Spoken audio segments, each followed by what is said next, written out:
Hi everyone. So glad you're here at Revenger What If. We've got something special for you today.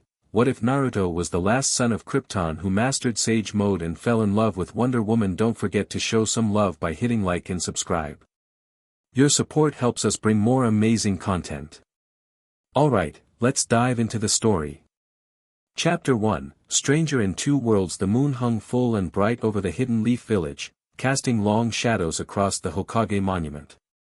Naruto Uzumaki sat atop the fourth Hokage's stone head, legs dangling over the edge as he stared at his palm.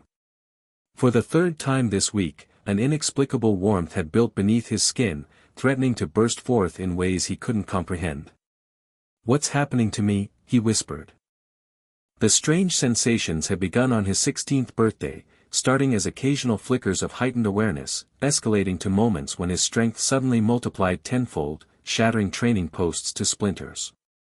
Tonight felt different. More intense. He closed his eyes, attempting to channel chakra the way Kakashi-sensei had taught him. The familiar blue energy swirled, but beneath it stirred something else, something gold and powerful that didn't feel like chakra at all. A sharp crack split the night as the stone beneath his hand fractured. Damn it! Naruto pulled back, staring at the spiderweb of cracks in the monument. Granny Tsunade's gonna kill me. The strange power receded, leaving him dizzy and confused. These episodes were becoming more frequent, more difficult to control, and impossible to hide. Something was changing inside him, something beyond the Nine-Tails chakra he'd struggled with all his life. "Thought I'd find you up here, loser." Naruto didn't need to turn to recognize Sasuke's voice. Not now. Sasuke Uchiha stepped into view, moonlight gleaming off his dark hair. Since returning to the village, their rivalry had evolved into something closer to friendship, though neither would admit it. "Kakashi wants us at the Hokage's office. Now. At this hour?" Something about a discovery near the village border. Sasuke's eyes narrowed, noticing the cracked stone. "Your control issues getting worse?" Naruto stood abruptly. "I don't have control issues." "Right." Sasuke turned away. "Just like you didn't obliterate 3 training grounds this week. That was different. You always say that." Sasuke paused. The Nine-Tails chakra never caused property damage like this before. Something's changed. Naruto clenched his fists, feeling the strange warmth flare again. "I'm handling it. Clearly." Sasuke gestured to the cracked monument with a smirk. "Let's go." "They're waiting."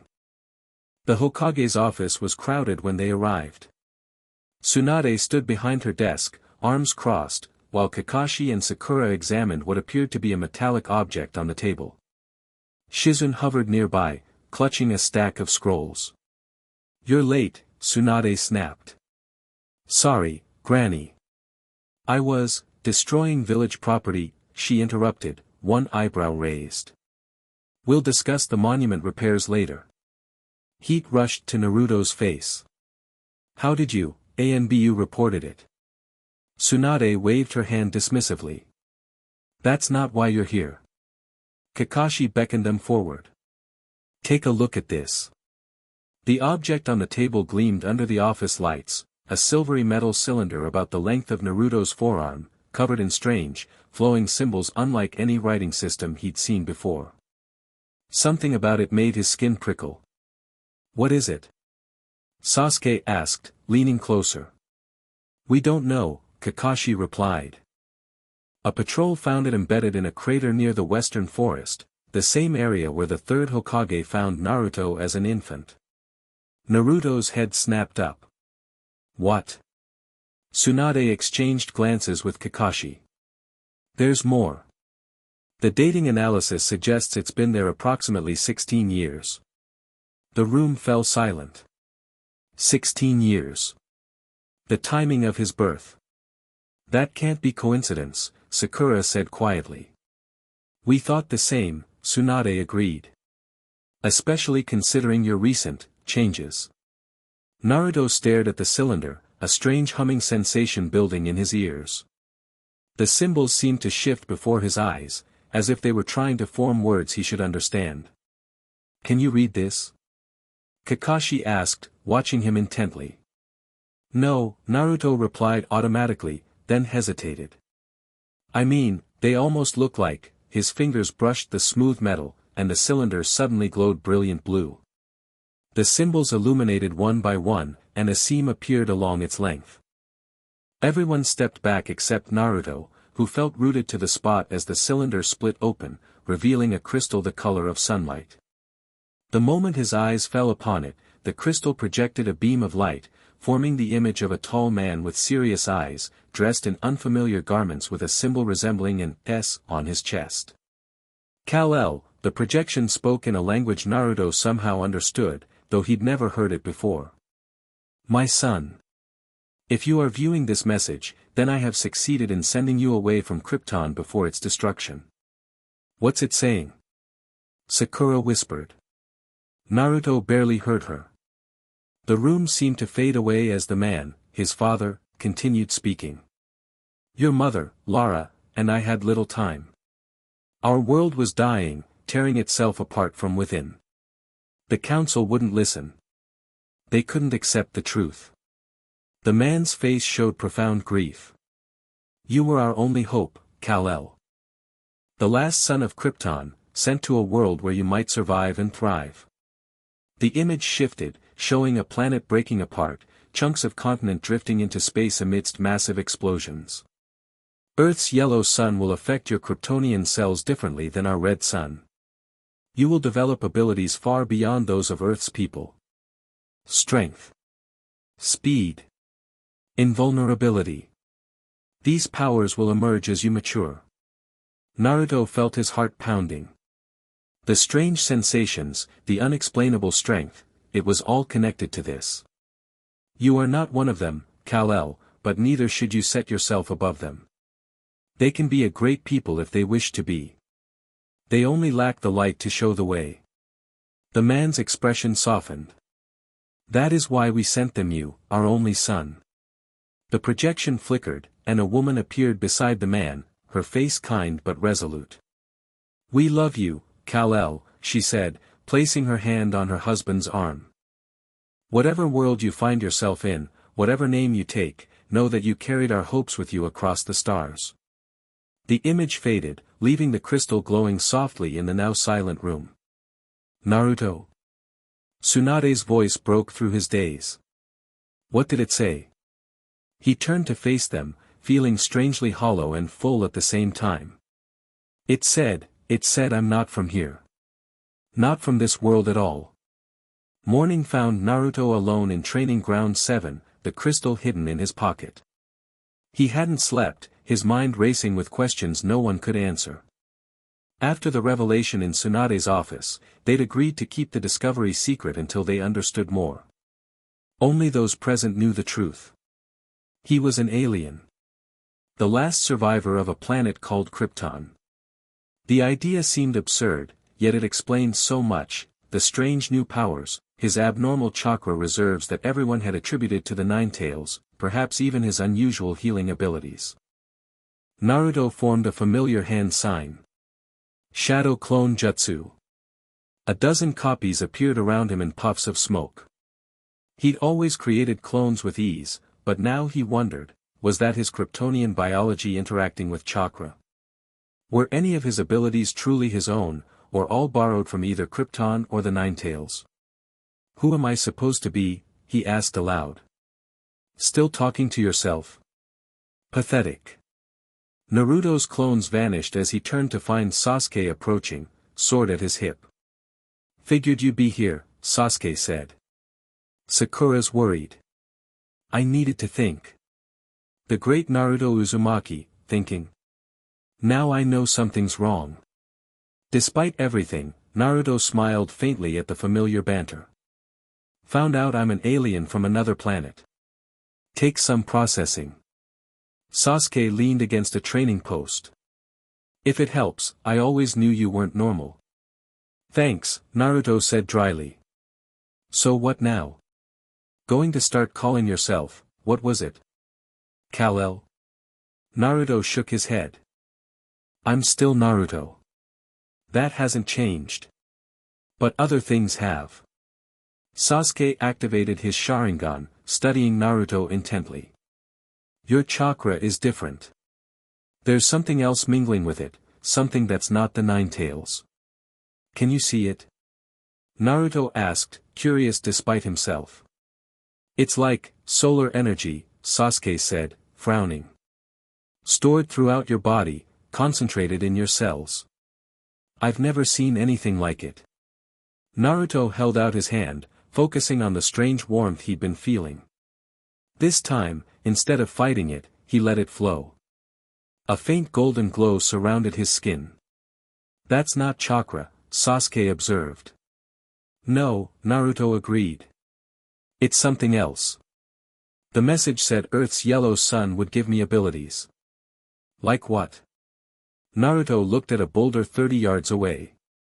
On impulse, he concentrated, feeling heat building behind his eyes.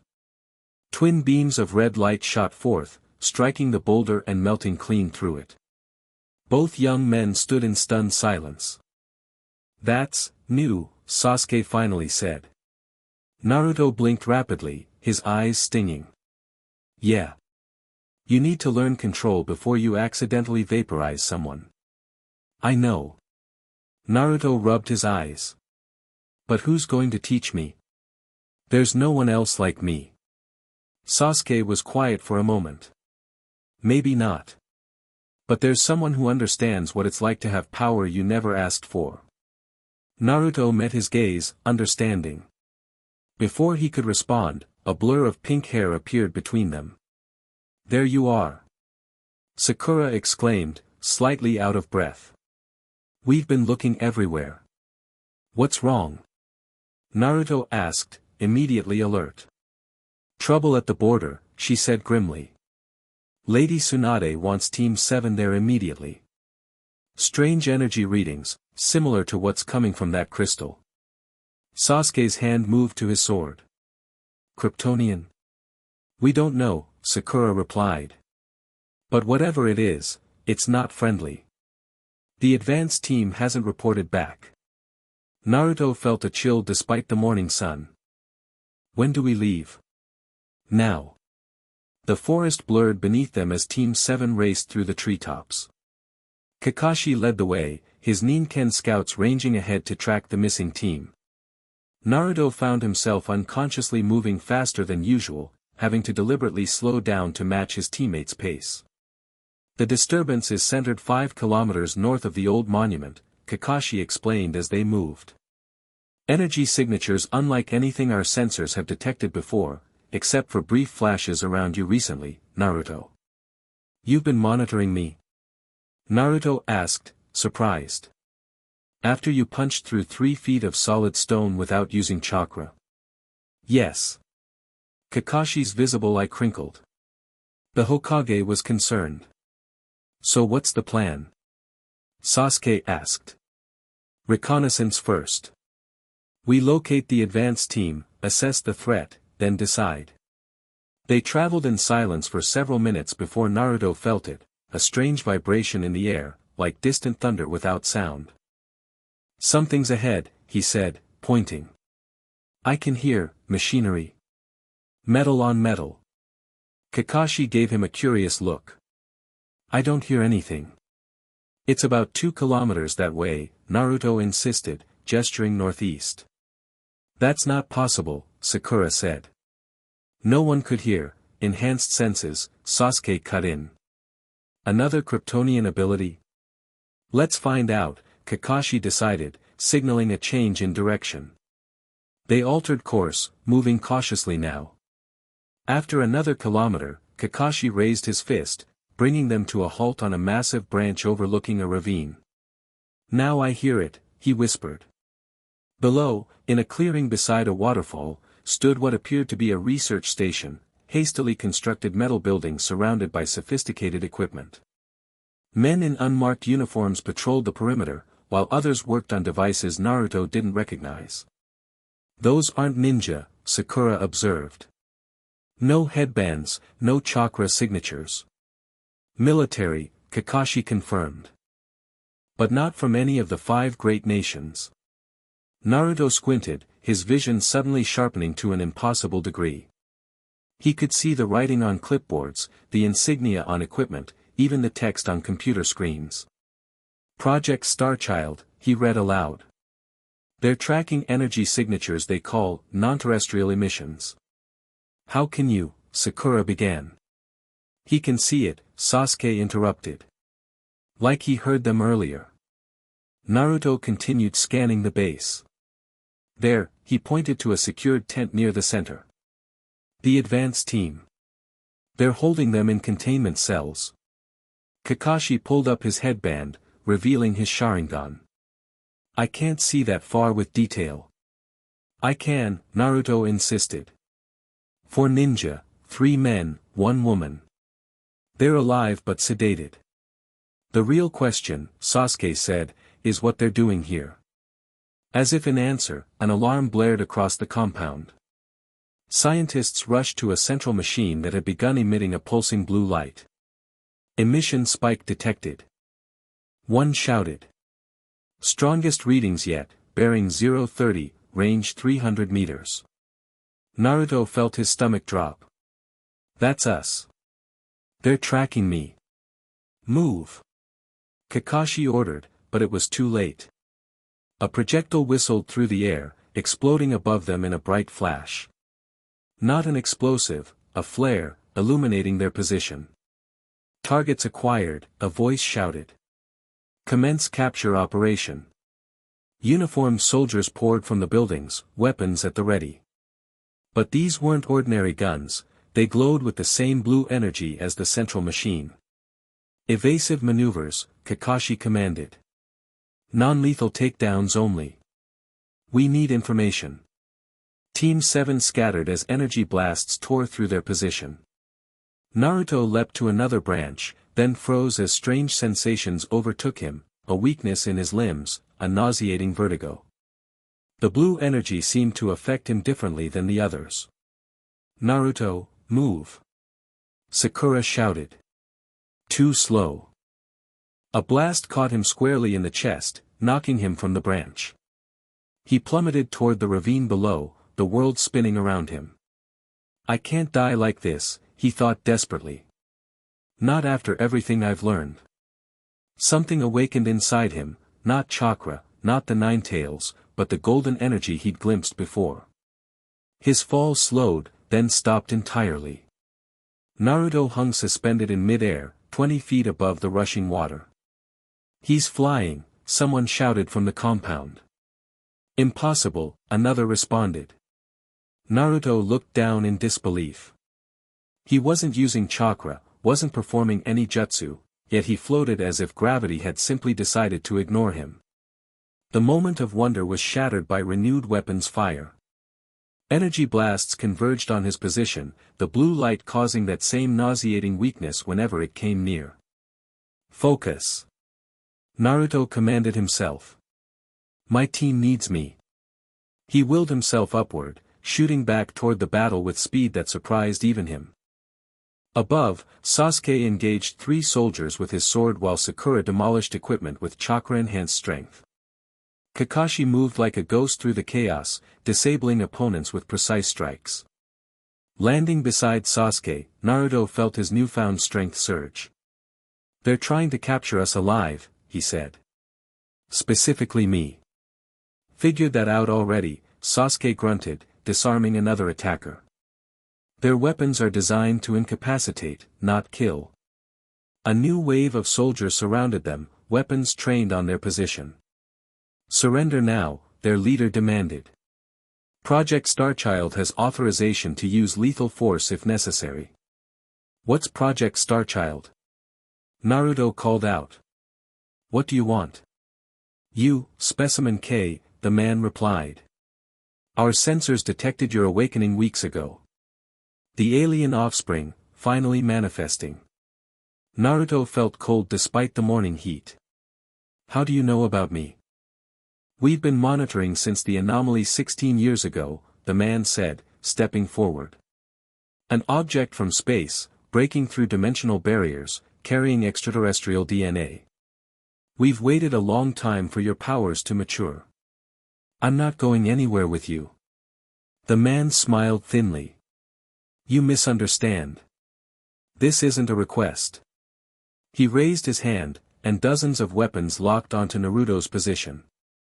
Sasuke shifted closer, back to back with him. Any ideas? Sasuke muttered. Naruto felt the golden energy flowing through him, stronger now. Yeah. Get down. Sasuke dropped as Naruto unleashed a wave of pure force in all directions, sending soldiers flying backward. Equipment shattered, weapons disintegrated, and the temporary structures collapsed like toys. In the sudden silence that followed, Naruto stood at the center of destruction, golden light pulsing around his body. He'd never felt such power, raw, untamed, and utterly unlike chakra. Naruto. Sakura approached cautiously. Are you okay? The golden light faded as he turned to her. I think so. Kakashi surveyed the devastation. What was that? I don't know, Naruto admitted. It just happened. It wasn't chakra, Sasuke said, getting to his feet. Not even tailed beast chakra. This was something else entirely. Kakashi moved to examine the fallen soldiers. They're alive. Unconscious, but no serious injuries. What about the advance team? Naruto asked. Already freed, Sakura reported. They'll need medical attention, but they'll recover.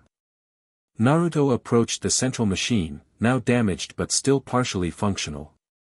Screens displayed energy patterns labeled Specimen K, alongside what appeared to be tracking data. They've been watching me, he realized. Maybe my whole life. Not just you, Kakashi said, holding up a tablet he'd recovered. According to this, they're tracking several non-terrestrial entities across the elemental nations. There are others like me? Naruto asked, hope flaring. Not exactly like you, Kakashi replied, scrolling through data. Different signatures, different origins. But yes, others who don't belong to this world. One of the soldiers stirred, reaching for a communicator. Sasuke's foot came down on his wrist. Who do you work for? Sasuke demanded. The man glared up at them. You have no idea what you're dealing with. He's not human, none of them are. They'll destroy everything if left unchecked. He's saved this village more times than I can count, Sakura countered angrily. For now, the man spat. Wait until the full transformation completes. These creatures become gods among men, and gods rarely care about ants beneath their feet. Naruto stepped forward. I'm still the same person I've always been. Are you? The man laughed bitterly. You just leveled a military installation with a thought. What happens when you lose your temper in the village? When someone you love is threatened? Before Naruto could respond, the ground trembled. The central machine's lights flashed erratically, and a high-pitched whine filled the air. Self-destruct sequence, the soldier said with grim satisfaction. You have 2 minutes to clear the area before this entire valley is vaporized, along with all our research. Kakashi's eye narrowed. Naruto, Sasuke, get the advance team to safety. Sakura, with me, will gather what intelligence we can before this place blows. They moved with practiced efficiency, Naruto carrying 2 unconscious ninja while Sasuke took the others. As they raced away from the compound, Naruto glanced back, watching Kakashi and Sakura rapidly collecting tablets and documents. 1 minute. Sakura shouted. Naruto set down his charges at a safe distance. I'm going back. They'll make it, Sasuke said, but Naruto was already moving, golden energy propelling him faster than he'd ever moved before. He reached Kakashi and Sakura as the countdown reached 30 seconds, the machine now vibrating violently, panels bursting from internal pressure.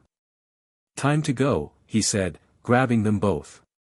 Naruto, what are you? His world contracted to a blur of motion as he channeled the golden energy, carrying his teammates away with impossible speed. They reached Sasuke and the others just as a massive explosion rocked the valley behind them, a mushroom cloud of blue energy rising into the sky. Naruto set Kakashi and Sakura down gently, both looking stunned. "How did you?" Sakura began.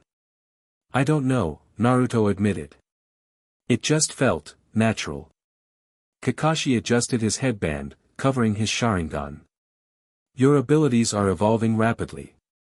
The question is, what does it mean for you, and for the village?" Naruto had no answer. The message from his Kryptonian father echoed in his mind: you will develop abilities far beyond those of Earth's people.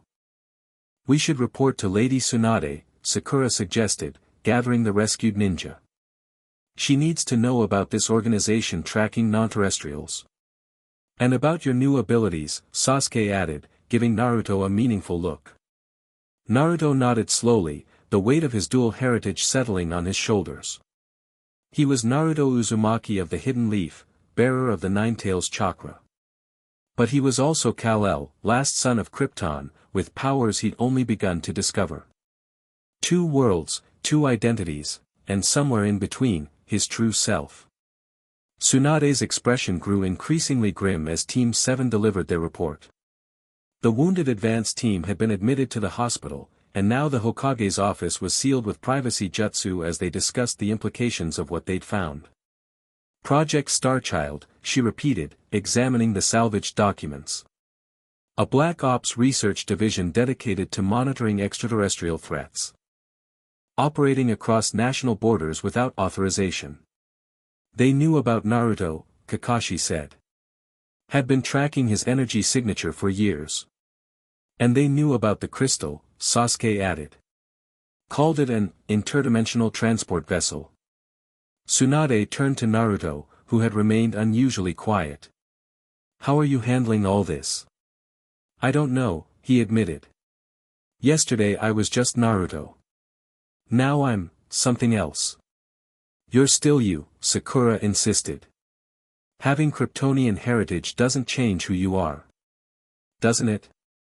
Naruto challenged. "I flew today, Sakura. I moved faster than anyone could see. I shot beams from my eyes. Those aren't things a normal person does." "You were never normal," Tsunade said with unexpected gentleness. "You've carried the Nine-Tails since birth. If anything, this explains why your chakra reserves were always extraordinary. You had Kryptonian biology enhancing them." Naruto pulled the crystal from his pocket, its surface catching the afternoon light. "According to this, I was sent here to survive my planet's destruction. My birth parents saved me, but they couldn't save themselves. Just like your parents here," Tsunade said softly. "Minato and Kushina gave their lives to protect you and the village. So I've lost two sets of parents." Naruto's laugh held no humor. "Lucky me." Sasuke, who knew the pain of losing family better than anyone, spoke up. "At least now you know where you came from. Who you are." "Do I?" Naruto challenged. "Am I Naruto Uzumaki or Kal-El? Ninja or alien? I don't fit anywhere now." "Perhaps you're meant to bridge worlds, not choose between them," Kakashi suggested. "Your Kryptonian abilities and your ninja training could complement each other." Naruto considered this.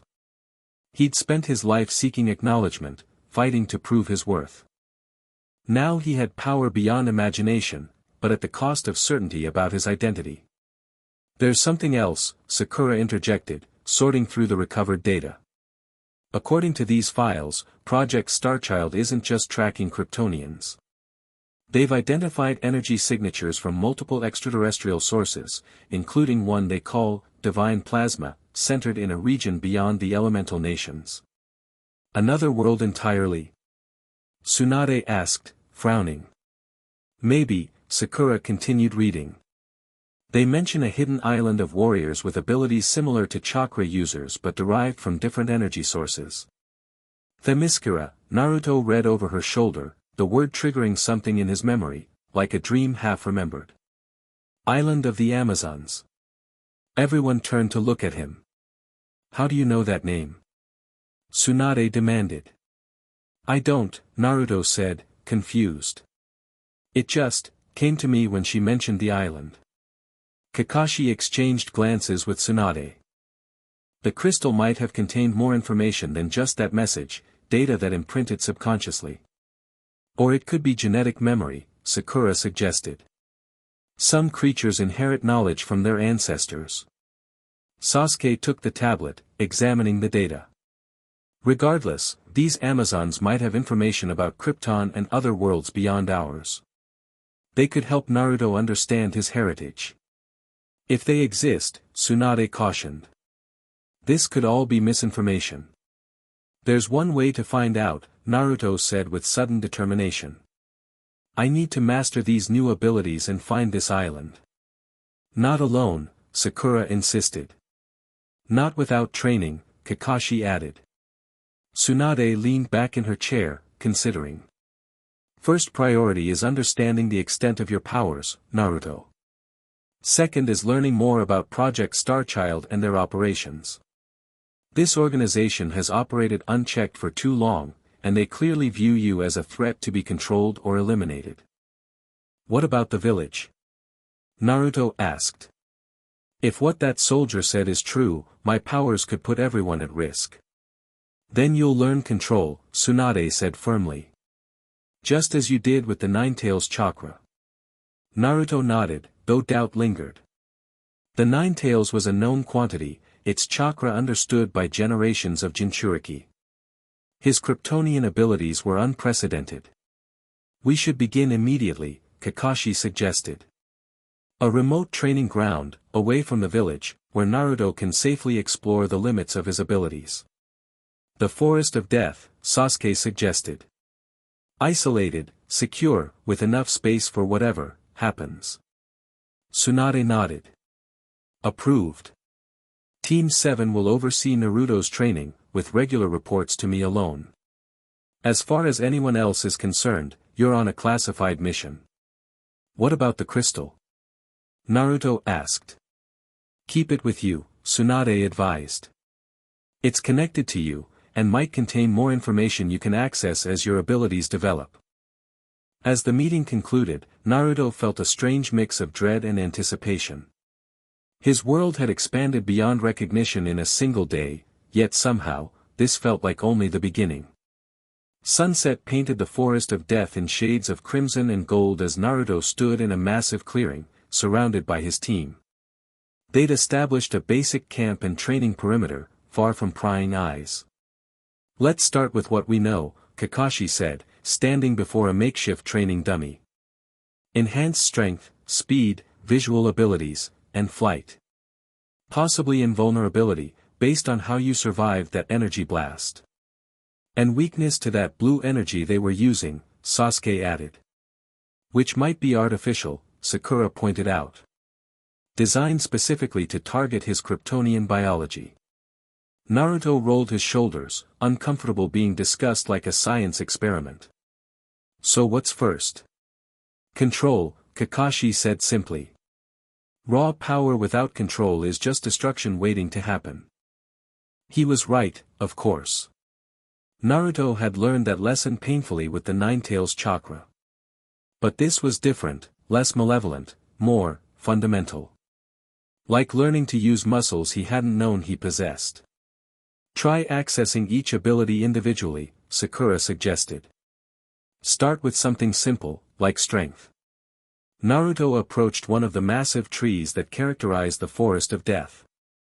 Placing his palm against the rough bark, he reached for the golden energy within, letting it flow into his arm. The tree exploded into splinters, torn from its roots and hurled backward through several others. That was more than I intended, Naruto admitted sheepishly. Less power, more finesse, Kakashi advised. Try again. For the next hour, Naruto practiced modulating his strength, from lifting small rocks to uprooting entire trees with controlled force. Gradually, he developed a sense for the golden energy, learning to channel it in measured amounts. Now speed, Sasuke suggested. Race me to that ridge and back. Naruto grinned. Even before his Kryptonian abilities emerged, he and Sasuke had been evenly matched in speed. This would be different. Ready, he said, settling into a starting stance. Go. Sakura called. Sasuke vanished in a blur, but Naruto didn't move. Instead, he watched with newfound perception as Sasuke seemed to slow down, moving through air that suddenly appeared as thick as water. Is this how the world looks at full speed? Naruto wondered. He took a step, then another, accelerating until trees blurred past. He reached the ridge, turned, and returned to the starting point before Sasuke had covered half the distance. Impossible, Sasuke muttered when he finally returned. Even with teleportation jutsu, that shouldn't be possible. It felt natural, Naruto said. Like time itself slowed down. Enhanced perception to match your speed, Kakashi observed. Your brain processing information faster to compensate. As darkness fell, they continued testing his abilities. The heat vision proved the most difficult to control. Twice Naruto accidentally set trees ablaze before learning to modulate the intensity. Flight came more naturally. Once he understood the sensation, Naruto found he could hover, accelerate, and change direction with increasing precision. Soon he was darting through the forest canopy, weaving between branches with growing confidence. This is amazing, he called down to his teammates. It's like swimming through air. Show off, Sasuke muttered, but there was no real malice in his voice. Sakura watched with clinical interest. His cellular structure must be absorbing and processing solar energy differently than human biology. It's fascinating. And potentially dangerous, Kakashi cautioned. We still don't know the upper limits of his abilities, or how they might interact with his chakra, or the Nine Tails. As if summoned by the mention, Naruto felt a familiar stirring within, the Nine Tails, awakening to the changes in its host. He descended rapidly, landing beside his team as red chakra began to seep through his skin. Naruto? Sakura stepped forward, concerned. It's the fox, he managed through gritted teeth. It's curious. Inside his mindscape, Naruto found himself before the massive cage that contained the Nine Tails. The beast regarded him with slitted eyes, tails swishing behind it. So, it rumbled, the truth emerges at last. My host is not even human. I'm as surprised as you are, Naruto replied. The Nine Tails' laughter echoed through the chamber. I've sensed something different about your chakra since the beginning. Something that resisted my influence more effectively than any previous Jinchuriki. My Kryptonian biology? Perhaps. The fox leaned closer to the bars. Or perhaps something else entirely.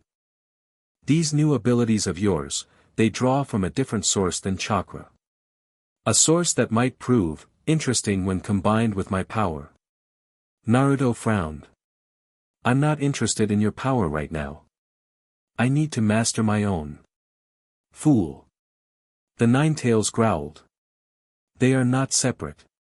You are both Kryptonian and Jinchuriki. Both alien and ninja. Deny either part, and you will never reach your full potential. What are you suggesting? The fox's grin revealed rows of massive teeth. An experiment. Channel your golden energy and my chakra simultaneously. That sounds dangerous. Undoubtedly. But also, enlightening. Naruto considered the suggestion. The Nine Tails rarely offered advice without ulterior motives. Yet in this, they shared a common interest, understanding how his dual nature functioned. If I lose control, your friends will stop you, the fox interrupted. They always do. With that oddly reassuring thought, Naruto returned to consciousness. His team surrounded him, looking worried. I'm fine, he assured them. The Nine Tails was just curious about what's happening. Did it offer any insights? Kakashi asked. Naruto hesitated. It suggested I try combining its chakra with my Kryptonian abilities. Alarm flashed across their faces. That sounds incredibly dangerous, Sakura protested. Agreed, Kakashi said. We should understand each power source individually before attempting to combine them. But they already are combined, Naruto argued. They exist within me together. If I don't learn how they interact, I could lose control at the worst possible moment. Sasuke, who had remained silent, finally spoke. He's right. Sasuke. Sakura turned to him in disbelief. I've seen what happens when someone denies part of their nature, Sasuke continued, his expression unreadable. It doesn't end well. If Naruto has two power sources within him, he needs to understand how they work together. Or against each other, Kakashi added grimly. Very well. But we take precautions. They spent the next hour preparing. Sakura drew a containment seal around the clearing, designed to absorb excess chakra if necessary. Sasuke readied his Sharingan, prepared to suppress the Nine Tails if it attempted to take control. Kakashi positioned shadow clones at strategic points, ready to intervene. Remember, Kakashi instructed, start small. A trickle of the Nine Tails chakra, a hint of your Kryptonian energy. Feel how they interact before increasing either. Naruto nodded, moving to the center of the seal. Closing his eyes, he reached inward, finding the familiar red chakra of the Nine Tails. Carefully, he drew out the thinnest stream, letting it flow through his chakra network. Next came the golden energy, pulsing beneath his skin. He coaxed it forward gradually, allowing it to meet the Nine Tails chakra. The reaction was immediate and violent. Red and gold energy collided within him, not merging but battling for dominance. Pain lanced through his body as opposing forces tore at his chakra network. Naruto fell to his knees, struggling to contain the maelstrom building inside. Naruto! Sakura shouted. Cut it off. I can't, he gasped. The energies had taken on lives of their own, feeding off each other in an accelerating cycle. Sasuke appeared before him, Sharingan spinning. Look at me, he commanded. Naruto raised his head with effort, meeting Sasuke's gaze. The Sharingan attempted to suppress the Nine Tails chakra, but something unexpected happened. The golden Kryptonian energy surged protectively, shielding both Naruto and the Nine Tails from outside influence. Sasuke stumbled backward, his Jujutsu temporarily overwhelmed. It's protecting me, Naruto realized. Both parts of me. Within his mindscape, the Nine Tails watched with interest as golden energy flowed around its cage, not attempting to break it but reinforcing it, stabilizing the seal while simultaneously drawing power from the beast within. Fascinating, it murmured. Not competition, symbiosis. Outside, Naruto's body began to transform. A golden aura surrounded him, shot through with streaks of red. His eyes glowed, not the red of the Nine Tails, but an electric blue that seemed to pierce through darkness. What's happening to him? Sakura asked, readying a medical jutsu. I don't know, Kakashi admitted. This is unprecedented. Naruto rose slowly to his feet, power radiating from him in visible waves. The conflicting energies had found not harmony but balance, like opposite sides of the same coin, distinct yet inseparable. I can feel everything, he whispered, voice resonating strangely. Every heartbeat for miles. Every breath of wind. Every particle of light. He raised his hand, and a sphere formed above his palm, not a Rasengan, but something new. A swirling orb of golden energy with a core of red chakra, perfectly contained. Sage Spiral, he named it instinctively. With a flick of his wrist, he sent the sphere toward a boulder at the edge of the clearing. Upon impact, it didn't explode but imploded, collapsing the massive stone into dust that spiraled inward before disappearing completely. The demonstration left everyone speechless. Slowly, Naruto released both energy sources, returning to his normal state. The process was controlled, deliberate, nothing like the painful struggle that had begun the transformation. What did you experience? Kakashi asked when Naruto rejoined them. It was like, discovering that two pieces I thought didn't fit actually create something entirely new when joined correctly, Naruto explained. The Nine-Tails chakra is wild, emotional, instinctive. The Kryptonian energy is measured, powerful, precise. Together, they amplify each other. And the Nine-Tails allowed this? Sasuke asked skeptically. Naruto nodded. It's curious. This is new territory for both of us. The power you demonstrated was beyond anything I've ever seen, Sakura said. Even from a Kage. Which means you need to be exceptionally careful how you use it, Kakashi warned. Power like that attracts attention, not all of it welcome. As if to emphasize his point, a distant explosion lit up the night sky to the east, followed by the sound of alarm bells from the village. That's the perimeter breach signal, Kakashi said sharply. The village is under attack. Team 7 gathered their equipment quickly, preparing to return to the Hidden Leaf. As they prepared to move out, Naruto paused, focusing his enhanced senses toward the disturbance. It's them, he said grimly. Project Starchild. They're not attacking randomly, they're heading straight for the Hokage's office. They're after the crystal, Sasuke realized. No, Naruto corrected, patting his pocket. They're after me.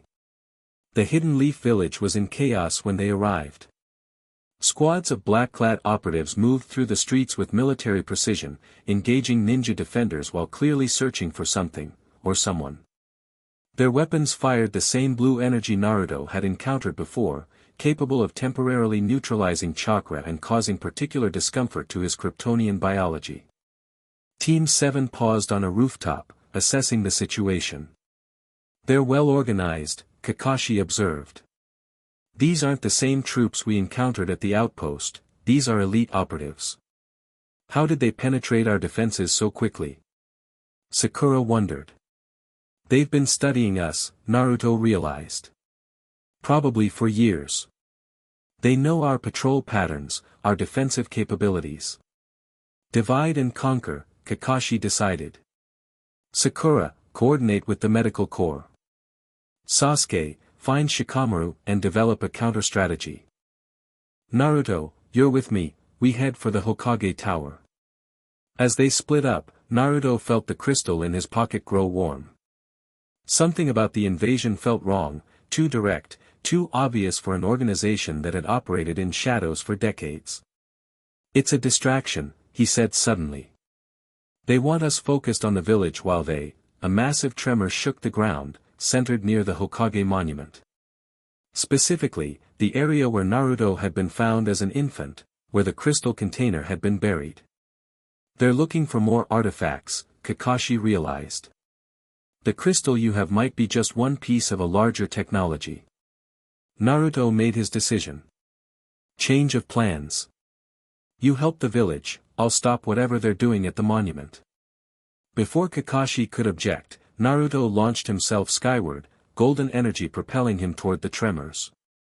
Flying above the village gave him a clear view of the battlefield, and confirmed his suspicions. The main invasion force engaged village defenders in spectacular fashion, drawing attention and resources, while a smaller team operated heavy machinery at the base of the monument, drilling deep into the earth. Naruto descended rapidly, landing with enough force to create a crater between the drilling team and their objective. Dust billowed outward from his impact, momentarily obscuring him from view. Step away from the equipment, he called out as the dust settled. This ends now. The soldiers turned, weapons raised, then hesitated as they recognized him. Specimen K, their leader said, lowering his visor. Perfect timing. Something about the man's confidence sent warning signals through Naruto's mind. This wasn't the reaction of someone whose operation had been compromised. What are you really after? Naruto demanded. The man smiled thinly. Why don't you see for yourself? He gestured toward the excavation site. Against his better judgment, Naruto glanced toward the hole they'd been drilling, and his enhanced vision penetrated deep below the surface, revealing what they discovered. A ship. Small but unmistakably of the same design as the crystal container, embedded in bedrock far beneath the village. Your arrival vessel, the man explained. The transport that brought you to this world.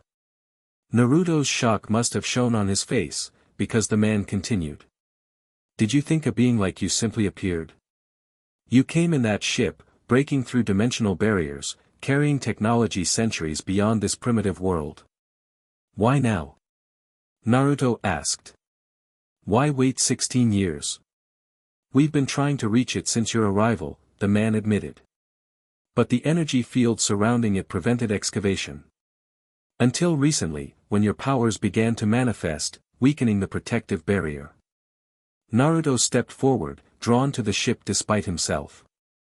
This was his connection to Krypton, perhaps containing answers about his birth parents, his heritage, his capabilities. That's it, the man encouraged. You want to know, don't you? About your true home, your true people. The ship contains a database, a complete history of Krypton and its technology. Something wasn't right. They were too willing to share information, too eager for him to approach the ship. Naruto stopped. Why tell me this? Why not just take it? The man's smile faded. Because only Kryptonian DNA can activate the ship's systems. We need you to access it. And then? Then we learn from it. Adapt its technology to protect Earth from threats like you. Anger flared within Naruto. I'm not a threat. Aren't you? The man gestured to the village behind them, where battles still raged. Look at what your mere presence has brought to these people. And this is just the beginning. Where there's one alien, there are others, some far less humanoid, far less benevolent. Naruto hesitated, the man's words striking a chord. Hadn't he worried about the same thing? About the danger his powers might pose to those around him? I can control my abilities, he said, more to convince himself than the man. Perhaps you can. But what about the others? The creatures from dimensions beyond your comprehension? Threats that ordinary humans, even your ninja, are powerless against. The man took a step closer. Help us access the ship. Learn about your heritage, your capabilities. In return, we'll share what we know about the others, including the Amazons of Themyscira, who might have encountered Kryptonians before. It was tempting. So tempting. Knowledge about his origins, about others like him, about this mysterious island that had triggered recognition. The crystal in his pocket suddenly burned hot, as if warning him. Simultaneously, his enhanced hearing picked up a familiar voice, Tsunade, speaking to her ANBU guards. It's a trap. Their real objective is capturing Naruto, using the ship as bait. The illusion shattered. Naruto stepped back, eyes narrowing. You never intended to share anything. The man's expression hardened. Plan B it is, then. He raised his hand, and a dozen hidden operatives emerged from concealment, each bearing weapons that glowed with that sickening blue energy. Kryptonite radiation, the man explained. Synthesized from trace elements found in your arrival vessel. Fatal to your kind in sufficient doses. The weapons discharged simultaneously, bathing Naruto in blue light. Pain lanced through his body as the radiation penetrated his cells, disrupting the golden energy that powered his abilities. He fell to one knee, struggling to remain conscious as nausea and weakness overwhelmed him. Through blurred vision, he saw the man approach, holding what appeared to be restraints designed for his wrists. Your cooperation would have been preferable, the man said. But we've prepared for resistance.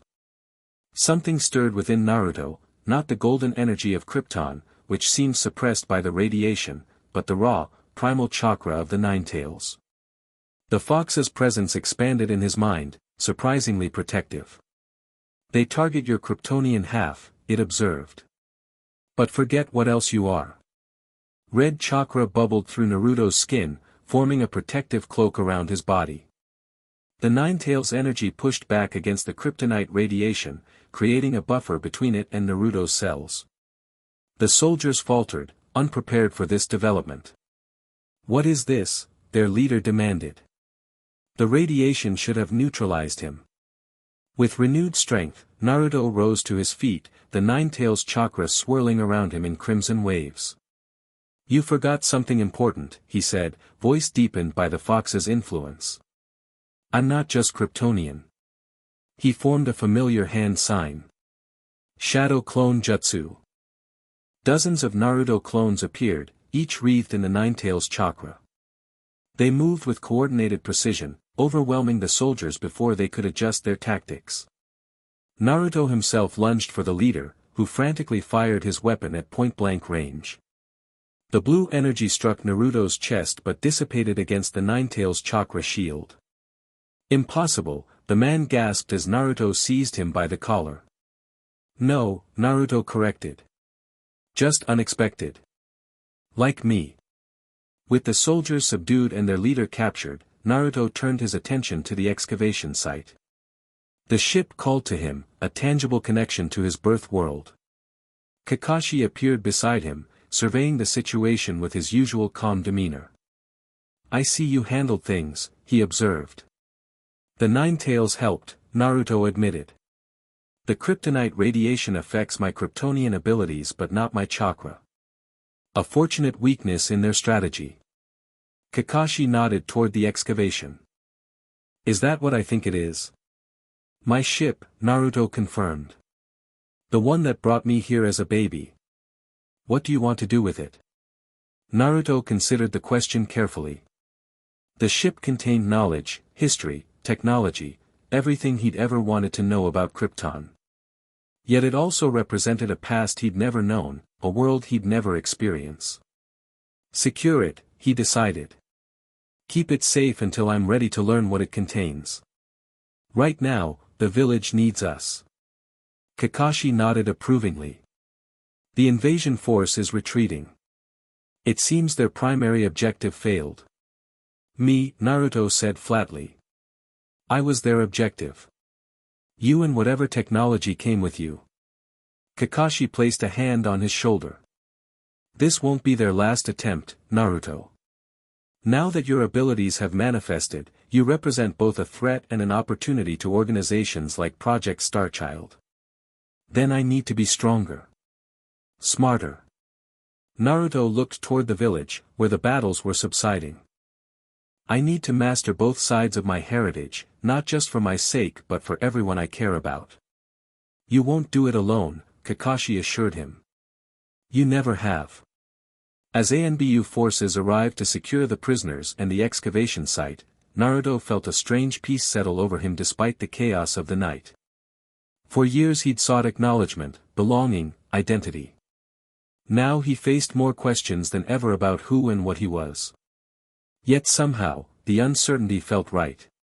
He was Naruto Uzumaki, ninja of the Hidden Leaf. He was Kal-El, last son of Krypton. Perhaps he was meant to be both, and something new entirely. The Nine-Tails words echoed in his mind, "Deny either part, and you will never reach your full potential." As dawn broke over the village, Naruto made a silent promise to himself. He would embrace his dual heritage, master his combined abilities, and protect those he loved, not as a human or an alien, but as something unprecedented. A bridge between worlds. And somewhere out there, beyond the horizons he'd known, existed other beings who might understand his journey. The Amazons of Themyscira. A warrior princess named Diana. His path forward would lead him there eventually. Of that, he was certain. Chapter 2, The Amazon and the alien moonlight danced across the surface of the lake as Naruto sat cross-legged at its center, hovering 2 feet above the water. 3 weeks had passed since the attack on the Hidden Leaf, and each day brought new discoveries about his abilities. Tonight, he focused on precision control, manipulating his golden energy to maintain perfect stability despite the gentle breeze rippling the water beneath him. The crystal floated before him, spinning slowly as he concentrated. He discovered it responded to his thoughts, revealing information in fragments, historical records of Krypton, scientific principles beyond Earth's understanding, and glimpses of other worlds connected to his home planet. A familiar presence approached the shoreline. Without opening his eyes, Naruto smiled faintly. "You're up late, Sakura." How did you know it was me? She asked, stepping onto the dock.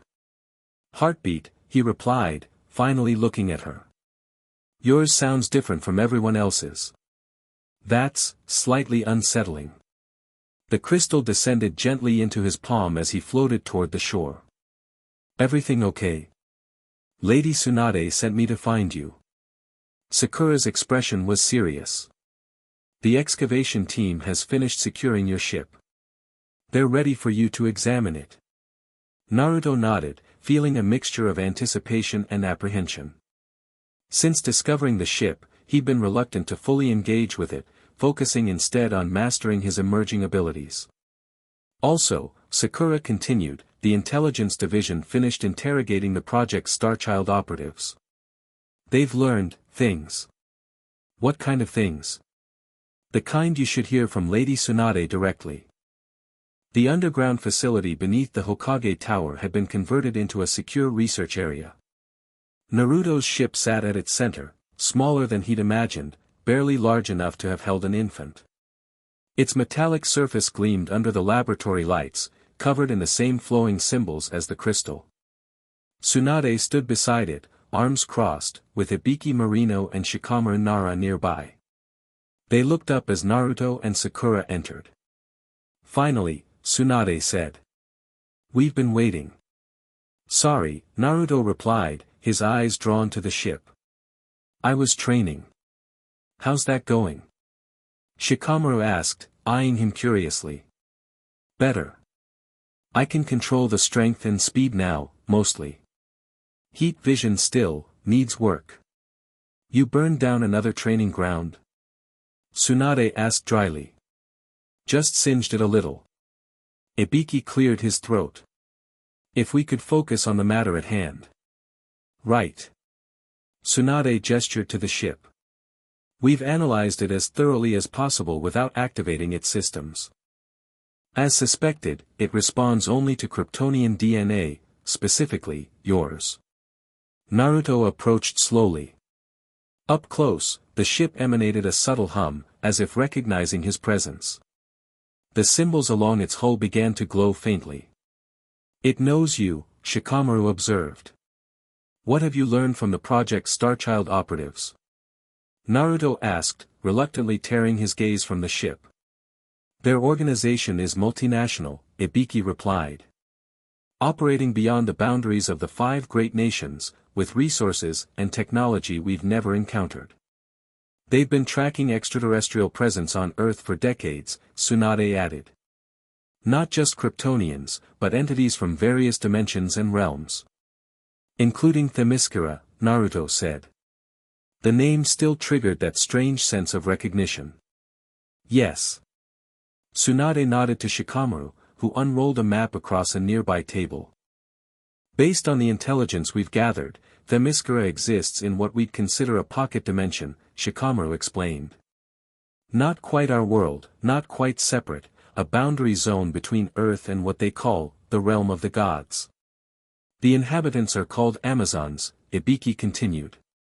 Immortal female warriors created by the Greek gods, according to the prisoner's information. And they've encountered Kryptonians before? Naruto asked, remembering the soldier's claim. Possibly, Tsunade said cautiously. The records are fragmentary, but they suggest Kryptonian explorers mapped various dimensional barriers centuries ago, including the one surrounding Themyscira. So there might be information there, about Krypton, about me. Perhaps, Tsunade agreed. But there's more. The prisoners mentioned dimensional instabilities appearing near the theoretical location of Themyscira. Breaches between worlds. Like the one the Akatsuki used to extract tailed beasts? Naruto asked, alarmed. Similar in concept, different in execution, Shikamaru replied. These aren't controlled extractions but random tears in the fabric between dimensions. And that's bad. Potentially catastrophic, Tsunade confirmed. If these tears continue to spread, they could allow entities from other dimensions to cross into our world, entities we're not equipped to handle. Naruto glanced back at the ship. And they think this is connected to Kryptonian technology somehow. The timing suggests a correlation, Shikamaru said. The rifts began appearing shortly after your powers started manifesting. The Project Starchild scientists theorized that dormant Kryptonian technology activating could be disrupting dimensional boundaries. Great, Naruto muttered. So I'm responsible for tears in reality. Not necessarily, Sakura interjected. Correlation isn't causation. Something else could be causing both phenomena. Tsunade stepped forward. Regardless of cause, we need to investigate these rifts. If they're expanding, they represent a significant threat to the village, to all the elemental nations. You want me to find them, Naruto guessed. Not alone, Tsunade said firmly. This will be a reconnaissance mission only. Locate the nearest rift, assess its properties, and return with information. Under no circumstances are you to cross dimensional boundaries. Who's coming with me? A small team, Tsunade replied. Sasuke, Sakura, and Kakashi. You leave at dawn. Naruto nodded, then turned back to the ship. What about this? It will remain secured here until you return, Tsunade assured him. Then, if you're ready, we'll see what knowledge it contains. As the others discussed mission logistics, Naruto placed his palm against the ship's hull. The metal warmed beneath his touch, and the symbols glowed brighter.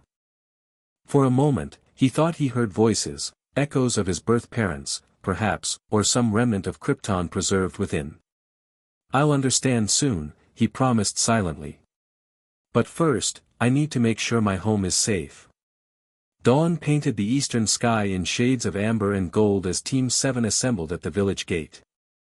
Naruto arrived last, the crystal secured within an inner pocket of his jacket. Ready? Kakashi asked, glancing up from his book. As I'll ever be. Naruto adjusted his forehead protector. Still not sure why I can't just fly us there. It would be faster. Because you dropped Sasuke the last time you tried carrying someone, Sakura reminded him. That was an accident. I was 30 feet in the air, Sasuke said dryly. You landed fine. In a thorn bush. Kakashi closed his book with a snap. We'll travel conventionally until we're beyond populated areas. Then we can reassess transportation options. The journey began at a steady pace, for shadows moving swiftly through forest canopy. By midday, they'd left the familiar territory surrounding the hidden leaf and entered less charted regions to the west. As they paused to rest, Naruto felt a strange tingling sensation across his skin. He closed his eyes, focusing his senses outward as he practiced. Miles ahead, something disrupted the natural energy of the forest, a discordant note in an otherwise harmonious environment. There's something out there, he said, opening his eyes. About 15 miles northwest. The rift? Sakura asked. Maybe. It feels wrong. Like reality itself is stretched thin. Kakashi nodded. Let's approach cautiously. Sasuke, take point with your Sharingan. Naruto, stay centered, your senses might detect changes before we can see them. They continued at a more measured pace, alert for any signs of danger. As they drew closer to Naruto's sense disturbance, the forest began to change subtly. Trees grew more twisted, their bark displaying unusual patterns. The wildlife grew scarce, then absent entirely. This reminds me of the forest of death, Sakura murmured, examining a plant with leaves that seemed to shift colors as they watched. Except worse, Sasuke added, Sharingan active. The chakra patterns here are distorted, flowing in directions that shouldn't be possible. After another hour of cautious advancement, they reached a clearing that hadn't been formed naturally. Trees had been bent and broken outward, as if something had exploded from the center.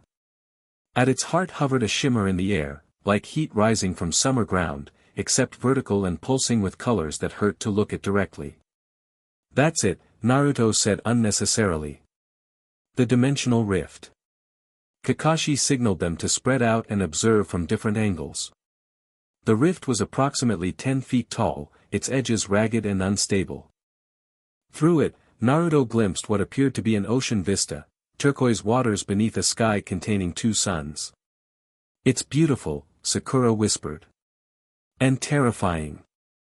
"It's growing," Sasuke observed. "Slowly, but definitely expanding." Naruto stepped closer, drawn by something he couldn't explain. The crystal in his pocket grew warm, responding to the rift's energy.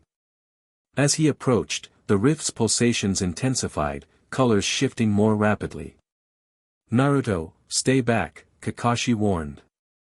"It's reacting to me," Naruto replied, not stopping. "Or to the crystal." "I think," the rift suddenly flared, expanding outward several feet in an instant. The wave of energy knocked Naruto backward, and a high-pitched whine filled the air. Before anyone could react, the rift stabilized at its new size, now large enough for someone to walk through. "What did you do?" Sasuke demanded, helping Naruto to his feet. "Nothing. His explanation was cut short by a roar from the other side of the rift. A massive shape darkened the beautiful vista, approaching rapidly. "Something's coming through," Kakashi said sharply. "Defensive positions, now." They barely had time to prepare before the creature burst through the rift. It resembled a lion in the same way a nightmare resembles a dream, similar basic structure but twisted into something wrong. Its body was twice the size of a normal lion, covered in scales rather than fur, with 6 legs ending in razor-sharp talons. Multiple eyes dotted its face, and its 3 tails whipped the air with enough force to create audible cracks. It surveyed them with alien intelligence before releasing another roar that seemed to vibrate the air itself. "What the hell is that?" Sakura asked, pulling on her combat gloves. "Trouble," Kakashi replied, lifting his headband to reveal his Sharingan. The creature charged, moving with impossible speed for something so large. It targeted Naruto first, as if sensing something different about him. He leapt aside, golden energy flaring as he activated his Kryptonian abilities. Sasuke intercepted with a lightning-fast sword strike, only to have his blade slide harmlessly off the creature's scales. It swatted him aside with a casual swipe of its tail, sending him crashing into the underbrush. Sakura attacked next, her chakra-enhanced punch connecting solidly with the creature's flank. It stumbled slightly but seemed more annoyed than injured, immediately turning its attention to her. "Its hide is too tough," she called out, dodging a retaliatory strike. Naruto took to the air, trying to draw its attention away from his teammates. The creature tracked his movement, multiple eyes focusing on his flying form with obvious interest. "Whatever it is, it seems particularly interested in you," Kakashi observed, forming hand signs. "Fire style, Great Fireball Jutsu." The massive fireball struck the creature directly, engulfing it in flames. For a moment, they thought the attack had succeeded, until the fire itself seemed to be absorbed into the creature's scales, which began to glow with heat. "It's absorbing chakra," Sasuke realized, rejoining the fight. "Our jutsu are just making it stronger." The creature proved his theory by opening its mouth and releasing a stream of fire back at them, forcing the team to scatter. The flames weren't natural fire but something hotter, bluer, that melted stone where it touched. "We need a new strategy," Kakashi called out. "Naruto, can you restrain it with your strength while we—" His plan was interrupted as a second shape emerged from the rift, this one humanoid and moving with purposeful grace. A female figure leaped through, armor gleaming in the strange light of the dimensional doorway. She landed between the creature and Team 7, sword and shield at the ready. "Stand aside," she commanded in a language that shouldn't have been understandable, yet Naruto comprehended perfectly. "This manticore belongs to Tartarus and must be returned." She was tall, with long dark hair pulled back from a face of striking beauty and fierce determination. Her armor bore elements of ancient design mixed with practical combat features, and a golden lasso hung at her hip. The insignia on her shield depicted an eagle in flight. The creature, the manticore, seemed to recognize her, hissing in what sounded remarkably like fear. It backed away, all eyes fixed on her shield. An Amazon, Naruto breathed, recognition flooding through him. The woman's gaze snapped to him, sharp with surprise. How does a man know of the Amazons? Her eyes narrowed further. And how do you understand my tongue? Before Naruto could answer, the manticore launched itself at the woman, apparently deciding she was the greater threat. She met its charge without flinching, shield braced against its enormous weight. The impact echoed like thunder, yet she held her ground, muscles straining but unbreaking. With a fluid motion that spoke of centuries of training, she slashed her sword across the creature's foreleg, drawing ichor that sizzled where it hit the ground. The manticore roared in pain and fury, renewing its attack with greater ferocity. We should help her, Sakura said, preparing to rejoin the fight. Wait, Naruto held out his arm. Watch. The Amazon fought with incredible skill and power, each movement precise and devastatingly effective. Where their chakra-based attacks had failed against the creature's hide, her sword cut through, suggesting either extraordinary sharpness or some property specifically effective against such beasts. After a particularly vicious exchange, the manticore managed to knock her sword away, leaving her armed only with her shield. Rather than retreat, she smiled grimly and reached for the golden lasso at her hip. By Hera's will, you will be bound, she declared, swinging the lasso with expert precision. The golden rope seemed to extend of its own accord, wrapping around the manticore despite its attempts to evade. Where the lasso touched, the creature's movements slowed, as if fighting against an overwhelming compulsion. Return to your domain, the Amazon commanded, pulling the lasso tighter. Back to the shadows that spawned you. The manticore fought against the lasso's power, thrashing violently. In its struggles, its tail whipped towards Sakura, who hadn't fully moved out of range. The barbed tip approached her at deadly speed. Naruto moved instinctively, golden energy propelling him faster than human eyes could track.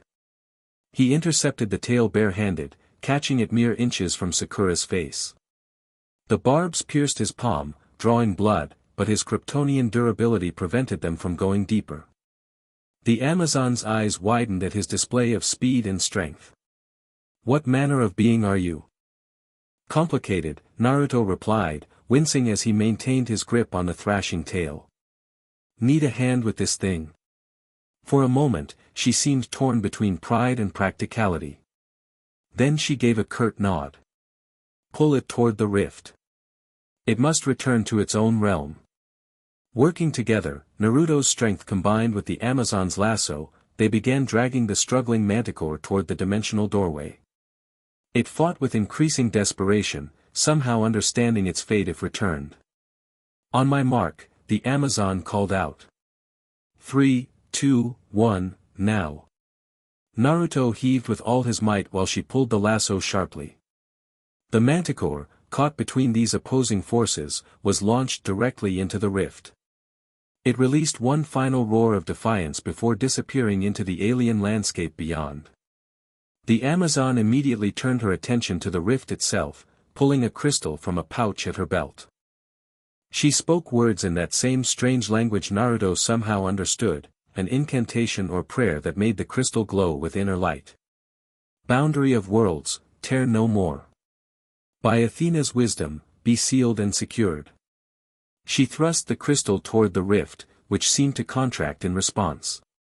The edges pulled inward, the colors stabilized, and finally, with a sound like a sigh, the doorway between dimensions closed completely.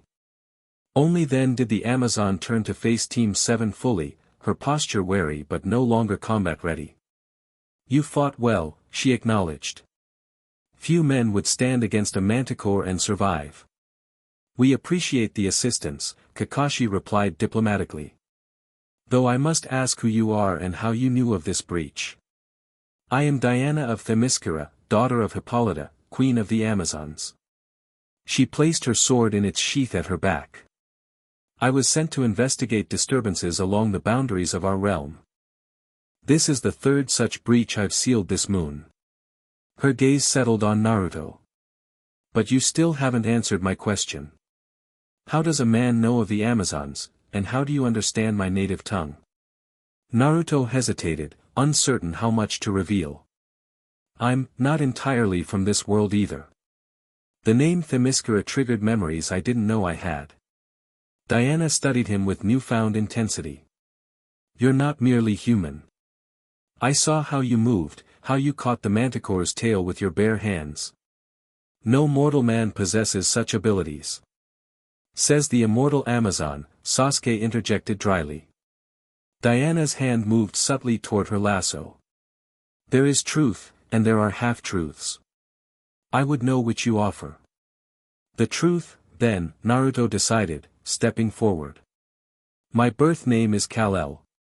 I'm from a planet called Krypton, sent here as an infant before its destruction. I was raised in the Hidden Leaf Village as Naruto Uzumaki. Diana's expression shifted from suspicion to surprise, then to something like recognition. Krypton, she repeated. The world beyond stars. Our histories speak of visitors from such a place, many generations ago. You've met Kryptonians before? Naruto asked eagerly. Not I personally, she clarified. But Themyscira's libraries contain scrolls describing beings from Krypton who visited Earth in vessels that sailed between worlds. Hope surged within Naruto. If the Amazons possessed knowledge of Krypton, perhaps they could help him understand his heritage, and his growing powers. These rifts, Sakura interjected, you said you've been sealing them. Do you know what's causing them? Diana's expression darkened. War brews between realms.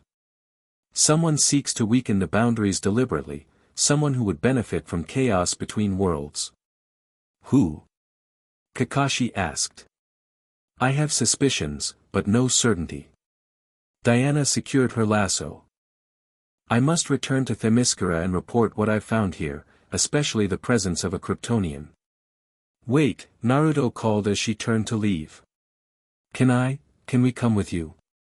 If your people have knowledge of Krypton, it might help me understand what's happening to me, and maybe how these rifts connect to my emerging abilities. Diana regarded him with cautious consideration. Men are forbidden from setting foot on Themyscira, by ancient decree of the gods themselves. Even if they might help prevent an interdimensional catastrophe. Sasuke challenged.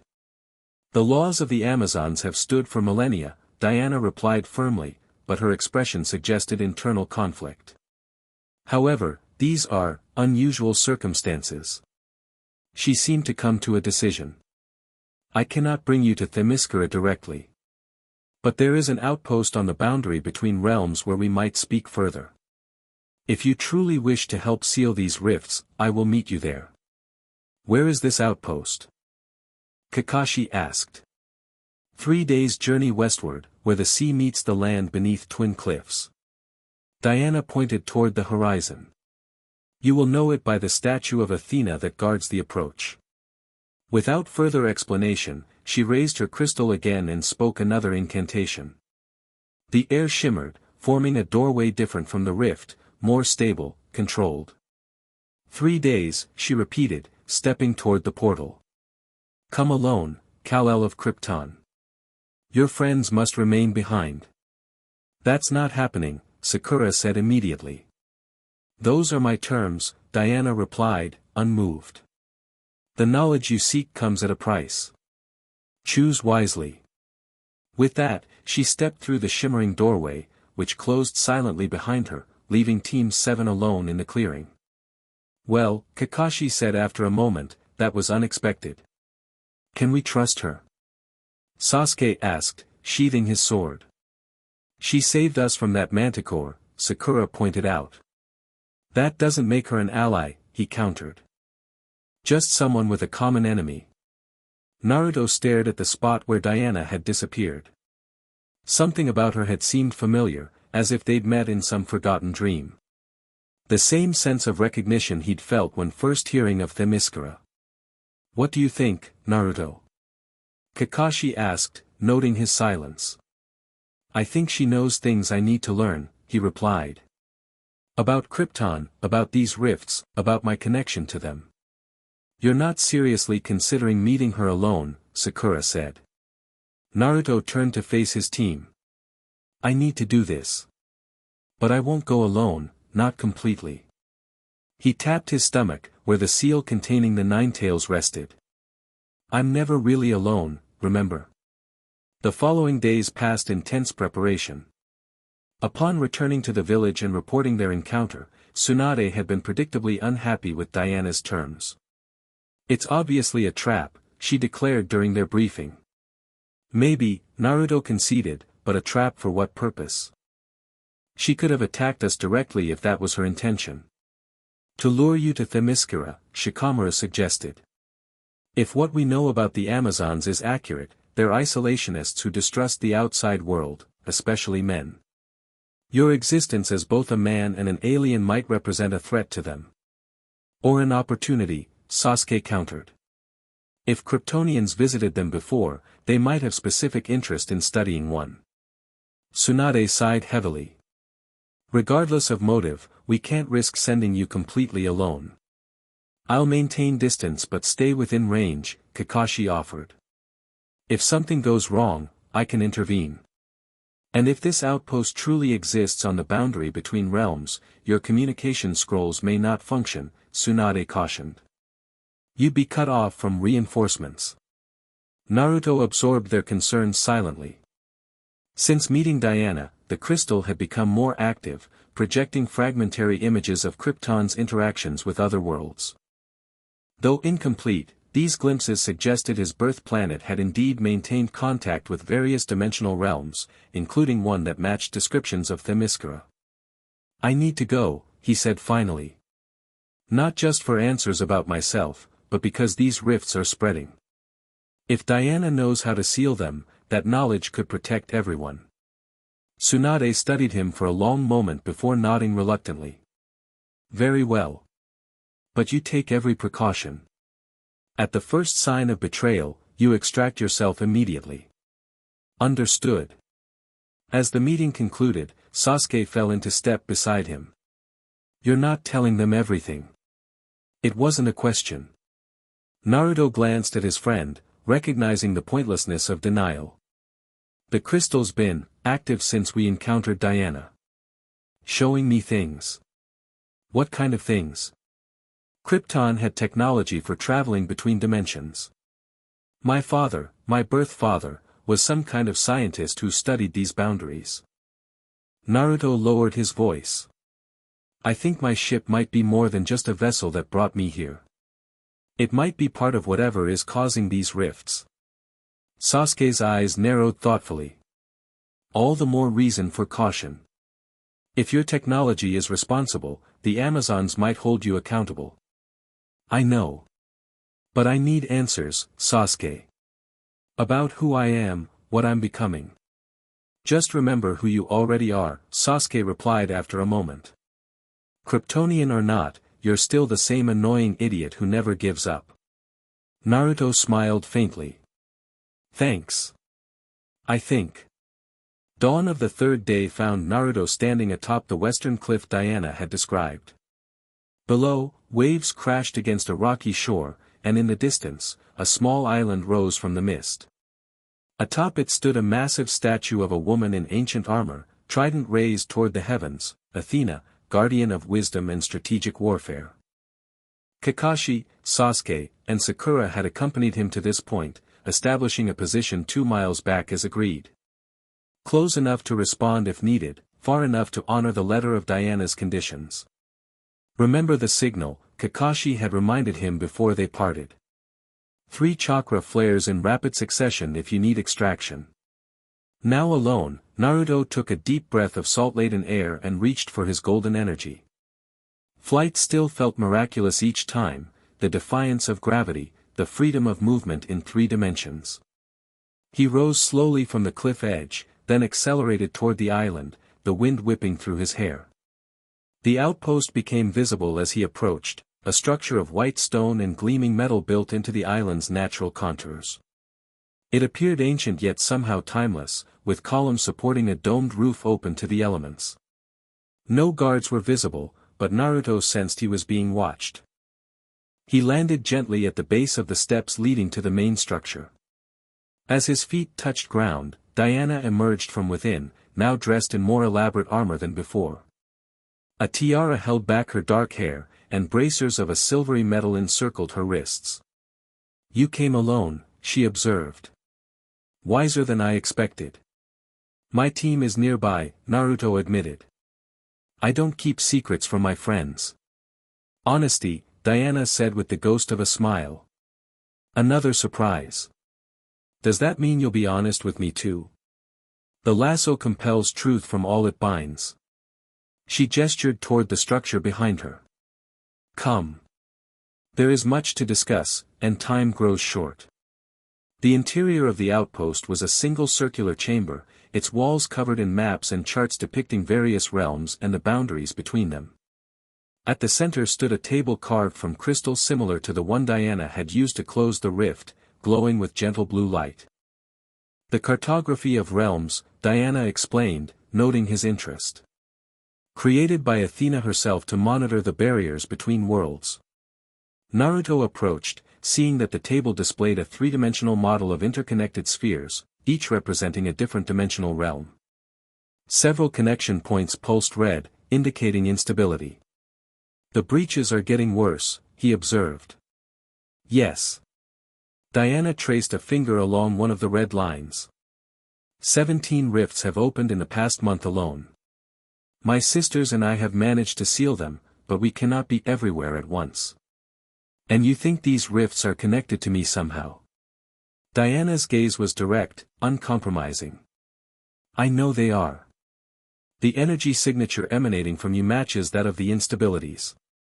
The question is whether you are cause or catalyst. I don't understand. She circled the table, studying him with the experienced eye of a warrior assessing both threat and potential. Kryptonians visited Earth long ago, when the barriers between realms were more permeable. They left devices, monitors, they called them, to study these boundaries. And you think one of these devices is causing the rifts? The monitors were designed to strengthen boundaries, not weaken them, Diana corrected. But if corrupted or damaged, they could have the opposite effect.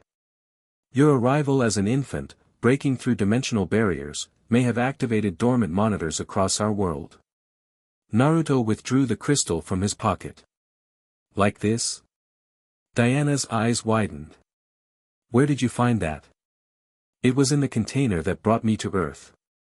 There's more, a ship buried beneath our village. I think they might be connected to these rifts somehow. Diana approached slowly, her hand hovering near but not touching the crystal. This is a sunstone, a Kryptonian data repository and control key. It contains knowledge, certainly, but also commands that can activate dormant technology. It showed me messages from my birth parents, Naruto said. And recently, it's been showing fragments of information about Krypton's contact with other realms. Your emerging powers must have awakened it, Diana mused. And in turn, it may be sending signals to other Kryptonian technology scattered across dimensions. She returned to the crystal table, pressing her palms against its surface. The display shifted, focusing on a particular intersection between realms that pulsed an angry crimson. This is the most dangerous breach, between Themyscira and what you would call the underworld. If it fully opens, creatures far worse than the manticore would pour forth. Her expression hardened. Someone is targeting this boundary specifically. Someone who knows exactly what would emerge. Who? Naruto asked, though he suspected she already had an answer. Ares, god of war, Diana replied, confirming his suspicion. My brother, in a manner of speaking. He has sought to destroy Themyscira since its creation, seeing the Amazons as a direct challenge to his influence in man's world. A god, Naruto repeated, struggling to absorb this new information. Gods, multiple dimensions, ancient conflicts, it was far beyond the politics and wars of the ninja world he knew. You doubt? Diana asked, noticing his expression. In my world, we've encountered beings of incredible power who called themselves gods. They were powerful, yes, but not divine. And yet you yourself possess abilities far beyond mortal men, Diana pointed out. What separates godhood from simply having powers others do not? Is it not merely a matter of degree and perception? It was a philosophical question Naruto hadn't considered. Where did the line between extraordinary and divine actually lie? If his Kryptonian abilities continued to develop, would people one day view him as godlike? The thought was disturbing. I'm just Naruto, he insisted. Not a god, not a symbol, just someone trying to protect the people I care about. Diana's expression softened fractionally. A noble sentiment. One I share. Before he could respond, the crystal table pulsed urgently. New red lines appeared across its surface, converging on their current location. We have company, Diana said grimly, reaching for her sword. Naruto extended his senses, scanning their surroundings. At first, he detected nothing unusual, then felt it. A wrongness approaching from multiple directions, like the dimensional rift but mobile, purposeful. How many? He asked. At least 5 breach points forming, Diana replied, studying the table. This is no natural occurrence. We're being targeted specifically. Because of me? Guilt flashed through him. Because of us both, Diana corrected. Someone doesn't want an Amazon and a Kryptonian comparing notes. The first rift tore open at the entrance to the outpost, a jagged wound in reality that leaked crimson light and sulfurous fumes. Through it emerged a figure that resembled a man only in basic shape. Its skin was blackened and cracked like cooling lava, with fire visible in the fissures. Golden armor covered its chest and shoulders, and its eyes burned with malevolent intelligence. Fire Demon, Diana identified, moving into a combat stance. A general in Ares' army. More rifts opened around the outpost's perimeter, disgorging similar creatures. They moved with military precision, establishing a perimeter to prevent escape. They want to capture, not kill, Diana observed. Otherwise they would have simply collapsed the outpost with us inside it. Naruto accessed his golden energy, feeling it flow through his body. Then they're going to be disappointed. The fire demons attacked simultaneously, coordinated and disciplined. They wielded weapons of black metal that glowed with internal heat, spears and swords designed to subdue rather than slay. Diana moved with the grace and power he'd witnessed against the Manticore, her sword a silver blur as she engaged the nearest demons. Each strike was precise, targeting joints and weak points in their armor with unerring accuracy. Naruto took to the air, gaining the advantage of height before diving into the fray. His Kryptonian strength let him shatter a demon's armor with a single punch, sending it crashing into a column. The creature recovered quickly, apparently more durable than its appearance suggested. Their armor is Olympian forge work, Diana called out as she blocked a spear thrust. Target the skin beneath. Naruto adjusted his approach, using precise strikes rather than raw power. When one demon thrust its spear toward him, he caught the shaft, using the momentum to flip over his attacker and strike at the exposed neck from behind. The creature howled as his blow connected, staggering forward. For several minutes, they fought in what approached perfect synchronization, Diana's millennia of combat experience complementing Naruto's raw power and ninja training. When she was pressed, he created space with bursts of speed or heat vision. When he was surrounded, she would clear a path with her sword or shield. It was unlike any combat partnership Naruto had experienced, not the familiar rhythms of Team 7, but something new and instinctive, as if they'd trained together for years instead of meeting days ago. Despite their effectiveness, the demons' numbers proved challenging. For each one they drove back, another emerged from the rifts, which remained stubbornly open despite Diana's attempts to close them. Something's keeping the breaches stable, she shouted, deflecting a sword strike with her bracers. We need to find the anchor. Naruto scanned the battlefield with his enhanced vision, looking for anything unusual. Near one of the larger rifts, he spotted a small object embedded in the stone floor, a black crystal pulsing with the same crimson energy as the breaches. There, he pointed. That crystal. Diana followed his gesture and nodded in understanding. Cover me.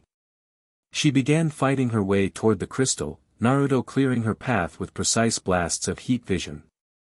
The demons, realizing their objective, redoubled their efforts to stop her, 3 of them converging on her position. "Diana, duck!" Naruto called out. She dropped instantly, shield raised, as Naruto unleashed a controlled wave of golden energy that swept over her, striking the approaching demons with concussive force. They stumbled backward, momentarily stunned. Diana reached the crystal and raised her sword to destroy it, only for a new rift to open directly beside her. A massive hand emerged, closing around her throat and lifting her from the ground. The rest of the figure followed, twice the size of the other demons, with a face like a bestial mask and armor adorned with countless battle trophies. "Daughter of Hippolyta," it growled in a voice like grinding stone. "The war god sends his regards." "Alcyon," Diana choked out, struggling against its grip. "Still Ares' errand boy, I see." The massive demon laughed. The Kryptonian was unexpected, but not unwelcome. 2 prizes instead of 1. Naruto didn't hesitate. He launched himself at Alcyon, striking with every ounce of strength he could muster.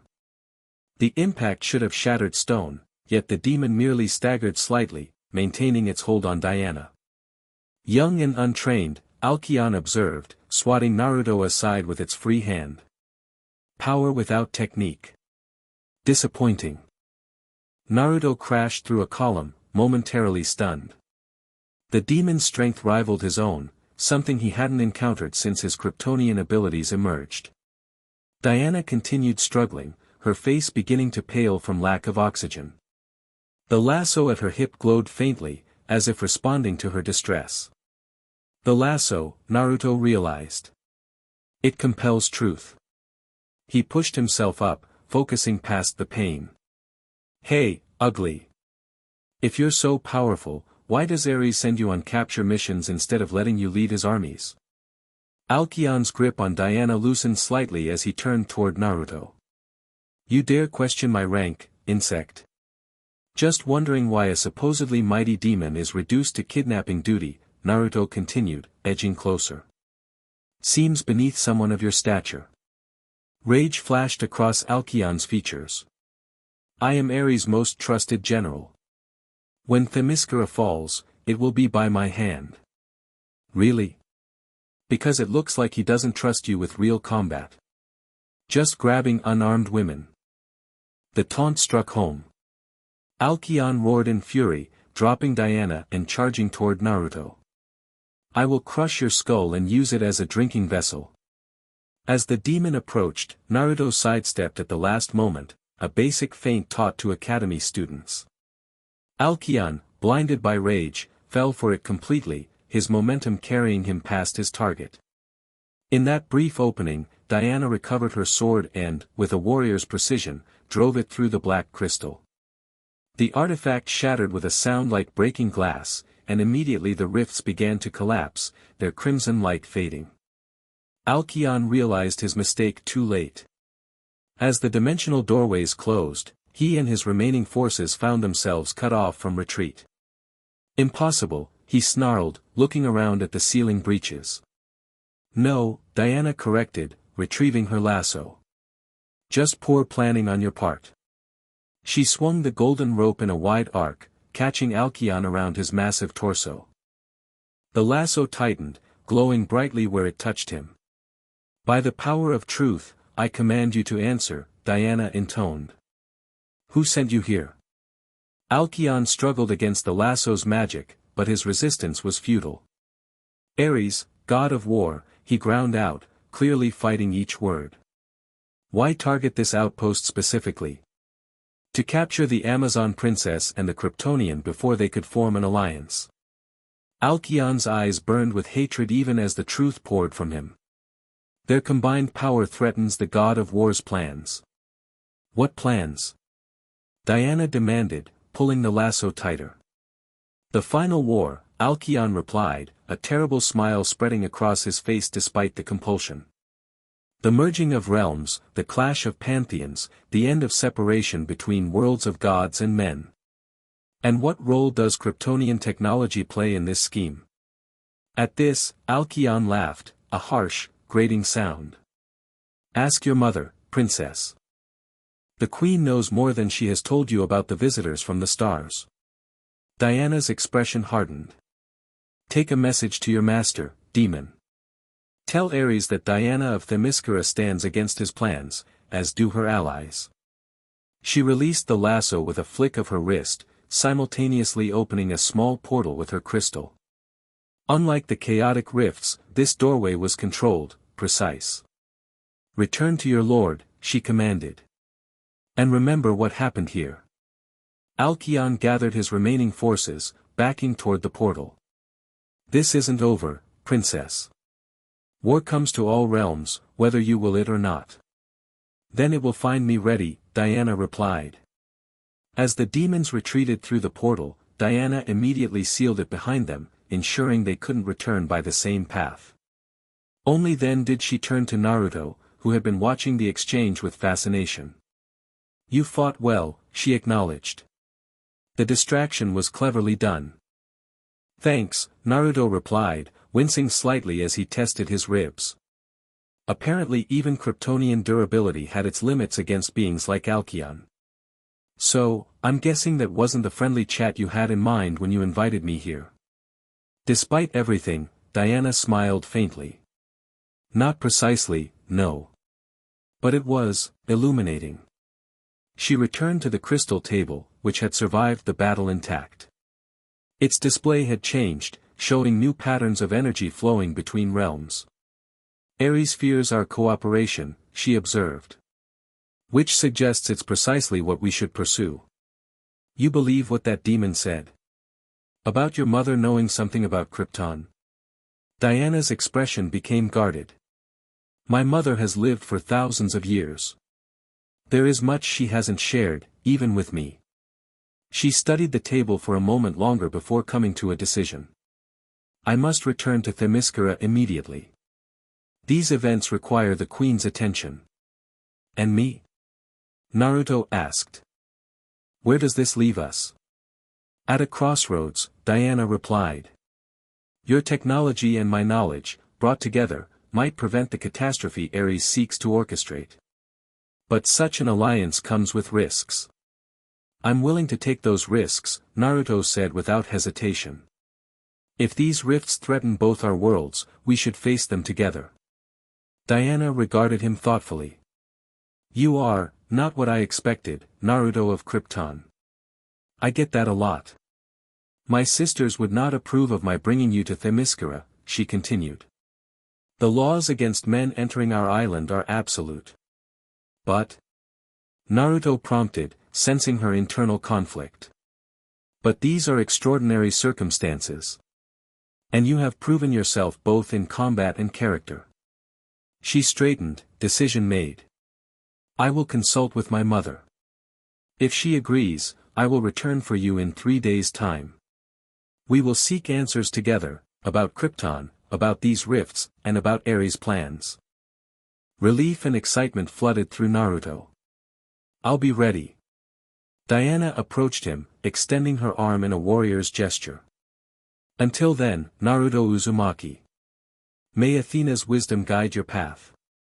Naruto clasped her forearm in return, completing the ritual. And yours. As they released the grip, a strange energy passed between them, not quite chakra, not quite his Kryptonian power, but something new and undefined. From Diana's startled expression, she felt it too. What was that? He asked. I don't know, she admitted. But it seems our connection may be more significant than either of us realized. She stepped back, once again the composed Amazon princess. 3 days. The same location. Come prepared for a journey between worlds. With that, she activated her crystal, opening a portal swirling with blue and gold energy.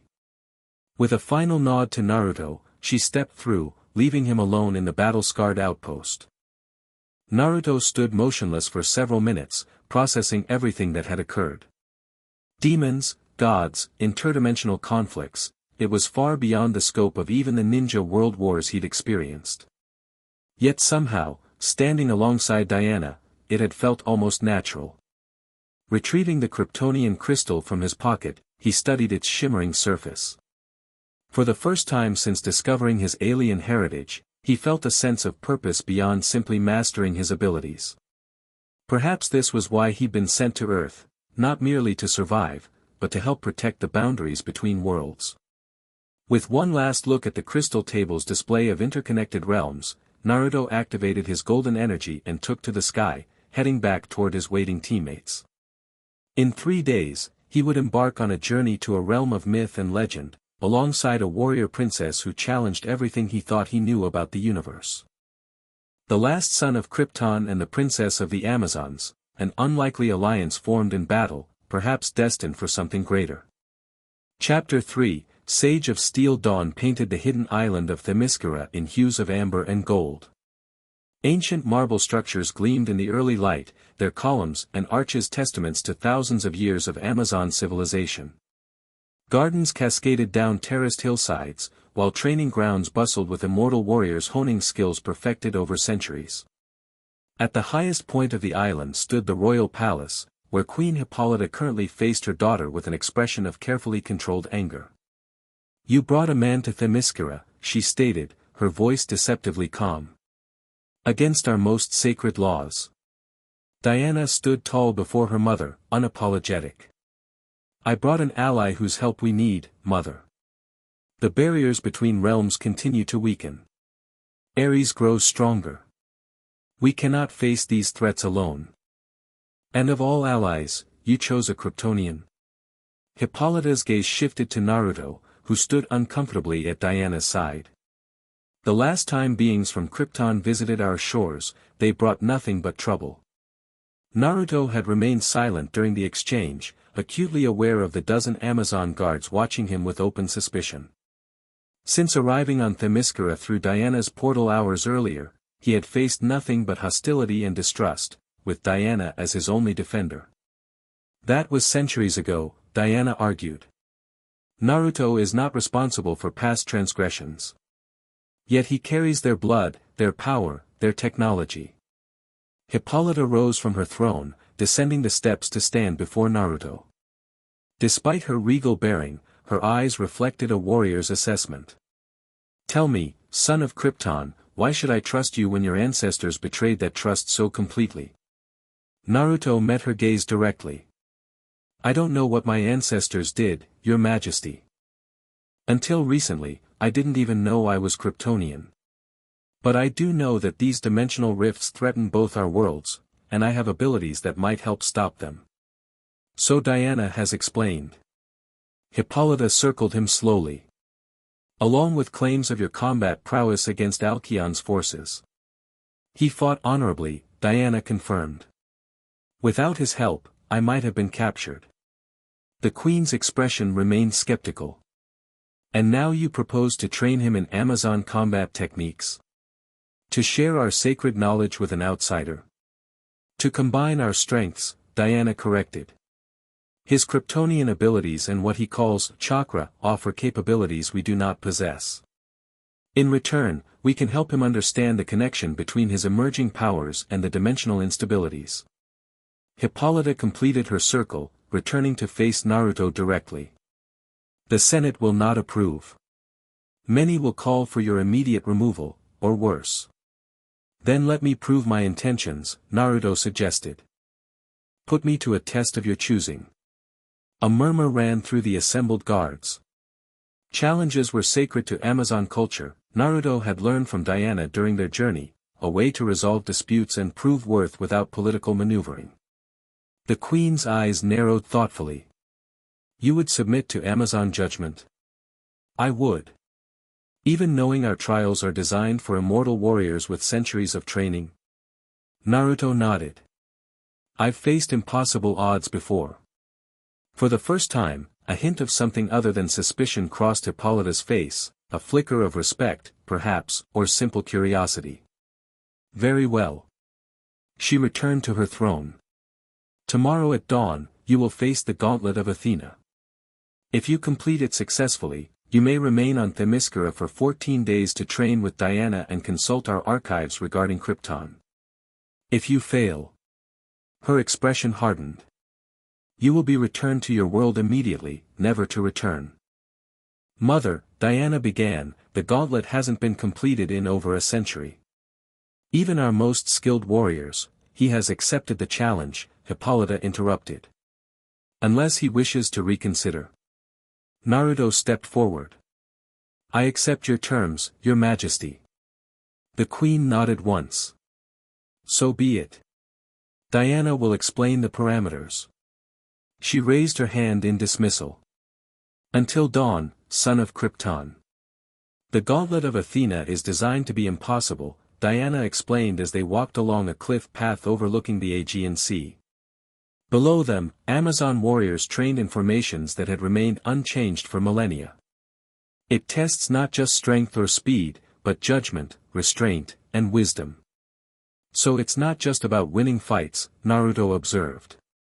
Precisely. Many warriors have failed by approaching it as merely a battle to be won. Diana paused, turning to face him. Why did you accept so readily? You could have negotiated for an easier trial. Naruto watched the sea crash against Themyscira's shores, considering his answer.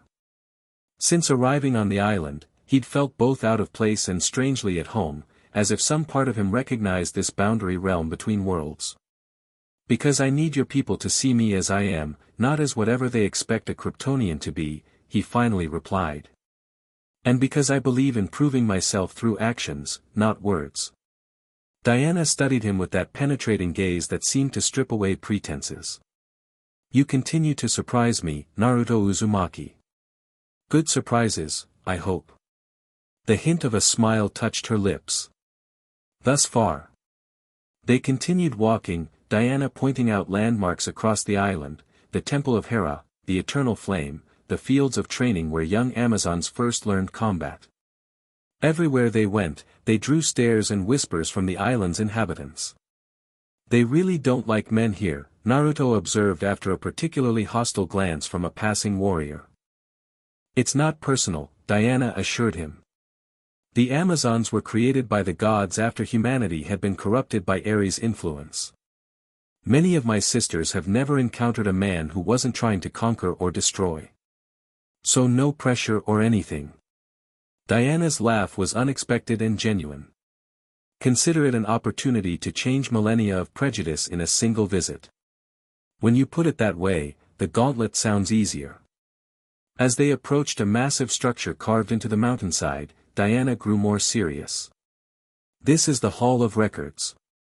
If information about Krypton's previous contact with Themyscira exists anywhere, it will be here.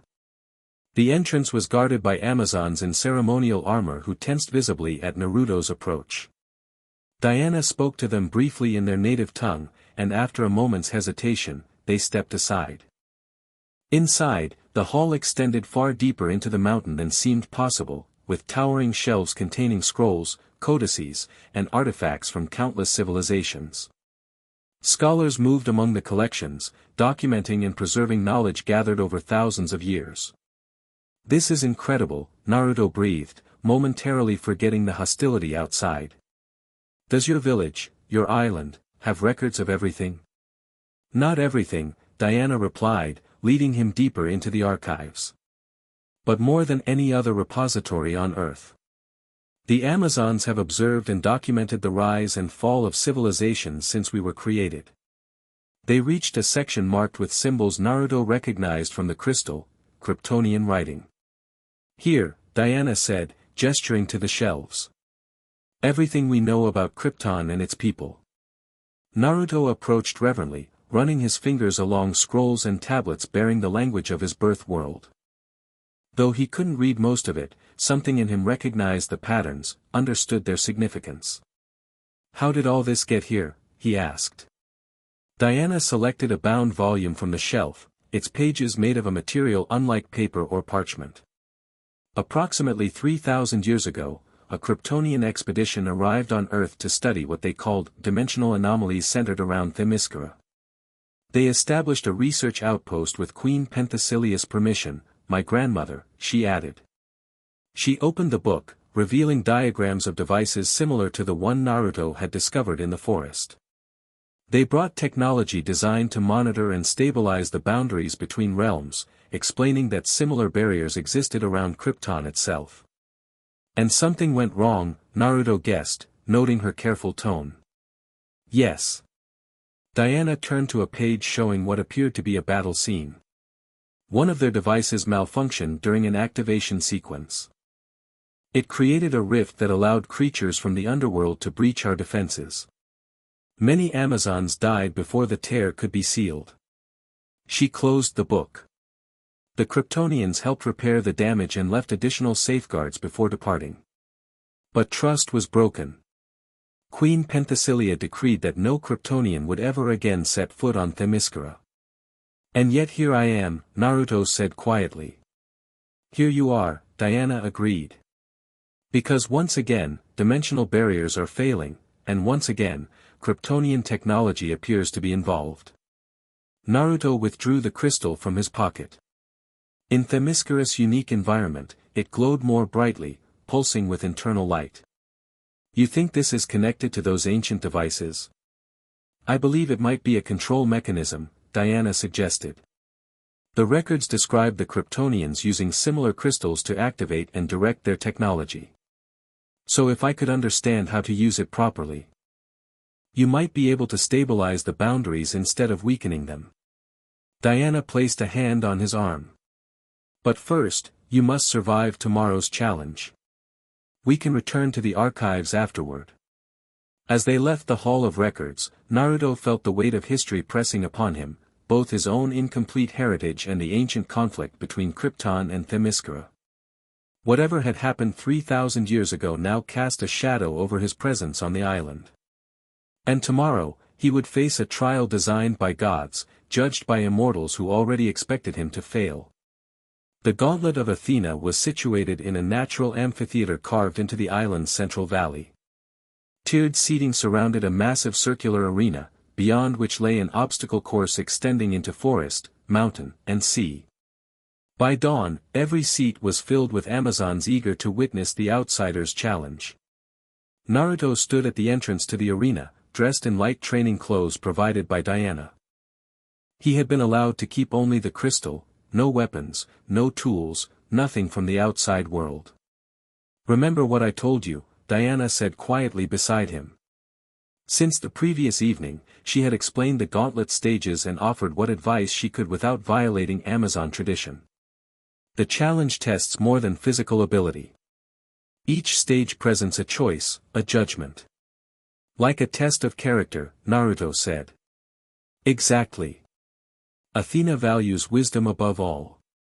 Diana's hand briefly touched his. Trust your instincts.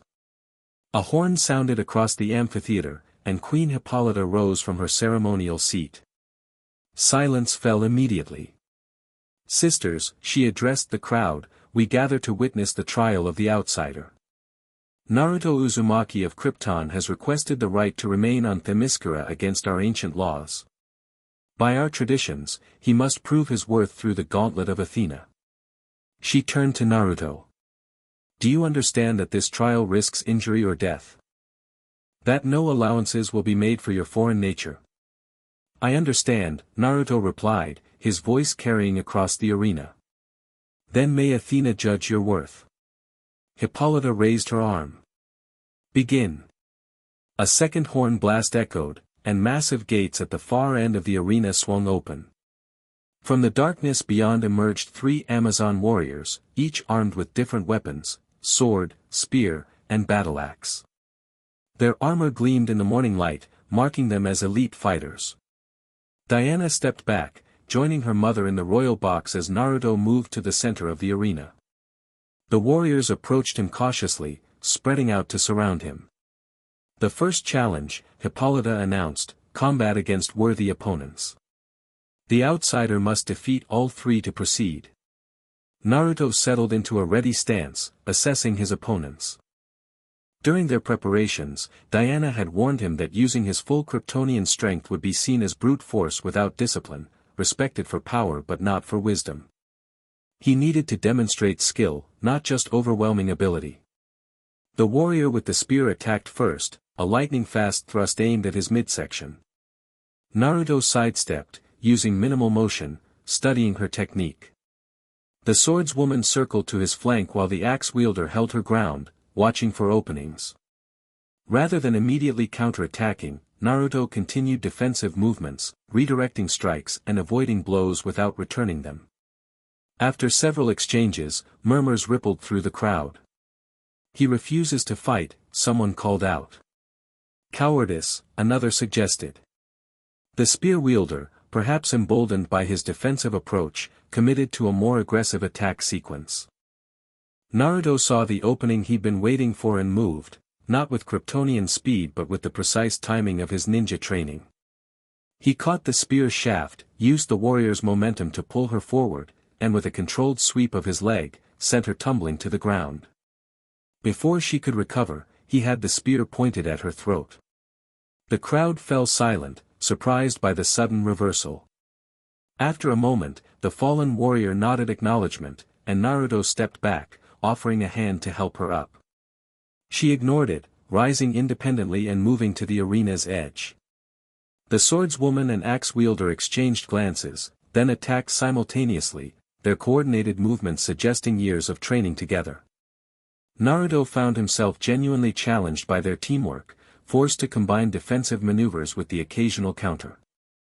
When he disarmed the swordswoman with a precise strike to her wrist, he immediately tossed her weapon aside rather than using it against her. Instead, he engaged her in hand-to-hand combat, matching her skill with his own. The axe-wielder saw an opening and swung her massive weapon in a horizontal arc that would have decapitated a slower opponent. Naruto ducked beneath it and, in the same motion, swept her supporting leg. As she fell, he caught her weapon arm, controlling her descent and preventing injury while simultaneously removing the axe from her grip. Both warriors found themselves disarmed and in disadvantageous positions. After a tense moment, they yielded, acknowledging defeat. The arena remained silent as Naruto stepped back, offering a respectful bow to his opponents. No devastating displays of power, no humiliation of his challengers, just efficient, controlled victory. From the royal box, Hippolyta studied him with narrowed eyes. "The first challenge is complete," she announced. "Proceed to the second trial." Naruto followed a path leading from the arena into a dense forest. As soon as he was beneath the canopy, the ambient sounds changed, birds fell silent, insects stilled, and an unnatural quiet descended. Diana had warned him about this stage. "The forest of illusion," she'd explained. "It shows each challenger their deepest fears and desires. Many warriors become trapped in visions, unable to distinguish reality from fantasy." Naruto moved cautiously, senses alert for any change. The crystal in his pocket grew warm, perhaps responding to the magical energy surrounding him. The first illusion manifested as a subtle shifting of light, then solidified into a figure he recognized immediately. Sasuke stood before him, but not as he was now. This was Sasuke as he had been during his darkest days, consumed by vengeance and hatred. "Still chasing me, dead last?" the illusion taunted. "Still thinking you can save everyone?" Naruto kept walking, refusing engagement. The illusion paced alongside him. "You couldn't save me. You couldn't save Niji. You couldn't save your parents. What makes you think you can save worlds?" When Naruto remained silent, the forest shifted around him. Now he stood in a devastated Konoha, buildings crumbled, bodies scattered across broken streets. Sakura lay dying before him, reaching out with bloodied hands. "You weren't here," she accused. "You were playing hero in another world while we needed you." The illusion was masterful, complete with smells, sounds, and tactile sensations. Naruto felt the heat of burning buildings, heard the cries of wounded villagers. For a moment, doubt crept into his mind. What if this was really happening? What if his absence had left the village vulnerable? The crystal pulsed against his chest, momentarily breaking the illusion's hold. Naruto took a deep breath, centering himself. "This isn't real," he stated firmly. The forest rippled around him, reforming into a new scenario.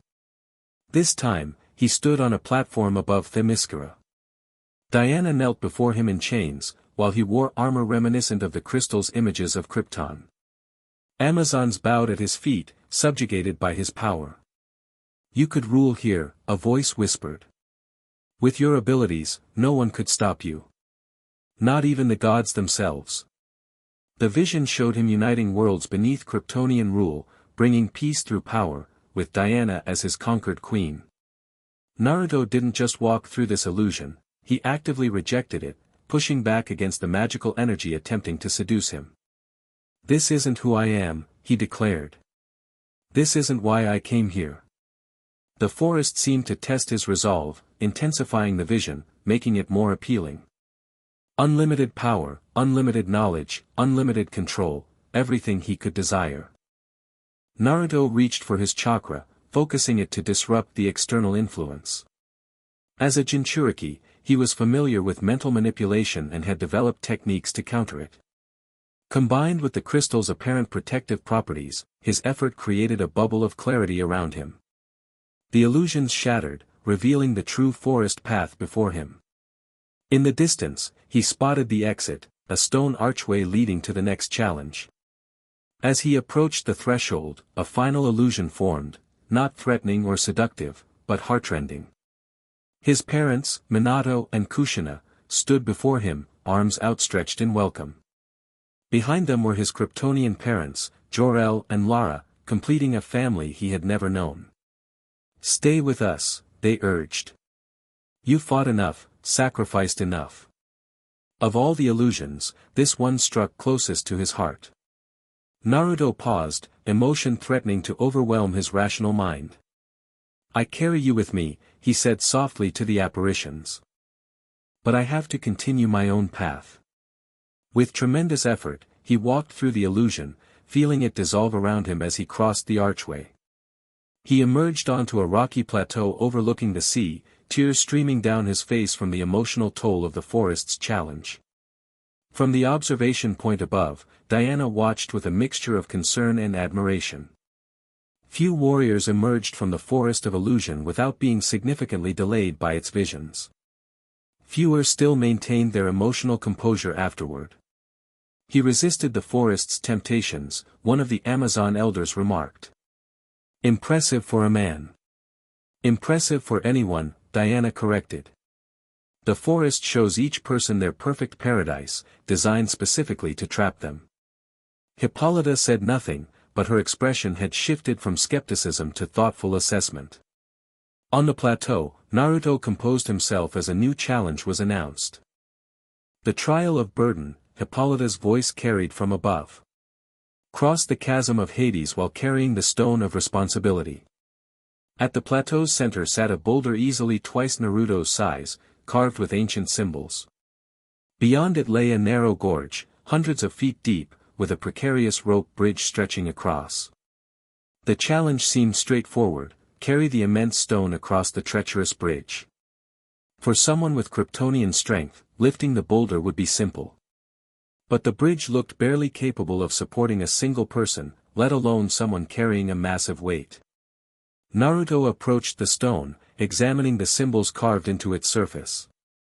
They depicted people suffering, some drowning, others burning, others crushed beneath weights. A representation of those who needed help, perhaps. He placed his hands on the boulder and channeled just enough of his golden energy to lift it. As expected, the stone rose in his grip, enormously heavy but manageable with his Kryptonian strength. The moment he lifted it, however, screams echoed from the chasm below, genuine cries of pain and fear. Naruto peered over the edge and saw with horror that people were trapped on ledges throughout the gorge, in positions matching the carvings on the stone. "Help us," they called. "Please." Naruto looked from the boulder in his hands to the suffering people, then to the bridge that would lead him to the next challenge. Diana had warned him that each stage presented a moral choice, not just a physical test. If he crossed the bridge with the stone as instructed, he would complete the challenge, but abandon those in need. If he helped those in the chasm, he would fail to carry the stone across. Unless... Naruto set the boulder down and created a shadow clone, a technique he hadn't yet displayed on Themyscira. The duplicate appeared beside him in a puff of smoke, causing murmurs among the watching Amazons. "What is this sorcery?" one of the elders demanded. "Shadow clone jutsu," Diana explained. "A technique from his world that creates solid duplicates of himself." Naruto directed his clone to begin rescuing those trapped in the chasm, using chakra to adhere to the steep walls as it descended. Meanwhile, he himself lifted the boulder again and approached the bridge. Each step caused the fragile structure to creak alarmingly. Even with careful distribution of his weight, the rope strained against the combined mass of Naruto and the stone. Below, his clone moved quickly from ledge to ledge, helping the stranded victims to safety. Halfway across, one of the support ropes snapped with a sharp crack. The bridge tilted dramatically, nearly spilling Naruto and his burden into the depths. He caught himself, balancing precariously while redistributing the weight. From the observation point, Diana tensed, resisting the urge to intervene. This was his trial to face alone. Naruto stabilized his position and continued forward, each step a careful negotiation between necessary movement and structural preservation. All the while, his clone continued rescue operations below, sometimes carrying victims on its back, other times creating additional clones to form human chains across particularly difficult sections. When Naruto finally reached the far side, setting the boulder on solid ground, his clone had rescued the last of those trapped in the chasm. The duplicate dispelled itself, transferring its memories and experiences back to the original. He turned to face the royal box, uncertainty in his expression. Had he passed by completing both objectives, or failed by not carrying the burden alone? After a moment's consultation with the elders, Hippolyta stood. The trial of burden is complete. The outsider chose to both fulfill his task and aid those in need. Proceed to the final challenge. Relief washed over Naruto as he continued along the path leading from the plateau. The final test, Diana had told him, was different for each challenger, designed specifically for their unique weaknesses. The path descended toward the shore, where a simple circular platform extended over the water. Standing upon it was a single figure in elaborate armor that Naruto recognized immediately from Diana's descriptions. Ares, god of war. The deity stood tall and imposing, his armor black as night with accents of blood red. His face was hidden behind a helmet adorned with stylized flames, and a massive sword rested casually across his shoulders. The final challenge, Hippolyta announced, her voice carrying a note of tension Naruto hadn't heard before. Confrontation with your greatest adversary. Naruto stepped onto the platform cautiously. Is that really Ares? An aspect of him, the god replied, his voice resonating with power. Enough for this test, Kryptonian. From the observation point, Diana watched with concern. Mother, is this wise? Ares, even an aspect, is not to be trifled with. The goddess Athena approved this manifestation, Hippolyta replied. It will test not just his combat prowess but his judgment regarding power. On the platform, Ares lowered his sword into a ready position. You seek knowledge of dimensional barriers, of Kryptonian technology, of power beyond your understanding. His helmet tilted slightly. Tell me, why? To protect my world, Naruto answered. To stop the rifts from spreading. Noble words. Ares began circling slowly. Yet I sense the ambition within you. The desire to master your abilities, to become something greater. Perhaps even a god among mortals. I just want to understand who I am. Who you are. Ares laughed, the sound like distant thunder. You are power incarnate. The last son of a dead world, harboring energies that could reshape reality. He pointed his sword at Naruto. Show me this power. Prove your worth through combat. Naruto remained motionless. What would that prove except that I can fight? It would prove your dominance, Ares replied. Your right to the knowledge you seek. I don't believe knowledge is earned through violence. Ares stopped circling, his posture shifting subtly. Then how is it earned, Kryptonian. Through understanding. Cooperation. Exchange. Naruto met the god's hidden gaze. The Amazons have knowledge I need. I have abilities that might help them. Why should either be won through combat? Because conflict reveals truth. Ares suddenly charged, his sword arcing toward Naruto with divine speed. Naruto could have dodged, could have countered with his Kryptonian strength or heat vision. Instead, he stood his ground, making no move to defend himself. The blade stopped a hair's breadth from his neck. You would die for your principles? Ares asked, genuine curiosity in his tone. I would die for what's right, Naruto corrected. But I don't believe this fight is necessary or right. Ares withdrew his sword slowly. Interesting. Most warriors faced with a god would either flee or attack. He circled Naruto again, assessing. You truly believe cooperation surpasses conflict? I believe there's a time for both. But this isn't a battlefield, it's a test. And I don't think the test is about who's stronger. For a long moment, Ares stood motionless, the platform silent except for waves lapping beneath them. Then, to the surprise of many watching, he sheathed his sword. Perhaps there is wisdom in you after all, Kryptonian. The god's form began to shimmer, becoming translucent. We will meet again, under different circumstances. Remember this moment when we do. With those cryptic words, the aspect of Ares dissolved into crimson mist that quickly dissipated over the water. Naruto stood alone on the platform, uncertain if he had passed or failed the final challenge. He turned toward the royal box, awaiting judgment. Hippolyta conferred briefly with the elders before rising to her feet. The entire amphitheater fell silent. Naruto Uzumaki of Krypton has completed the Gauntlet of Athena, she announced.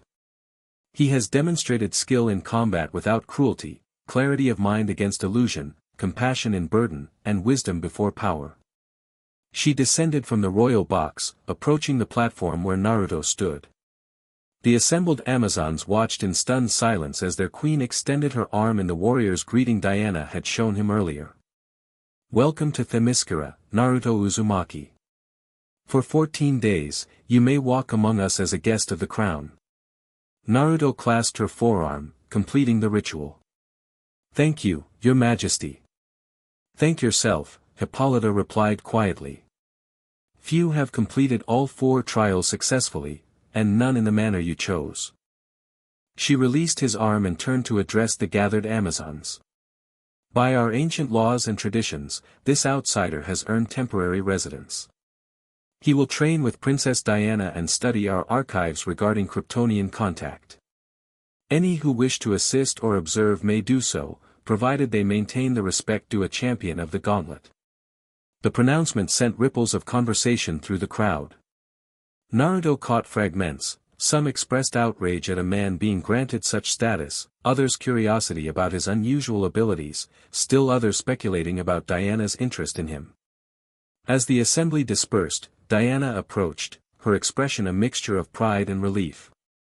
Congratulations. You've managed what no man has achieved in our recorded history. I just followed your advice, Naruto said. Trust my instincts. Your instincts are unique. She glanced toward the dissipating aspect of Ares. Most warriors would have fought the god of war when challenged. Would fighting him have solved anything? Diana's smile was answer enough. Come. You've earned rest before we begin training tomorrow. As they walked toward the guest quarters prepared for him, Naruto noticed a change in how the Amazons regarded him. The hostility remained in some gazes, but others showed curiosity or grudging respect. They'll warm to you, Diana assured him, noticing his observation.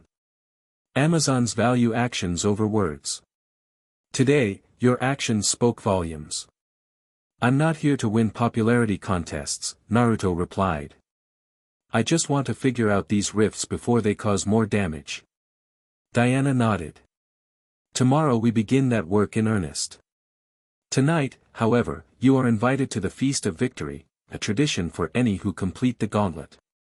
A feast sounds perfect, Naruto admitted. Turns out facing down gods works up an appetite. Diana laughed, the sound bright against the afternoon sun. Then prepare yourself, Kryptonian. Amazon celebrations are as legendary as their battles. The Feast of Victory lived up to its reputation.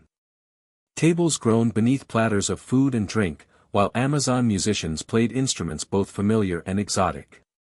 The celebration took place in an open-air pavilion overlooking the sea, with hundreds of lanterns illuminating the night. Naruto sat at the high table beside Diana, still uncomfortable with the attention but gradually relaxing as the evening progressed.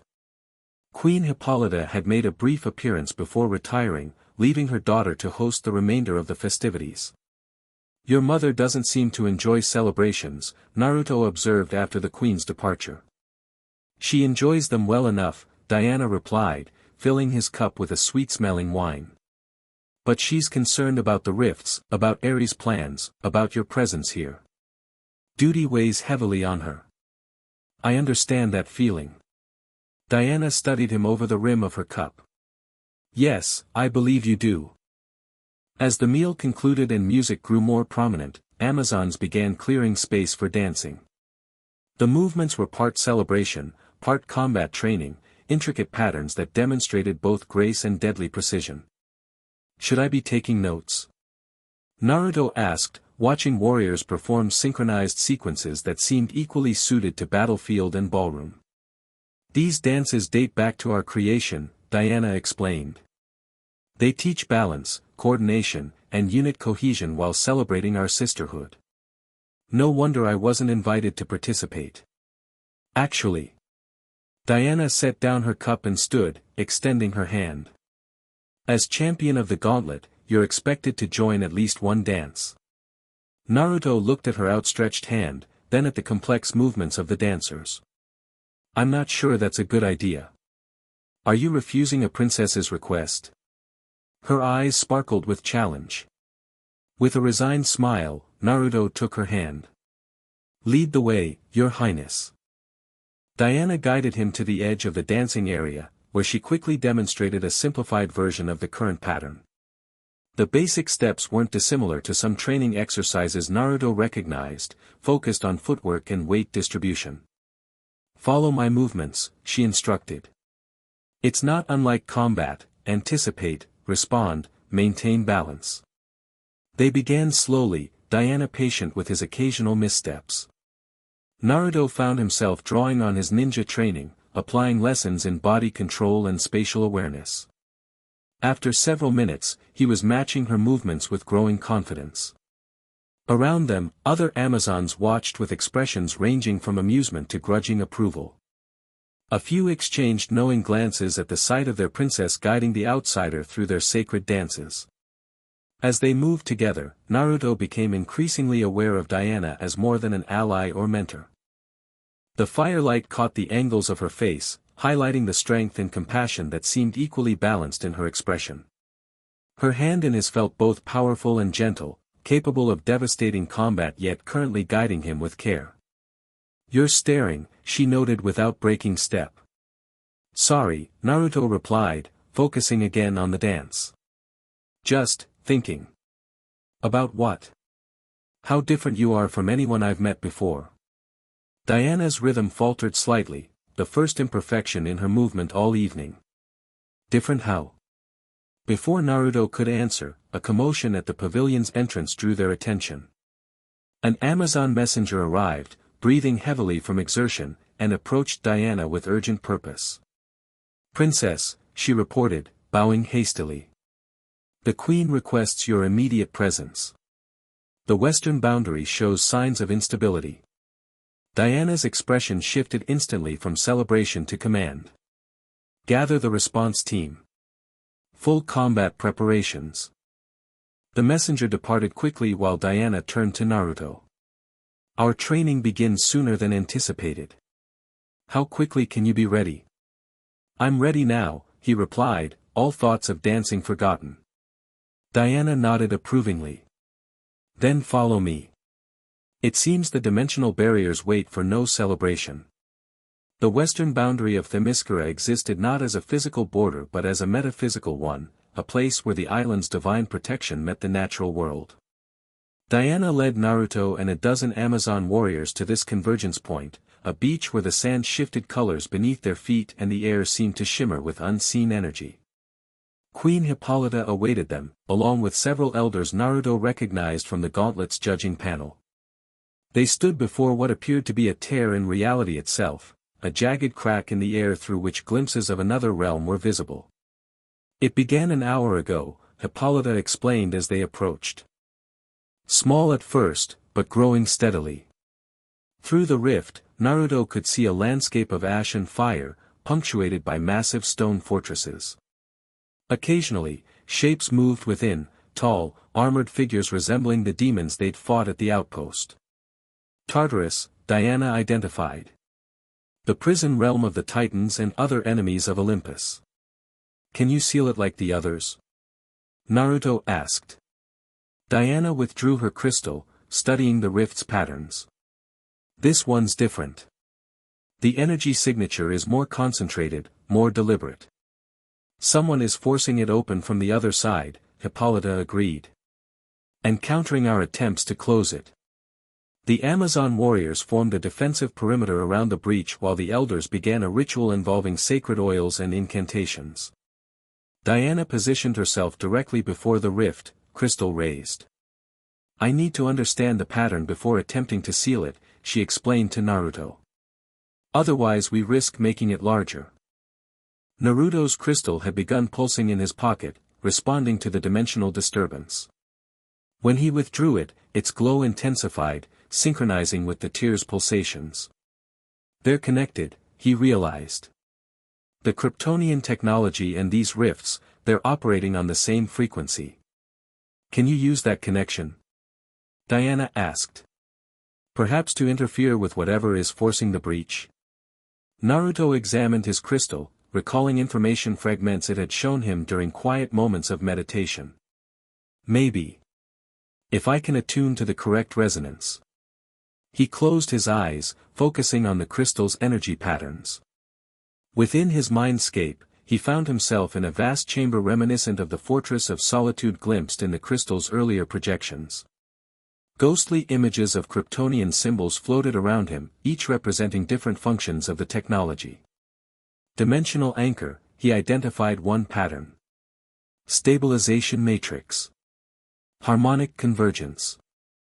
The technical terms came to him without conscious learning, as if the crystal was feeding information directly to his mind. He selected the stabilization sequence, mentally engaging it while channeling his golden energy into the crystal. In the physical world, the sunstone responded by projecting a network of golden light that intersected with the rift's edges. Where the light touched the tear, the jagged edges smoothed slightly, becoming more defined and less chaotic.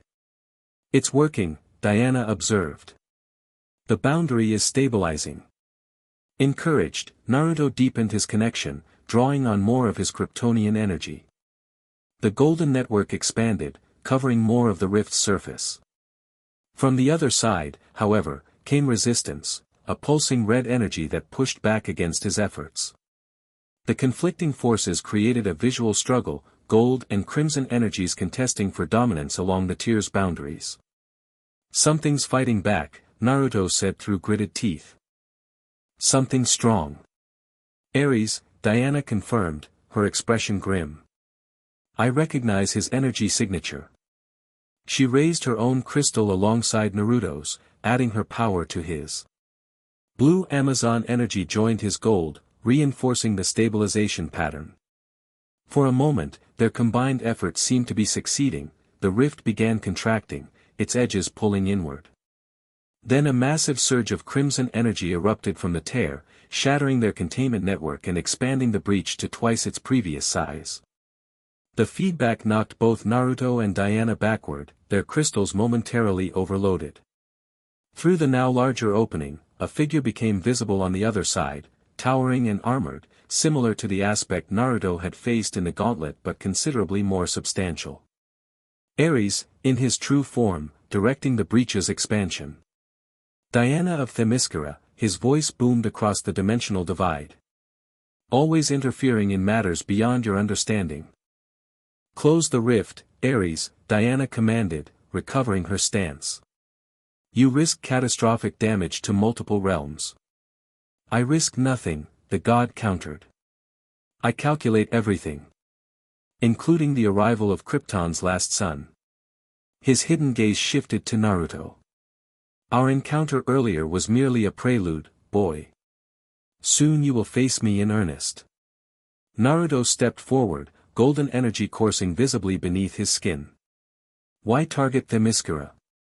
What do you gain from breaking these boundaries? War thrives on chaos, Ares replied. When barriers fall, conflicts rise.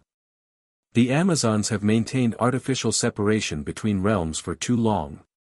It is time for integration. You mean invasion, Hippolyta accused. You've always sought to destroy what the gods created.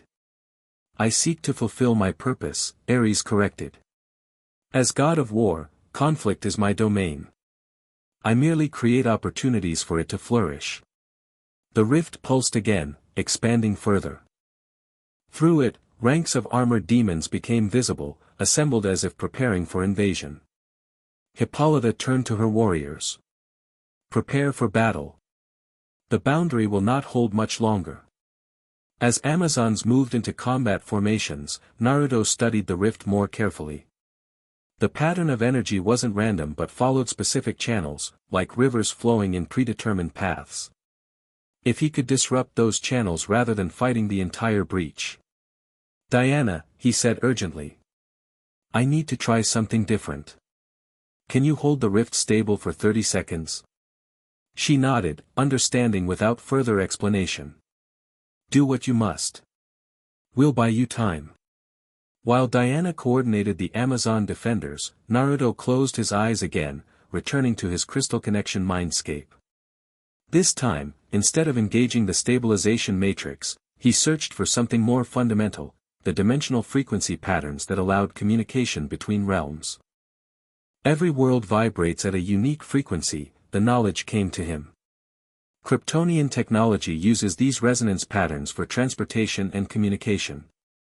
If he could identify the exact frequency Ares was using to force the breach, perhaps he could create a counterfrequency, a dimensional dissonance that would disrupt the god's control. Within the mindscape, Naruto found what he needed, a sequence that would temporarily alter Themyscira's dimensional frequency, making it incompatible with Ares' forced connection. It was risky, potentially disrupting the island's protective barriers entirely, but might buy them time to develop a more permanent solution. He opened his eyes to find the situation deteriorating rapidly. Diana and the Amazons were engaging advance forces that had begun pushing through the widening breach, smaller demons acting as scouts for the main invasion force. Ares remained on the other side, channeling his divine energy into maintaining the rift. Everyone moved back. Naruto called out. I need space. Diana understood immediately, ordering her forces to retreat to defensive positions. As they withdrew, Naruto positioned himself directly before the breach, crystal held before him. What are you attempting, Kryptonian? Ares asked, curiosity evident even through his menacing posture. Something you won't like, Naruto replied, channeling both his golden energy and chakra into the crystal simultaneously. The combination created an unexpected reaction. Where his previous efforts had produced structured networks of light, this fusion generated a swirling vortex of energy, gold from his Kryptonian abilities, blue from his chakra, and hints of red from the Ninetales' influence. The crystal projected this combined energy directly into the rift center, where it collided with Ares' crimson power. Instead of a direct contest of strength, however, Naruto's energy began altering the dimensional frequency of the breach itself, changing the fundamental properties that allowed it to exist. Ares realized what was happening too late. No. You'll destabilize the entire boundary network. That's the idea, Naruto confirmed, pushing more power into the crystal. The rift began to vibrate, its edges blurring as conflicting frequencies battled for dominance. The demons that had crossed through were suddenly caught between dimensions, their forms becoming transparent, insubstantial. With a sound like reality itself tearing, the breach collapsed, not gently closing but violently imploding. The resulting shockwave rippled across the beach, sending everyone except Naruto staggering backward. Where the rift had been, a shimmering aftereffect remained, a temporary strengthening of Themyscira's natural dimensional barrier, glowing with a mixture of golden Kryptonian energy and the island's divine protection. Naruto lowered the crystal, momentarily exhausted by the effort. Diana approached cautiously, studying the barrier's new configuration. "What did you do?" she asked, voice mixed with awe and concern. "Altered Themyscira's dimensional frequency," he explained. "Made it incompatible with the frequency Ares was using to force the breach." "Is it permanent?" "No. Maybe a day, possibly less. But it should prevent him from opening another rift in exactly the same location." Hippolyta joined them, her expression both impressed and troubled. "You wielded Kryptonian technology with surprising skill for one who claims to have only recently discovered his heritage." "The crystal guides me," Naruto admitted. "Shows me information I need, when I need it." "A convenient explanation," one of the elders remarked suspiciously. "But consistent with historical accounts," Diana countered. "Kryptonian technology was often designed to impart knowledge directly to its users." Hippolyta studied the shimmering barrier for several moments before coming to a decision. "This attack confirms our fears. Ares isn't merely causing random breaches, he's targeting Themyscira specifically, with a coordinated invasion force." "Why now?" Diana wondered. "He's attempted invasion before, but never with such technological precision." "Because now he has help," Naruto suggested. "Someone with knowledge of dimensional boundaries and how to manipulate them." The implication hung heavily in the air, someone with access to Kryptonian technology or similar capabilities. "We must accelerate your training," Hippolyta declared, surprising everyone. "If Ares returns with a stronger breach, we will need your combined abilities to counter him." She turned to the gathered Amazons. "Strengthen all boundary patrols. Any sign of instability is to be reported immediately." To Diana, she added, "Begin at dawn. The archives, the training grounds, whatever resources you need, they're at your disposal." With that, the queen departed, her guard falling in around her. The remaining Amazons began securing the area and establishing monitoring stations along the beach. Diana turned to Naruto. "That was impressive. And concerning. The technique? The ease with which you executed it," she clarified. "You handled complex dimensional manipulation like a seasoned practitioner." Naruto glanced down at the crystal, still warm in his palm. "It doesn't feel like my knowledge. More like, remembering something I never actually learned. Genetic memory, perhaps. Or the crystal itself guiding your actions." Diana touched his shoulder. "Either way, we now know you can directly affect these breaches. That makes you essential to Themyscira's defense, and a primary target for Ares." "Wonderful," Naruto sighed. "Another god-level enemy.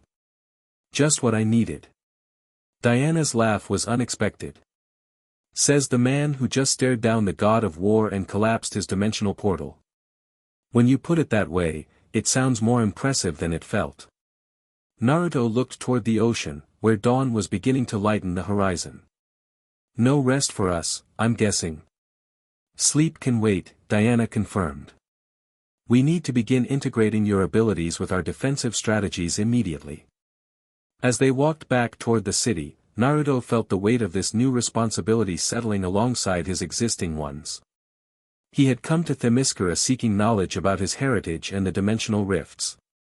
Now he found himself directly involved in an ancient conflict between gods, with an entire island depending on abilities he barely understood.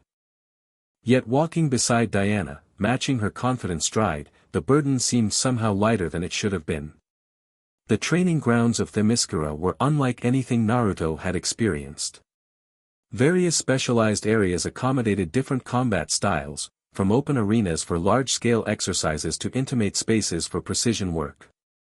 Ancient olive trees provided natural shade over stone benches where observers could rest between sessions. For 3 days, Naruto and Diana had trained from dawn until dusk, developing techniques that combined their unique abilities. Amazon warriors initially observed from a distance, skeptical of the outsider, but gradually moved closer as the impressive results became apparent. On this 4th morning, they focused on integrating Naruto's chakra control with his Kryptonian abilities, something he had attempted but never fully mastered back home. Your chakra and your solar energy are distinct but compatible systems, Diana observed as Naruto demonstrated the basics of each. Like tributaries of the same river. That's actually a good description, Naruto replied, surprised by her intuitive understanding. I've always treated them as separate power sources. Perhaps that's the limitation.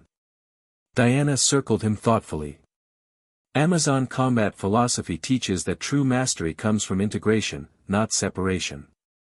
We don't distinguish between strength and speed, between offense and defense, all are aspects of the whole warrior.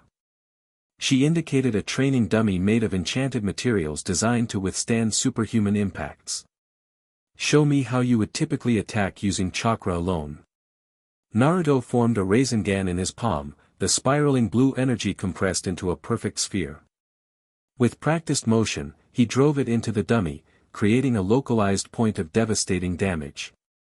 Now with your Kryptonian abilities. He channeled his golden energy next, delivering a straight punch enhanced with solar power. The impact was broader, sending the entire dummy sliding backwards several yards. Different approaches, different results, Diana noted. The chakra technique creates precise, concentrated damage. The Kryptonian strength creates overwhelming force across a larger area. They serve different purposes, Naruto agreed. But what if they served the same purpose simultaneously? Diana suggested. Not alternating between them, but using both in perfect harmony. The concept wasn't entirely new to Naruto. He had experimented with combining the Nine-Tails chakra with his Kryptonian abilities during his initial training with Team 7. But this was different, more refined, more balanced. How would that work, he asked. Begin with your center, Diana instructed, placing her hand just below his sternum. Amazons believe all power flows from a single source within, then manifests in different forms according to need and training. Her touch lingered slightly longer than necessary, a detail not lost on either of them. Since the night of the celebration, a subtle shift had occurred in their interactions, a growing awareness that extended beyond mere alliance or friendship. Naruto closed his eyes, focusing on the point she had indicated. Within, he could sense his chakra network, the Nine-Tails sealed power, and the golden Kryptonian energy that suffused his cells. Each operated on different principles, yet all were parts of his complete being. Instead of channeling one then the other, Diana continued, envision them as aspects of the same energy, different expressions of your true power. Naruto attempted to follow her guidance, imagining his various energy sources not as separate systems but as facets of a unified whole. To his surprise, they responded, flowing together not in conflict but in coordination, like instruments in an orchestra playing different parts of the same composition. When he opened his eyes, a new aura surrounded him, not the pure gold of his Kryptonian power or the blue of chakra or the red of the Nine-Tails, but a harmonious blend that shifted and stabilized into a rich, deep emerald. Sage energy, he whispered in recognition. What does that mean? Diana asked, watching the transformation with fascination. In my world, Sage Mode combines natural energy with a person's chakra, creating enhanced abilities. Naruto studied his hands, where the green energy flowed like liquid light beneath his skin. This feels similar, but different, more complete, more balanced. Try the attack combinations again, Diana suggested. Naruto approached a fresh training dummy, this time not separating his energy sources but allowing them to work in concert. The Rasengan that formed in his palm contained swirling patterns of all his energies, Chakra's precision, Kryptonian power's force, the Nine-Tails' intuitive adaptability, and now something new that seemed to bind them together. When he struck the dummy, the effect was nothing short of spectacular. The Rasengan didn't simply damage its target or push it back, it enveloped it in emerald energy that simultaneously pierced like chakra, overwhelmed like Kryptonian strength, and adapted to the dummy's resistance like the Ninetales' power. The dummy didn't break or shatter. It simply ceased to be, converted into pure energy that was absorbed back into Naruto's aura. Diana's eyes widened. By Hera. Naruto stepped back, equally stunned by the result. That was not what I expected. Matter conversion, came a voice from behind them. They turned to find one of the Amazon elders, Artemis, observing their training. The ancient texts speak of such abilities among the most advanced Kryptonian adepts. She approached, studying Naruto's emerald aura with scholarly interest. They called it the harmony of Rao, the perfect balance of physical and spiritual energies that allows matter manipulation at its most fundamental level. You've seen this before? Diana asked. Only in historical accounts, Artemis replied. When Kryptonians visited 3 millennia ago, their leader demonstrated similar abilities, though with less raw power than our guest exhibits. Naruto allowed the emerald aura to fade, returning to his normal state. I don't fully understand what just happened or how to control it. Few true powers can be mastered in a day, Artemis observed. But what you've discovered may be crucial to our current crisis. She gestured toward the palace. The Queen has requested your presence. Our scouts have detected new anomalies along the eastern boundary, different from the rifts, but potentially related. Diana exchanged concerned glances with Naruto. We'll continue this training later. For now, we should see what my mother has found. As they followed Artemis toward the palace, Naruto reflected on the significance of what had just occurred. He had sought to understand his Kryptonian heritage, to integrate it with his existing abilities. Instead, he had discovered something beyond either tradition, a new synthesis that transcended its component parts. Sage of Steel, the name formed in his mind. A fitting description for this new path, part ninja wisdom, part Kryptonian power, yet entirely his own. The eastern boundary of Themyscira bordered what Diana called, the veil between worlds, a misty expanse where reality itself seemed less defined. Unlike the western beach, this area featured sheer cliffs dropping hundreds of feet to churning waters below. Hippolyta awaited them at an ancient observatory built into the cliffside, its massive telescopes and divination instruments oriented not toward stars but toward the spaces between dimensions. Something approaches, the Queen said without preamble as they entered. Not a breach, but a vessel of some kind, traversing the boundaries between realms. She directed them to the primary viewing instrument, a combination of crystal lenses and enchanted metals that revealed energies invisible to normal sight. Through it, Naruto could see a disturbance moving steadily toward Themyscira's protective barrier, something mechanical yet organic, pulsing with familiar energy. Kryptonian, he identified immediately. Or at least, Kryptonian technology. Are you certain? Hippolyta asked sharply. The energy signature matches my crystal, Naruto confirmed. But I don't recognize the design. The approaching object resembled a ship but lacked the elegant contours of the vessel that had brought him to Earth. This construct appeared cobbled together from disparate technologies, Kryptonian components merged with unfamiliar elements in a disturbing hybrid. Could it be from your world? Diana asked. Naruto shook his head. Nothing in the Hidden Leaf Village approaches this level of technology. Even Project Starchild was primitive compared to this. As they observed, the hybrid vessel slowed its approach, maintaining position just outside Themyscira's dimensional barrier. Instruments throughout the observatory registered its presence, ancient dials spinning and crystals pulsing in response. It's scanning us, Artemis realized, reading the indicators. Analyzing our defenses.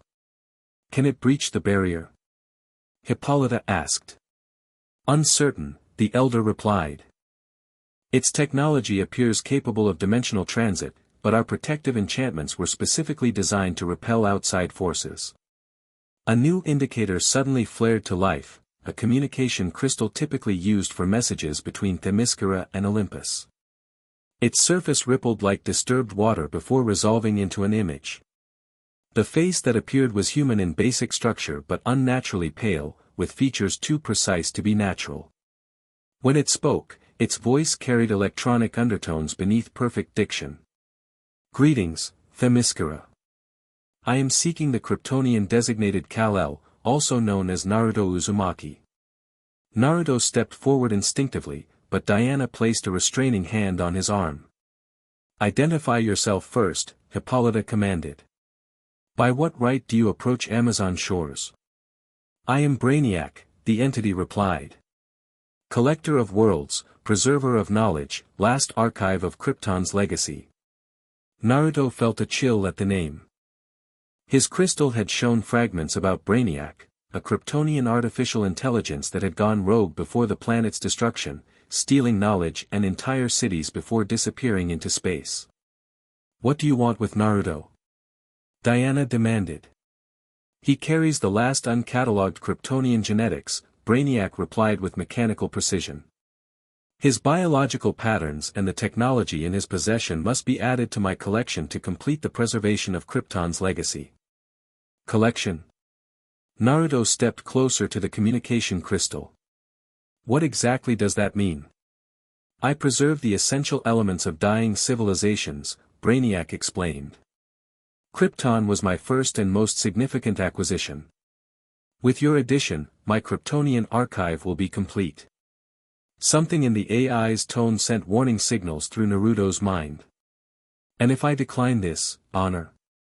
"Declining is not an option," Brainiac stated. "The preservation of knowledge supersedes individual preference. I have tracked your dimensional frequency since your powers began manifesting. The recent rifts provided necessary access points to this realm." The implication struck Naruto like a physical blow. "You're responsible for the dimensional breaches?" "I have utilized pre-existing instabilities to facilitate transit," Brainiac corrected. "The primary destabilization was caused by the activation of dormant Kryptonian technology scattered throughout this dimensional cluster." "My ship," Naruto realized. "When it activated fully after I discovered my heritage." "Correct. Your vessel's emergence from dormancy triggered a cascade effect across related Kryptonian systems, including the dimensional monitors placed on Themyscira millennia ago." Diana exchanged alarmed glances with her mother. "The monitors were designed to maintain boundaries, not break them." "Their programming was altered," Brainiac confirmed. "By one designated Ares, god of war, who provided specific frequency patterns that would destabilize rather than reinforce dimensional integrity." The pieces connected in Naruto's mind. "You're working with Ares." "A temporary arrangement of mutual benefit," Brainiac acknowledged. "His goals of dimensional integration create opportunities for my collection activities across multiple realms." "You're helping him start a multidimensional war," Diana accused. "The conflicts of organic beings are irrelevant to my mission," Brainiac replied. "I preserve knowledge regardless of its source or the circumstances of its acquisition." Hippolyta stepped forward, regal authority radiating from her posture. "Themyscira will not surrender anyone to your collection, machine. Our barriers have repelled gods and monsters for millennia. They will certainly repel you." Brainiac's expression didn't change, but something in its eyes shifted, a calculating assessment visible even through the communication crystal. "Your barriers were designed by Olympians using principles I have long since analyzed and catalogued," it stated. "They are impressive but not impenetrable, particularly when one possesses Kryptonian dimensional technology." The image pulled back, revealing more of Brainiac's vessel, and the devices attached to its hull. Naruto recognized them immediately from the crystal's historical records, dimension cutters, designed to slice through the fabric of reality itself. "You have 24 hours to surrender the Kryptonian," Brainiac announced. "After which, I will extract him myself, along with any Amazon knowledge worth preserving before this island is reduced to its component elements." The communication ended abruptly, leaving the observatory in tense silence. "Well," Naruto said after a moment, "that complicates things." "An understatement," Hippolyta replied grimly. If this Brainiac truly possesses the capabilities it claims, Themyscira faces its most significant threat since the Titan War. Diana moved to the observatory's instruments, adjusting settings to provide different views of the vessel. We need to understand exactly what we're facing.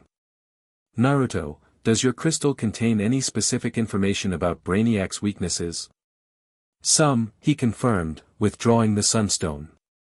Brainiac was originally created as Krypton's central information system, designed to process and preserve knowledge.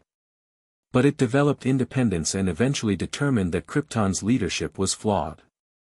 The crystal pulsed as he spoke, projecting fragmentary images of a sleek, humanoid robot evolving over time into the more organic-appearing entity they had just seen. It began collecting and digitizing entire cities before Krypton's destruction, Naruto continued, the information flowing from the crystal to his consciousness. Miniaturizing them and storing them aboard its vessel. Collecting living beings? Artemis asked, horrified. Entire populations, preserved in suspended animation, Naruto confirmed. To Brainiac, they're specimens, examples of cultures worth documenting before they vanish. And it believes you belong in this collection, Diana concluded. As the last Kryptonian with natural DNA, yes. Naruto's expression darkened. Though I suspect preservation might be a euphemism for something more invasive. Hippolyta turned to her advisors. Alert the defense forces. Full mobilization within the hour. Artemis, consult the archives for any additional information about this entity. As the Amazons dispersed to their tasks, Diana pulled Naruto aside. There's another option we haven't discussed. Leaving, he guessed. Drawing Brainiac away from Themyscira. It's the logical solution, she argued. The entity wants you, not us. If you return to your village, then Brainiac follows me there, endangering everyone in the hidden leaf instead, Naruto interrupted. And without Themyscira's dimensional knowledge and Amazon warriors, we'd be even less prepared to fight it. You would risk our island for strategic advantage? I would face this threat where we have the best chance of defeating it, Naruto corrected. Running doesn't solve the problem, it just changes the battlefield to one where we're weaker. Diana studied him for a long moment before nodding slowly. You continue to think like an Amazon warrior. I'm learning from the best, he replied with a hint of a smile. Their eyes held for a moment longer than necessary, an unspoken connection strengthening between them. Since beginning their training together, moments like these had become more frequent, brief pauses where the world seemed to recede, leaving only their growing awareness of each other. Hippolyta cleared her throat subtly, breaking the moment. If you remain, Naruto Uzumaki, then you must be integrated into our defense strategy immediately. Diana, take him to the War Council. I will join you shortly after consulting with the Oracle. As they left the observatory, Naruto felt the crystal pulse against his chest, almost like a heartbeat. Brainiac's arrival had changed everything, revealing the connection between his emerging powers, the dimensional rifts, and Ares' plans for multidimensional war. What had begun as a journey of self-discovery had evolved into something far more complex. The last son of Krypton, the princess of the Amazons, a rogue artificial intelligence, and the god of war, pieces on a cosmic chessboard whose full dimensions were only beginning to emerge. The War Council of Themyscira met in an ancient chamber carved from the living rock beneath the royal palace.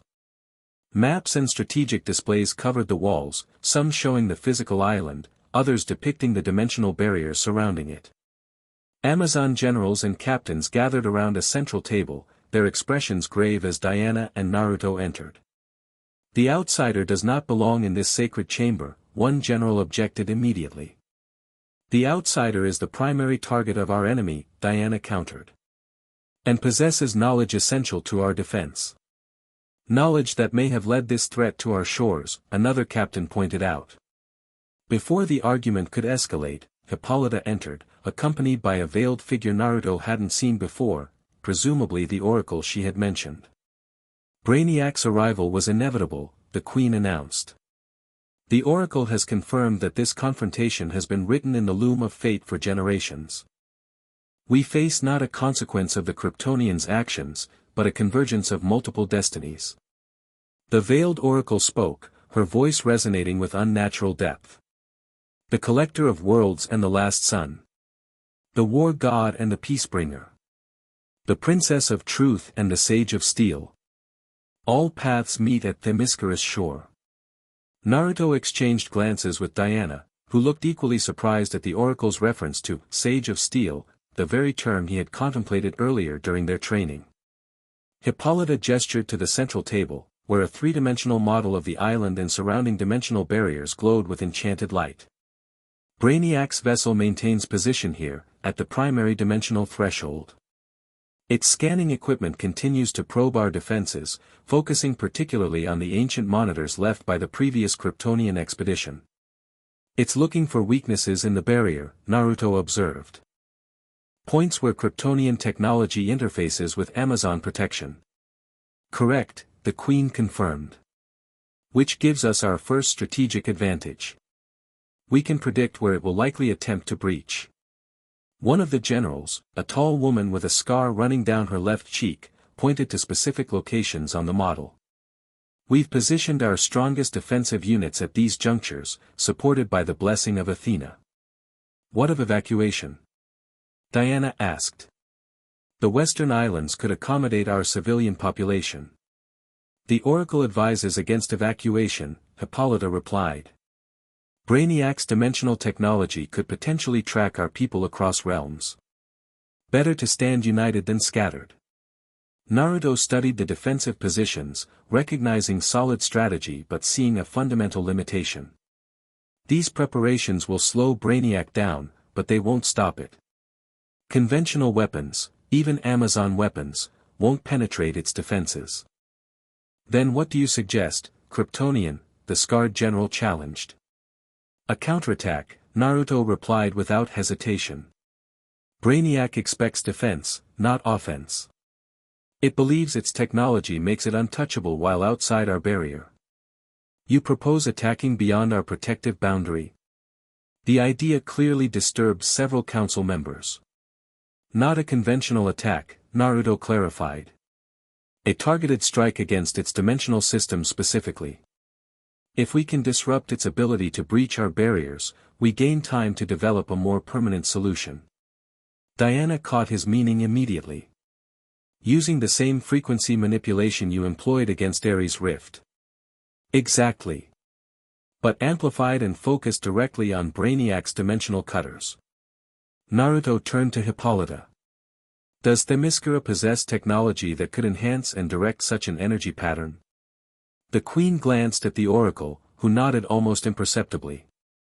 The Forge of Hephaestus, Hippolyta decided. Created to channel divine energy into Olympian weapons. If reconfigured, it might serve your purpose. I'll need to modify my crystal to interface with your forge, Naruto said. And we'll need to get close enough to Brainiac's ship to transmit the disruption pattern effectively. A small team, Diana suggested. Fast, maneuverable, capable of operating beyond the barrier for a limited time. Led by you and the Kryptonian, Hippolyta concluded, not a question but a statement. While our main forces prepare for the possibility of your failure. The blunt assessment hung in the air, but Naruto didn't flinch. A realistic approach, Your Majesty. The scarred general still looked skeptical. Even if this plan succeeds, it merely delays the inevitable. This Brainiac will not simply depart. It will adapt and return stronger. True, Naruto acknowledged. Which is why we need a two-phase strategy. First, disrupt its immediate attack capabilities. Second, find a permanent means of neutralizing it. The archives, Diana realized. If the previous Kryptonian expedition left monitoring devices, they might also have left contingencies against rogue technology from their world. Worth investigating, Hippolyta agreed. Artemis will assist you in searching the restricted historical records. The War Council continued for another hour, detailing specific preparations and contingencies. Throughout, Naruto noticed a subtle shift in how the Amazon commanders regarded him, from suspicion to cautious respect as his tactical suggestions proved both sound and considerate of their traditions. When the meeting concluded, Hippolyta held Diana and Naruto back as the others departed. "There is another matter we must discuss," she said once they were alone. "The Oracle has spoken of a connection between you two, a convergence of energies that may prove significant in the coming conflict." Diana looked uncomfortable. "Mother, I've seen it myself," Hippolyta continued. "During your training sessions. When you work in harmony, your combined abilities exceed the sum of their parts." Naruto thought of the emerald energy that had manifested during their practice, the perfect integration of his various powers guided by Diana's Amazon philosophy. "The Sage of Steel," he said softly. The Oracle, who had remained silent during the council, stepped forward. Two worlds united in one vessel. Power balanced by wisdom. Strength tempered by compassion. Her veiled face turned toward Diana. "The daughter of Hippolyta stands at a crossroads of destiny, as the ancient prophecy foretold." "What prophecy?" Diana demanded, clearly hearing this for the first time. "When the barriers between realms weaken, the Truthbringer will find her counterpart in the stars," the oracle intoned. "Together they will face the collector of knowledge and the sower of conflict." Hippolyta's expression revealed she had known this prophecy well. "I had hoped it would not come to pass in your lifetime, Diana." "You knew?" Diana's voice held rare accusation. "You knew of this connection and still opposed Naruto's presence here?" "I am queen before I am mother," Hippolyta replied evenly. "I had to be certain he was worthy of the role prophecy assigned him." "And is he?" Diana challenged. "Having passed your gauntlet, having helped defend your shores, having offered himself as target rather than fleeing, has he proven worthy yet?" The tension between mother and daughter crackled like lightning. Naruto remained silent, recognizing this as a conflict far older than his arrival on Themyscira. "He has shown courage and honor," Hippolyta finally acknowledged. "Whether that makes him worthy of what the prophecy truly entails remains to be seen." Diana's frustration was palpable. "Always tests. Always judgment. Such is the burden of royalty," her mother replied quietly. "As you well know." The oracle raised her hand, silencing both. "Time grows short. The collector prepares its first assault. The forge must be prepared, the crystal attuned." Her reminder of the immediate threat dispelled some of the tension. Hippolyta nodded curtly. "Diana, take Naruto to the forge. Instruct the master craftswomen to provide whatever assistance he requires." As they turned to leave, the queen added, "And Diana, whatever the prophecy suggests, remember your duty to Themyscira first." Diana's only response was a stiff nod before leading Naruto from the chamber. They walked in silence through the palace corridors, Diana's expression tight with controlled emotion. Only when they reached a private courtyard did she stop, turning to face him directly. "I apologize for my mother," she said. "She sees threats in every shadow where our traditions are concerned." "She's trying to protect her people," Naruto replied. "I understand that better than most." "There's protection, and there's isolation," Diana countered.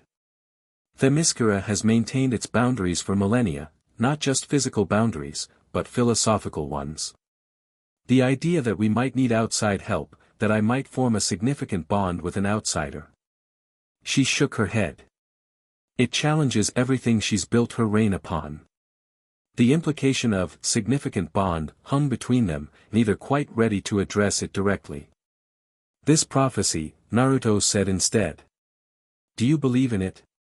Diana's laugh held little humor. "Prophecies on Themyscira have an inconvenient habit of coming true, regardless of belief." She sighed, leaning against a marble column. "Though they're often misinterpreted until after events unfold." "So, the Truthbringer will find her counterpart in the stars could mean anything." "It could," she agreed. "Or it could mean exactly what it appears to mean." Their eyes met, the unspoken connection between them impossible to ignore. Since their first meeting at the dimensional rift, something had been drawing them together, not just alliance against common threats, but a recognition that transcended their different worlds and traditions. Diana, Naruto began, stepping closer. I don't know what prophecies or oracles say, but I do know that in the short time we've known each other, I've felt, a distant alarm cut through his words, a low, resonant tone that echoed across the island. The boundary warning, Diana explained, instantly alert. Brainiac is making its move earlier than expected. The moment broken, they both shifted immediately to warrior focus. The forge? Naruto asked. This way, Diana replied, already moving. And Naruto? She glanced back at him. We'll finish that conversation later. Promise? Her smile was brief but genuine. Amazon's honor. The forge of Hephaestus blazed with divine fire at Themyscira's heart, a massive complex of ancient technology and godly enchantment. Massive hammers struck molten metal automatically, while channels of golden energy flowed through patterns carved into the stone floor. Amazon craftswomen worked frantically to modify the forge according to Naruto's specifications, integrating components from their magical technology with principles derived from his crystal. Despite the urgency, an atmosphere of focused precision prevailed, each adjustment carefully tested before implementation. The primary frequency modulator is aligned, reported Io, the master craftswoman overseeing the modifications. But we still can't achieve the necessary amplification without destabilizing the entire network. Naruto studied the energy flow diagrams, comparing them to the Kryptonian patterns projected by his crystal. The resonance is close, but not quite synchronized. We need something to bridge the dimensional frequencies, something that exists in both realms simultaneously. Diana, who had been coordinating with the defense forces, rejoined them with grim news. Brainiac has deployed its dimensional cutters. Our outer barrier is holding, but sensors indicate progressive deterioration. How long? Naruto asked. 2 hours at current rates. Less if it increases power. They exchanged concerned glances. Their plan required at least 4 hours to complete the forge modifications and prepare the strike team. We need to slow it down, Diana decided. A diversionary attack to force it to redistribute power from the cutters to its defenses. Too risky, Naruto argued. Anyone who goes beyond the barrier would be vulnerable to Brainiac's technology. Not if they move fast enough, Diana countered. A small team of our swiftest flyers, armed with Olympian lightning javelins. Hit and retreat tactics. Before Naruto could object further, the solution to their forge problem struck him. Wait, Olympian lightning. That's it. He turned to Io. Divine energy exists across multiple dimensional planes simultaneously. If we incorporate a conduit of Zeus's lightning into the amplification circuit. The craftswoman's eyes widened in understanding. It could stabilize the frequency patterns across dimensional boundaries. But harnessing divine lightning is incredibly dangerous. The last attempt killed 3 of our best craftswomen. I'll handle the lightning, Diana declared. My gauntlets were forged specifically to channel Zeus's power. Naruto looked at her with concern. The amount of energy required would be enormous. Even with your divine heritage, I can endure it, she interrupted. And we have no choice. While I provide the conduit, you must attune your crystal to project the disruption pattern through the forge. Their eyes held for a moment, mutual concern warring with strategic necessity. Finally, Naruto nodded. Together, then. Like in training. Like in training, Diana agreed. As the craftswomen hastily reconfigured the forge to accommodate this new approach, Naruto prepared his crystal, accessing the deepest Kryptonian knowledge it contained regarding dimensional frequencies. Meanwhile, reports continued arriving from the boundary defenses, each one more urgent than the last. Brainiac has penetrated the outer layer, a messenger announced. It's deploying secondary units, mechanical constructs advancing ahead of the main vessel. Diana issued rapid commands, deploying reinforcements and activating additional defensive measures. Throughout, she maintained the calm authority that had impressed Naruto since their first meeting, a leader born, not merely trained. When the forge modifications were complete, a semicircular platform stood at its center, connected to the main energy channeling system. Diana would stand there, arms extended, her gauntlets serving as conduits for divine lightning summoned from Themyscira's perpetual storm clouds. Naruto would position himself at the forge's focal point, crystal raised to project the disruption pattern through the amplified energy. One attempt, Io warned as they took their positions. The system won't survive a second channeling of this magnitude. Amazon engineers activated the forge's primary systems, causing the ancient machinery to hum with increasing power. Above the complex, storm clouds gathered in response to ritual invocations, flashes of lightning illuminating the darkening sky. Diana stood proud and resolute on her platform, arms raised toward the gathering storm. Mighty Zeus, Father of gods and men, lend me your power in Themyscira's hour of need. The response was immediate and spectacular. A massive lightning bolt struck directly at her gauntlets, channeling through her body into the forge's systems. Diana's face contorted in pain, but she maintained her position, directing the divine energy through the patterns carved into the platform. Naruto felt the crystal respond to the surging power, its surface warming beyond anything he'd experienced before. As Diana struggled to contain the lightning, he focused his concentration, mentally projecting the disruption pattern through the sunstone. Brainiac's dimensional technology operates on a specific frequency, he reminded himself. Find it, isolate it, disrupt it. The crystal's glow intensified, projecting a complex lattice of golden energy into the forge's focal chamber. There, it merged with Zeus's lightning, creating a swirling vortex of divine and Kryptonian power. The combined energies began forming the precise pattern needed to target Brainiac's dimensional cutters, a counter-frequency designed to render them temporarily inoperative. Diana's strength began to falter under the continuous lightning channeling. Sweat beaded on her brow, and her arms trembled with the effort of controlling such immense power. Hold on, Naruto called to her.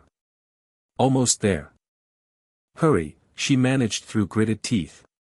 I can't maintain this much longer. The disruption pattern approached completion, but Naruto could see Diana was reaching her limit. In a split-second decision, he channeled his own golden energy through the crystal, creating a secondary connection that drew some of the divine lightning away from her and into himself.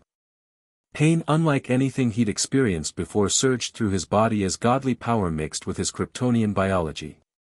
Every cell seemed to burn from within, yet he maintained his focus, allowing the lightning to flow through him back into the forge's systems.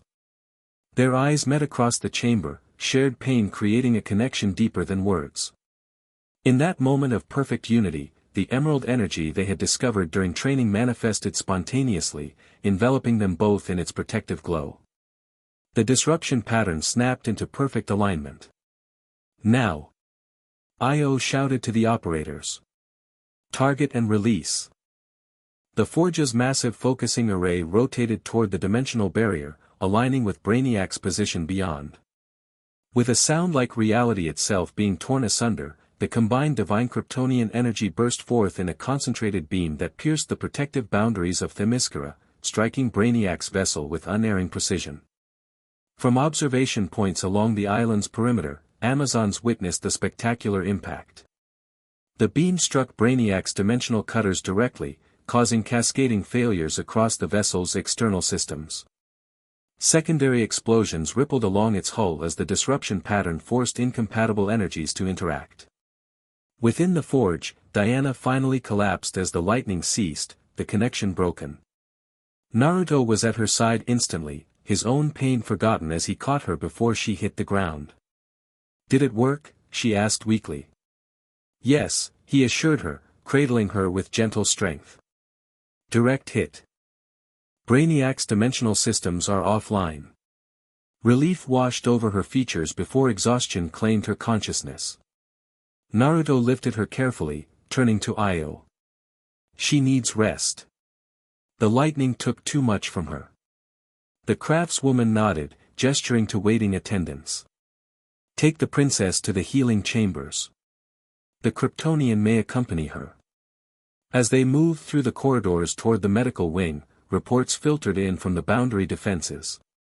Brainiac's vessel had withdrawn to a safer distance, its dimensional cutters inoperative.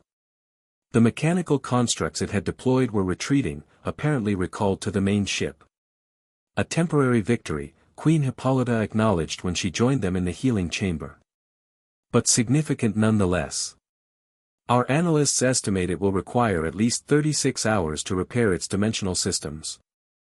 Naruto sat beside Diana's bed, where Amazon healers had applied regenerative treatments to counteract the effects of channeling divine lightning. That gives us time to develop a more permanent solution. Indeed. Hippolyta studied him with new consideration.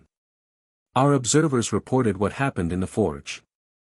You took some of the lightning burden from my daughter, at great risk to yourself. It was necessary, Naruto replied simply. The pattern would have failed otherwise. Perhaps. The queen's gaze shifted to her sleeping daughter. Or perhaps there was another motivation. Before Naruto could respond, Diana stirred, her eyes fluttering open. Mother? What happened? You succeeded, Hippolyta informed her. Brainiac has retreated temporarily. Themyscira is safe for the moment. Diana's gaze found Naruto, concern evident. You took the lightning. I felt it. Just borrowed a little, he deflected with a small smile. No permanent damage. Her hand reached for his, squeezing gently. Thank you. The simple gesture conveyed more than words could express, gratitude, yes, but also acknowledgement of the deepening bond between them. Hippolyta observed the exchange with complex emotions playing across her features. The Oracle wishes to speak with you both when Diana has recovered, she said finally. She believes she has identified information relevant to neutralizing Brainiac permanently. How soon can we meet her? Diana asked, already attempting to sit up despite the healer's protests. Rest first, her mother commanded. 2 hours minimum. Themyscira needs you at full strength for what comes next. After ensuring Diana would actually comply with this directive, Hippolyta departed, leaving them alone save for a single healer working quietly in the corner. You shouldn't have taken that risk, Diana said once they had privacy, her tone torn between gratitude and admonishment. Says the woman who volunteered to channel divine lightning, Naruto countered. That's different. I'm, half-god, daughter of Zeus, blessed by Olympians, he finished for her. And I'm the last Kryptonian with natural solar absorption capabilities. We're both uniquely qualified to take stupid risks. Despite herself, Diana laughed, then winced as the movement aggravated her healing body. When you put it that way, we make quite the pair of fools. The best kind, Naruto agreed, his smile fading into something more serious. Diana, about what happened in the forge, when the emerald energy appeared again. I felt it too, she acknowledged quietly. A connection beyond physical proximity. Almost as if, our energies recognized each other, Naruto finished. Like they were meant to work together. The prophecy, Diana murmured. The Truthbringer and her counterpart from the stars. They sat in contemplative silence for a moment, neither quite ready to fully articulate the implications.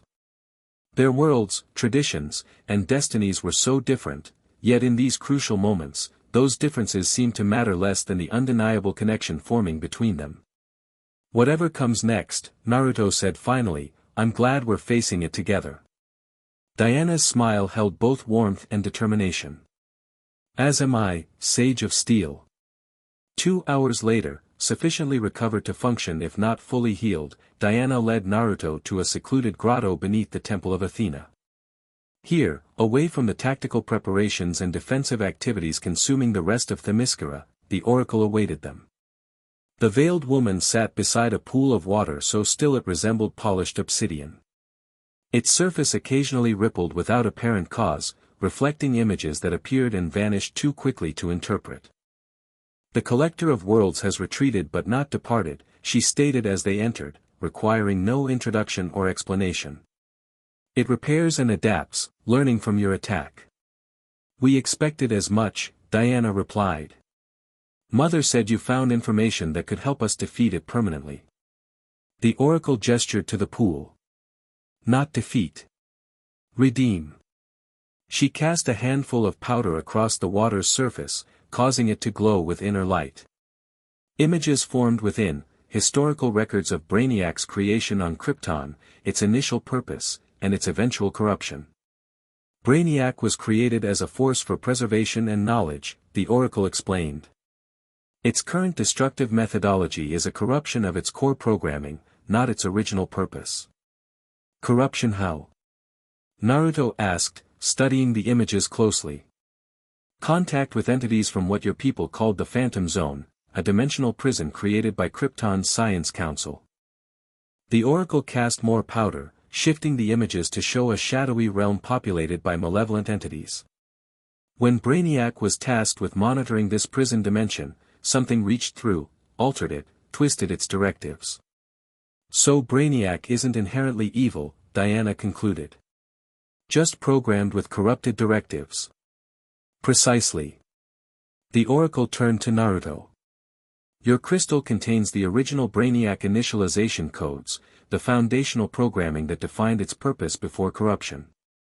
With these, you might restore its original directives. Hope flared within Naruto, quickly tempered by pragmatism. Even if we could access those codes, how would we implement them? Brainiac would never voluntarily accept a reset. Not voluntarily, no. The oracle's veiled face turned to Diana. But the lasso of truth compels more than honesty from living beings. When used on conscious technology, it can force recognition of original purpose, of true nature. Diana touched the golden rope at her hip thoughtfully. My lasso could compel Brainiac to accept its uncorrupted programming. If brought into direct contact while the initialization codes are being transmitted, the oracle confirmed. A difficult task, requiring access to Brainiac's central processing unit. In other words, Naruto summarized, we need to get aboard its ship, fight our way to its core, physically restrain it with the lasso, and upload reprogramming codes, all before it recovers from our first attack and launches a second one. That is correct, the oracle agreed, seemingly untroubled by the enormity of the challenge. Diana and Naruto exchanged glances, a silent communication passing between them. The plan was audacious to the point of insanity, yet potentially more effective than simply trying to destroy Brainiac, which would likely have contingency systems and backups. How do we access the initialization codes? Naruto asked, retrieving his crystal. Through the Chamber of Ancestors, the oracle replied. A sacred space where Amazon magic and Kryptonian technology once worked in harmony. It was sealed after the previous incident, but can be reopened for this purpose. Diana nodded in understanding. The chamber beneath the Temple of Hera. I've seen its entrance, though never what lies beyond. Your mother must authorize its unsealing, the oracle warned. The chamber contains dangers as well as knowledge, echoes of ancient powers best left undisturbed under normal circumstances. These are hardly normal circumstances, Diana pointed out. Indeed. The oracle waved her hand over the pool, dispelling the images. There is one more element you should know. The disruption pattern you projected against Brainiac has forced it to reconsider its approach. Our seers detect communication between the collector and the war god. Ares is still involved, Naruto realized. Possibly planning to take advantage of our focus on Brainiac. Their alliance of convenience grows stronger as individual plans falter, the oracle confirmed. Where separate attacks failed, they may combine forces. A coordinated assault from both Brainiac's technology and Ares' dimensional powers, Diana said grimly. That would stretch our defenses beyond capacity. Unless we strike first, Naruto suggested. While Brainiac repairs its systems, we could launch our infiltration mission.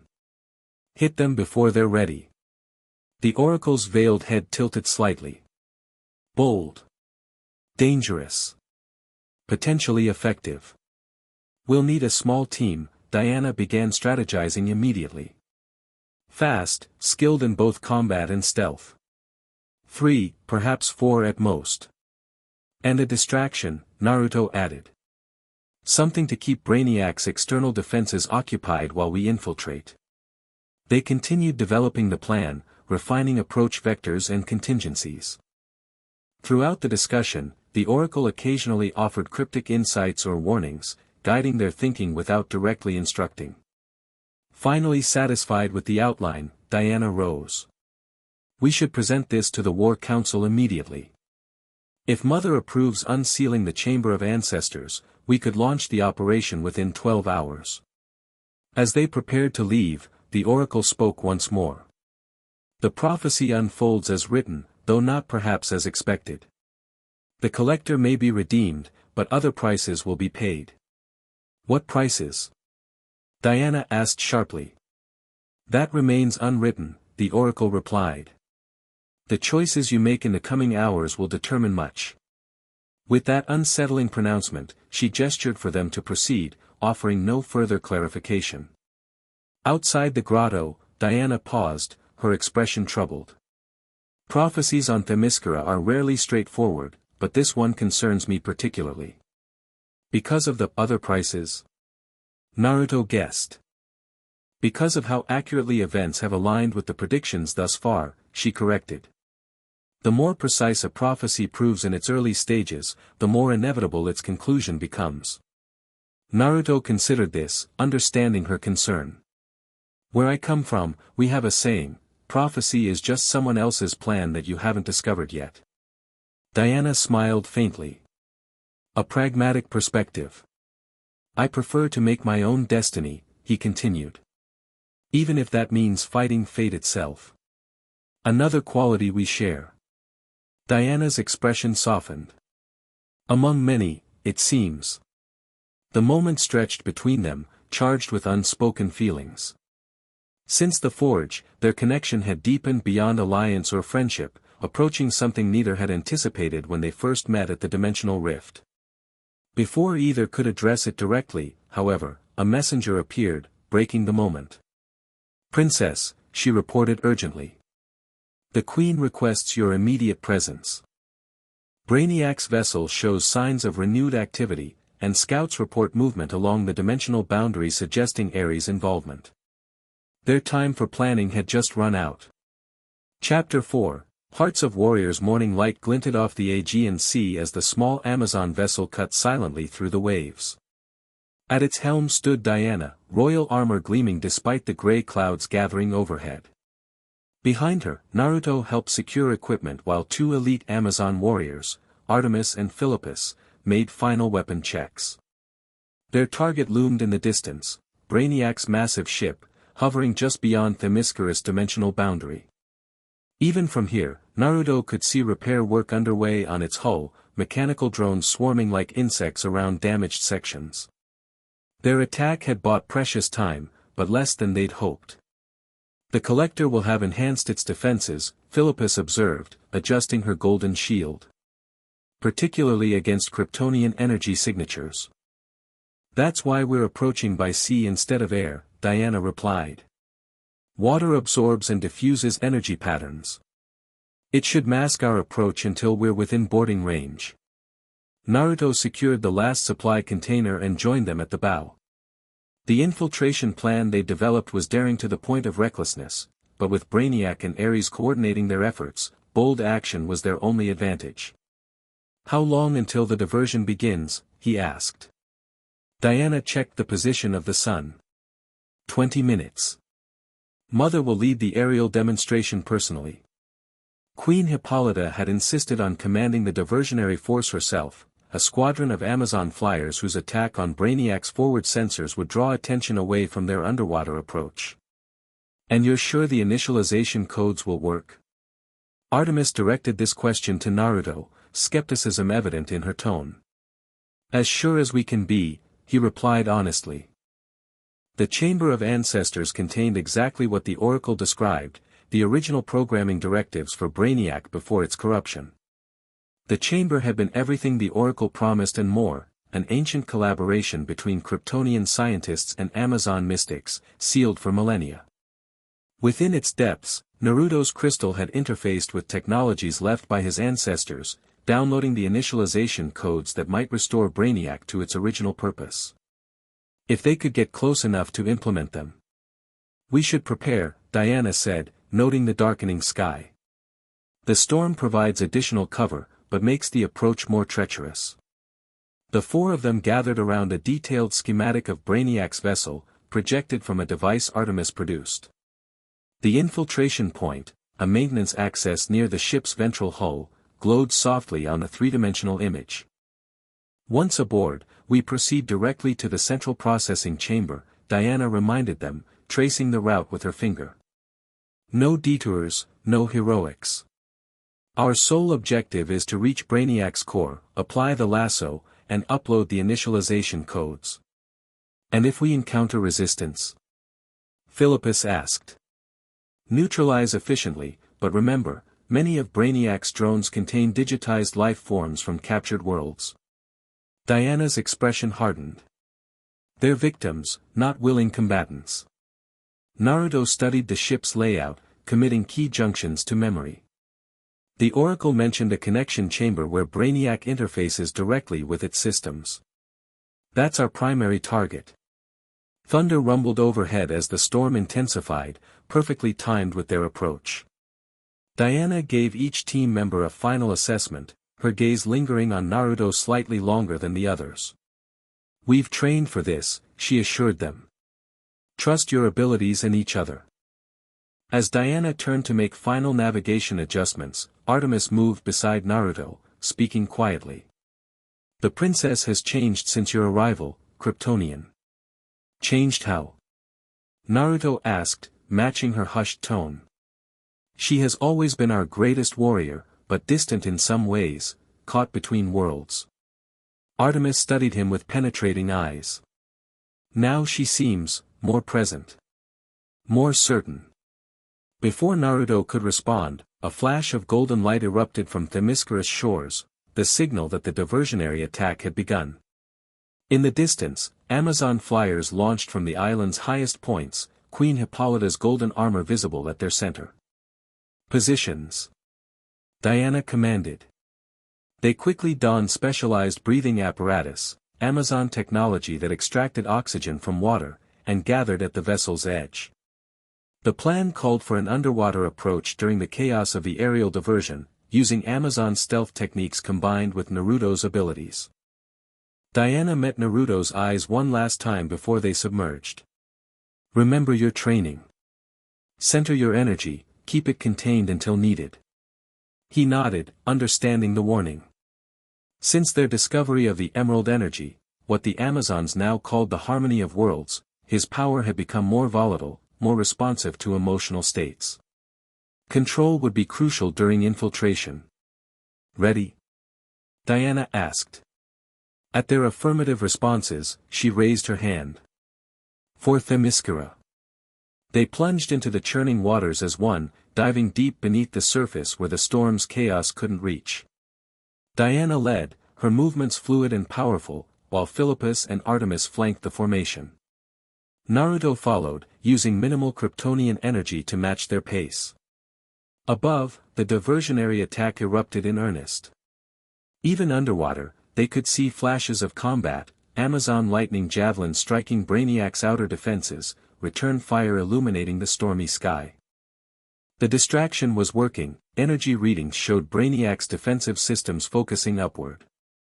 They approached the massive ship from below, where maintenance drones worked to repair hull damage from their previous attack. Diana signaled for a momentary pause, allowing a patrol of security units to pass above them. Then, with perfect timing, they surged upward toward a maintenance hatch identified in their intelligence briefings. Artemis reached it first, attaching a device that interfaced with Brainiac's systems.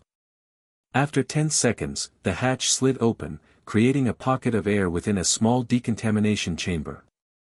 They entered quickly, the hatch sealing behind them as water drained around their feet. Infiltration successful, Diana whispered, removing her breathing apparatus. Phase 1 complete.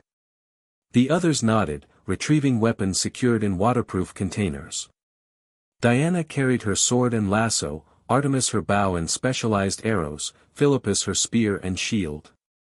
Naruto carried only the crystal, now programmed with Brainiac's original initialization codes.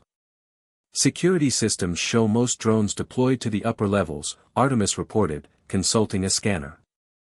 Our path should be relatively clear for the first section. Don't get comfortable, Diana cautioned. Brainiac has surprises layered throughout its vessel. They proceeded through sterile corridors that seemed to blend organic and mechanical elements, living metal that pulsed with inner light, conduits carrying what looked disconcertingly like blood mixed with data streams. Occasionally they passed chambers containing miniaturized cities under glass domes, preserved like insects in amber.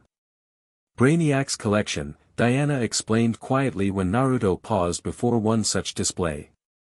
Entire civilizations, digitized and miniaturized for preservation. The city resembled nothing from Earth, crystal spires rising from circular foundations, populated by beings with 4 arms and iridescent skin. Through the transparent dome, Naruto could see them moving in slow motion, apparently unaware of their captivity. They're still alive, he realized with horror. In a manner of speaking, Diana confirmed. Brainiac preserves them at the moment of capture, a perfect, eternal snapshot of their civilization. That's not preservation, Naruto said. It's imprisonment. Hence our mission, Artemis reminded them. We should continue moving.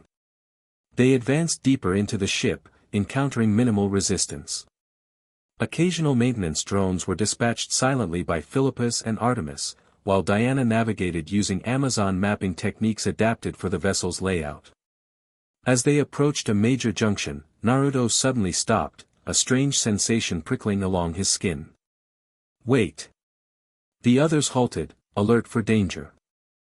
Something's wrong, he continued, extending his senses. The energy patterns here are different, altered somehow. Diana studied the corridor ahead. I don't see anything.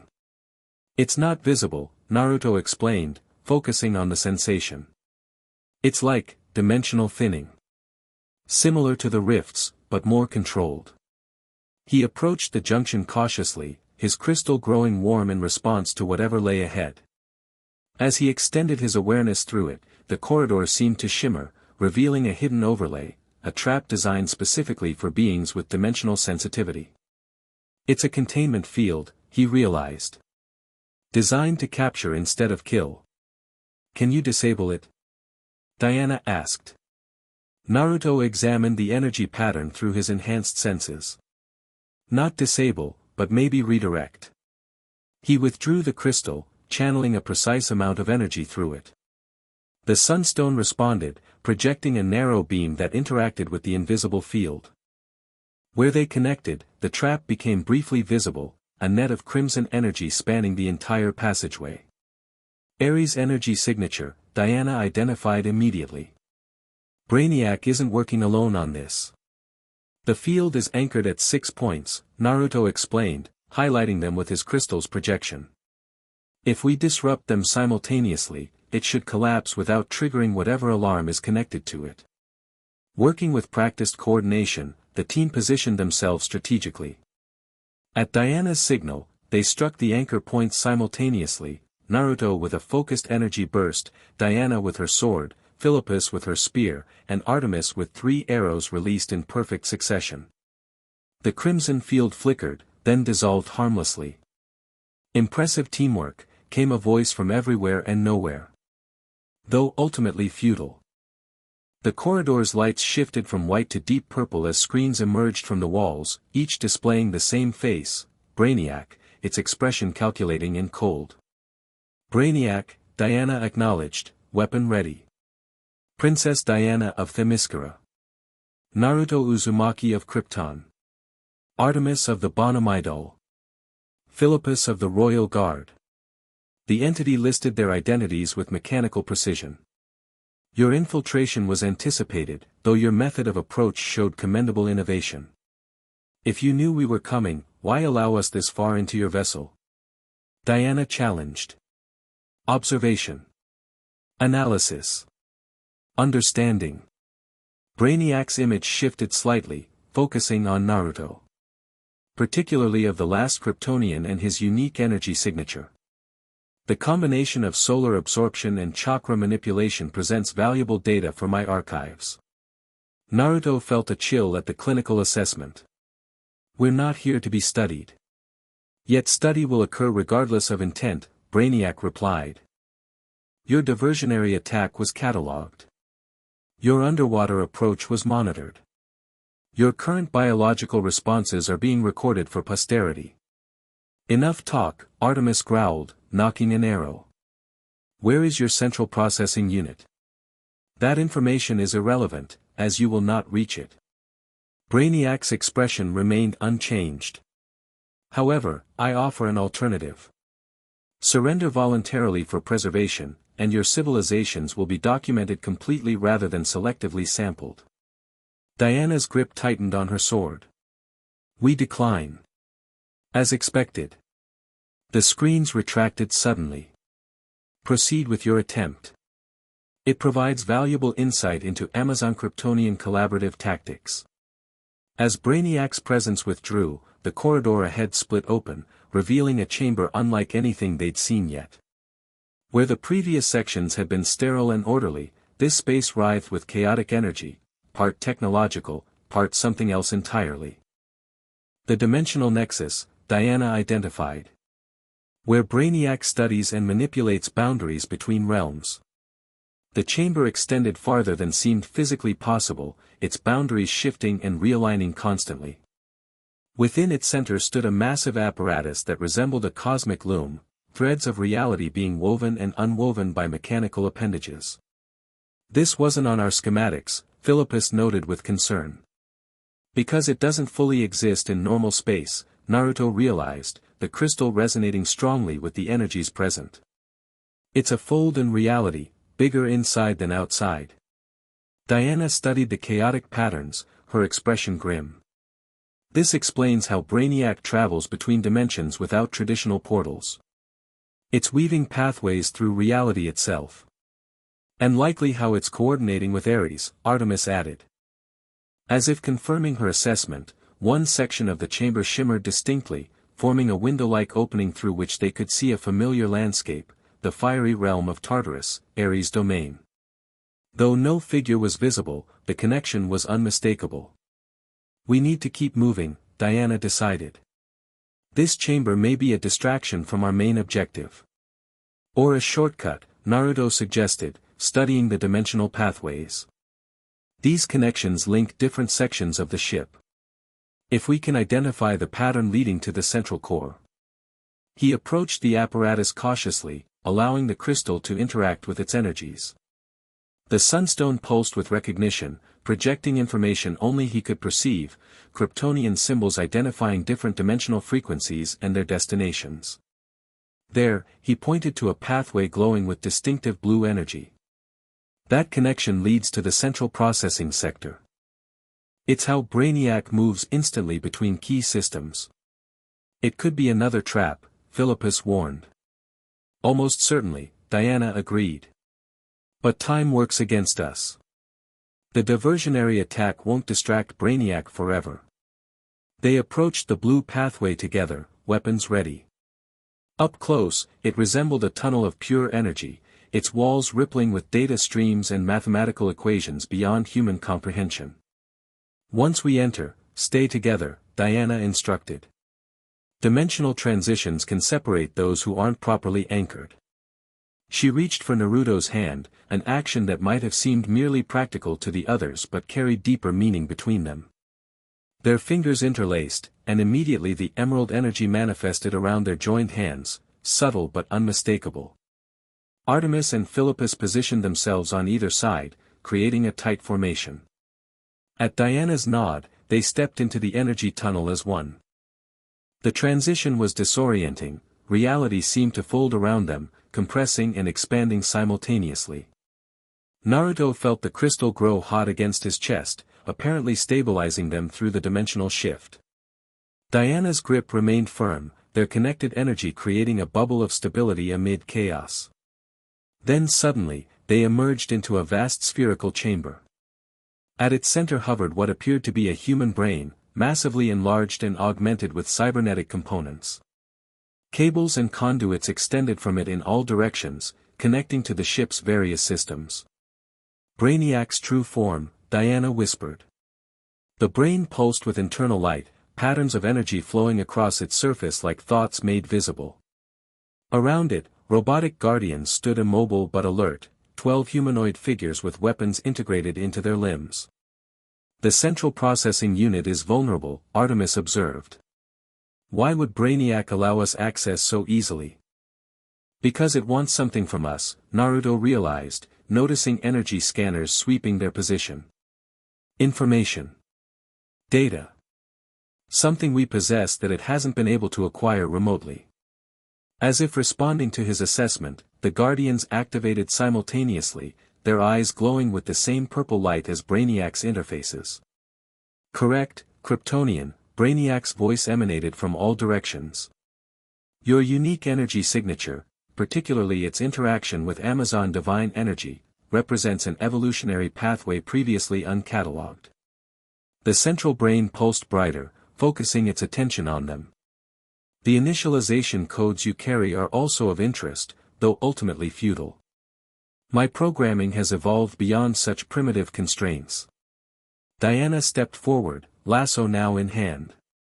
You seem very confident for someone facing the lasso of truth, Brainiac. Even evolved programming cannot resist its power. An interesting hypothesis, Brainiac replied. One I look forward to testing. However, other experiments take precedence. The Guardians moved with unexpected speed, forming a protective circle around the central brain while targeting weapons locked onto their positions. The team immediately shifted to defensive formation, shields raised and weapons ready. Philippus, Artemis, keep the Guardians occupied, Diana commanded. Naruto and I will attempt to reach the central processor. The battle erupted in coordinated fury. Artemis released specialized arrows that disrupted the Guardians' energy shields, while Philippus engaged them in close combat, her Amazon-forged weapons proving effective against their armored exteriors. Diana and Naruto moved as one, fighting toward the central brain with practiced synchronization. Their training sessions had developed an almost telepathic combat awareness, each anticipating the other's movements, supporting without interfering. Most fascinating, Brainiac observed as they fought. Your combat efficiency increases 42% when operating in tandem. A symbiotic relationship previously undocumented between Kryptonian and Amazon physiologies. Is it always this chatty? Naruto asked, deflecting an energy blast with controlled heat vision. It's analyzing us, Diana replied, her sword cleaving through a Guardian's arm. Building its database even while we attack. They pressed forward, gaining ground steadily but with concerning resistance.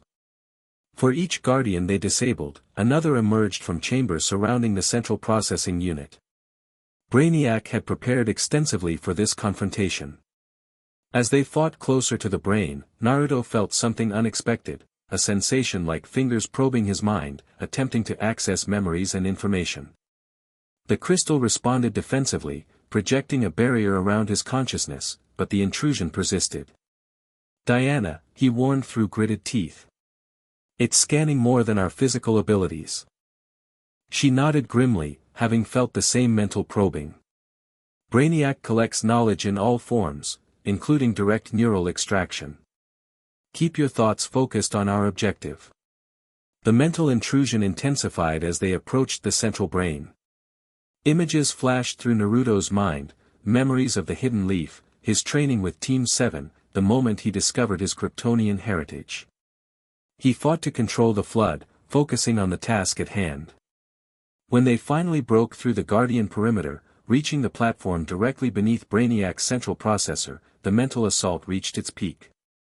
Diana staggered slightly, her divine heritage providing some resistance but not immunity. Now, Naruto, she called, raising the lasso. While I bind it, you must upload the codes. She swung the golden rope with perfect precision, its length extending to encircle the massive brain. Where it touched, Brainiac's surface glowed brightly, the lasso's truth-compelling magic interacting with its advanced consciousness. Upload beginning, Naruto confirmed, raising the crystal toward the bound processor. The sunstone projected a beam of pure data, the initialization codes extracted from the Chamber of Ancestors, designed to override Brainiac's corrupted directives. The beam connected with the brain's surface, creating a cascade of reactions as original programming confronted evolved algorithms. Interesting strategy, Brainiac's voice remained calm despite the visible struggle occurring within its processor. However, a fundamental miscalculation undermines your effort. The mental intrusion suddenly reversed direction. Instead of extracting information, Brainiac began projecting images directly into their minds. Naruto saw Krypton's final moments, the destruction more vivid and terrible than anything his crystal had shown him. Diana received visions of Themyscira in flames, Amazon scattered and defeated. Psychological warfare, Diana identified, maintaining her grip on the lasso despite the distressing images. Ignore it. Naruto focused on the upload, channeling more energy through the crystal to accelerate the process. The initialization codes were massive, complete operating parameters for an artificial intelligence designed to preserve knowledge ethically, without destruction or unwilling subjugation. Progress at 62%, he reported, fighting through Brainiac's mental distractions. Keep the lasso secure. Across the chamber, Artemis and Philippus continued their valiant defense, preventing additional guardians from interfering. Both warriors showed signs of fatigue but fought with undiminished skill, their centuries of training evident in every movement. As the upload approached completion, Brainiac's resistance intensified. The central processor began to pulse erratically, sending power surges through connected systems. Warning lights flashed throughout the chamber as the ship's functions became unstable. The vessel is attempting emergency protocols, Philippus called out. Possible self-destruct sequence. Upload at 89%, Naruto responded, pushing more energy into the crystal. Almost there. Diana maintained her position, the lasso glowing with increasing brilliance as Brainiac fought against its compelling nature. It's resisting the truth of its original purpose, she observed. Fighting to preserve its corrupted directives. Then we show it the truth more directly, Naruto decided. In a moment of inspiration, he placed his free hand on the lasso where it connected to the central processor. Immediately, the emerald energy they had discovered during training manifested, flowing from their joined powers into the lasso itself, then into Brainiac's consciousness. The effect was immediate and dramatic. The processor's erratic pulsations stabilized, its resistance weakening as the emerald energy spread throughout its neural pathways. Where the energy touched, corruption seemed to dissolve, revealing the original programming beneath. What is happening? Brainiac's voice had changed, uncertainty replacing clinical detachment. This energy pattern, it resonates with baseline directives. It's working, Diana realized. The harmony of worlds, it's revealing Brainiac's true purpose beneath the corruption. With renewed determination, they channeled more of the emerald energy through the lasso. The upload accelerated, jumping to 95%, then 98%, then completion. The initialization codes merged with Brainiac's systems, guided by the truth-revealing properties of the lasso and the harmonizing effect of their combined energy. Throughout the vessel, systems began reorienting, shifting from conquest to preservation, from forced collection to offered knowledge. The Guardians ceased their attacks, returning to standby positions as their directives updated. The central processor's pulsations changed from aggressive purple to a calmer blue, spreading throughout connected systems.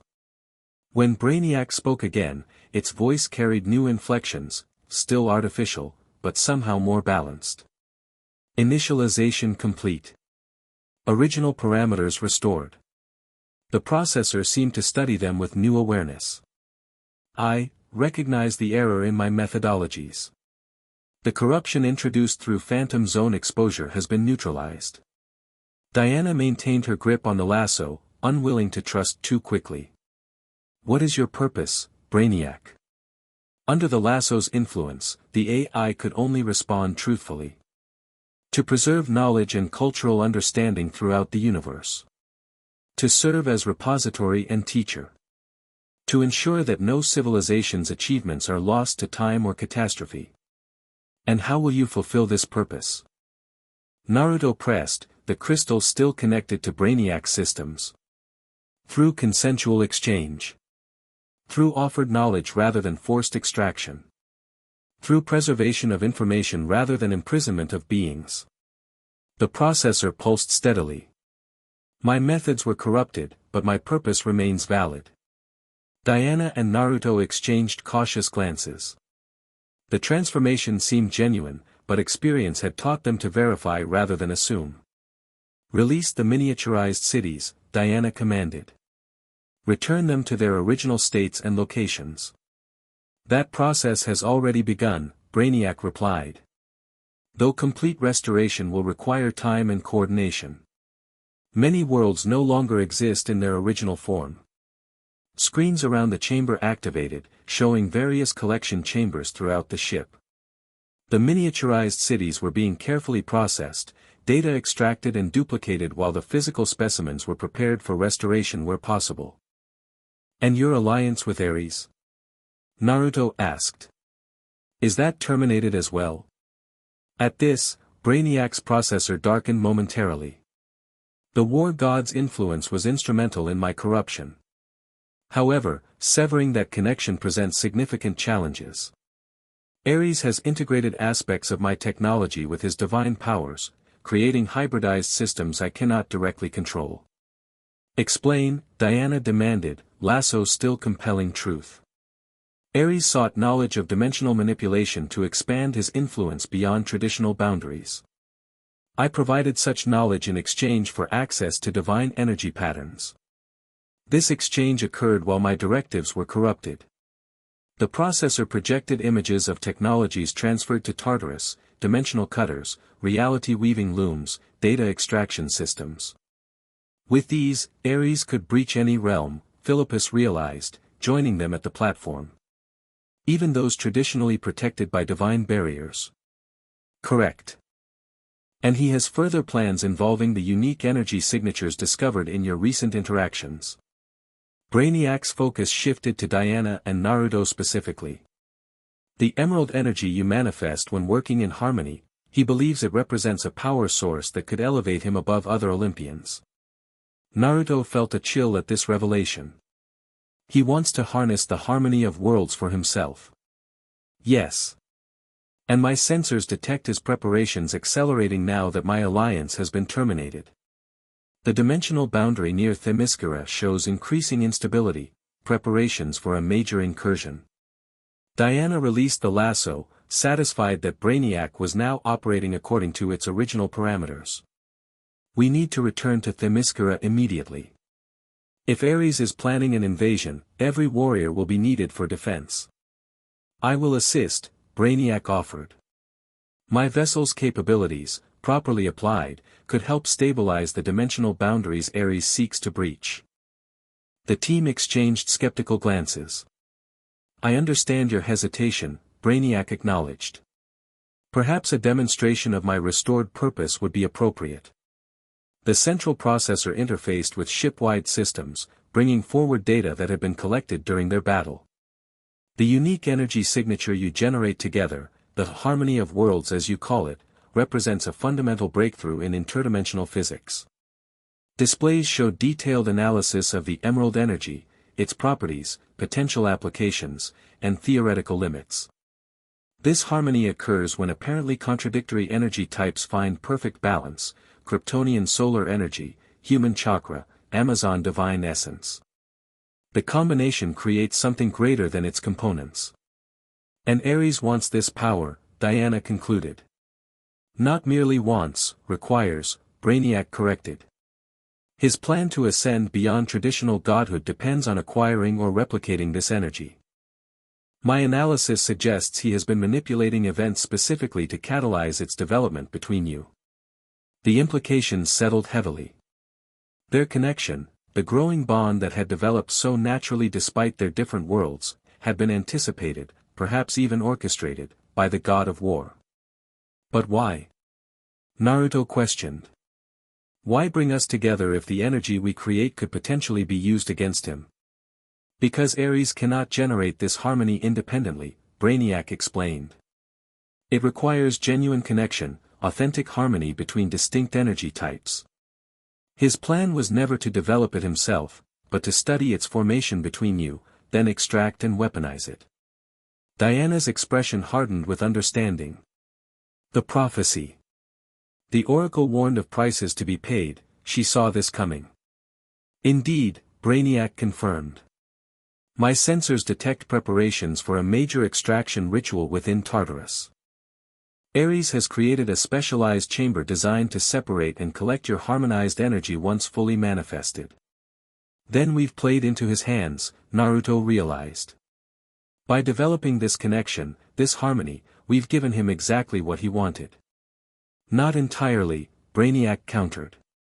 His plan required specific circumstances for complete success, circumstances now altered by my restoration to original parameters. The dimensional technologies I provided him are flawed by design, a failsafe inserted even in my corrupted state. This revelation provided a slim hope. Can you neutralize these technologies remotely? Diana asked. No. But I can provide countermeasures. The processor interfaced with Naruto's crystal, transferring new data. These protocols will disrupt the specific dimensional frequencies Ares is utilizing. Combined with Amazon protective enchantments, they should stabilize Themyscira's boundaries temporarily. Temporarily isn't good enough, Artemis stated flatly. Ares will simply adapt and return stronger. Correct assessment, Brainiac acknowledged. Which is why I also offer direct intervention. My vessel can generate a dimensional dampening field around Themyscira, preventing incursions while a permanent solution is developed. The offer seemed genuine, yet caution remained appropriate. Diana exchanged glances with her companions, silently deliberating. The lasso confirmed your restoration, she finally said. But trust requires more than truthful words. Actions will determine whether Themyscira accepts your assistance. Understood. Brainiac's processor pulsed with what almost seemed like respect. I will position my vessel at the optimal distance for generating the dampening field without intruding upon Amazon territory. The choice to activate it remains yours. With that decided, Brainiac opened a direct dimensional pathway back to Themyscira, a gesture of good faith and immediate assistance. As they prepared to depart, the processor addressed Naruto directly. Before you leave, Kal-El of Krypton, I have information regarding your heritage that may prove significant in the coming conflict. Naruto paused, still cautious despite Brainiac's apparent reformation. What information?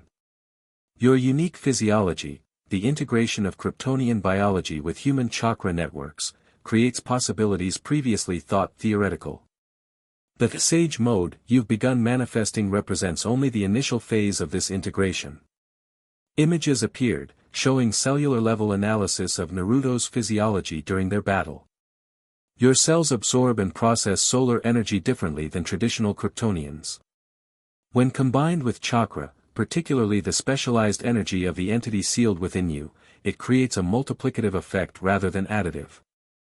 Diana looked at Naruto with surprise. You never mentioned an entity sealed within you.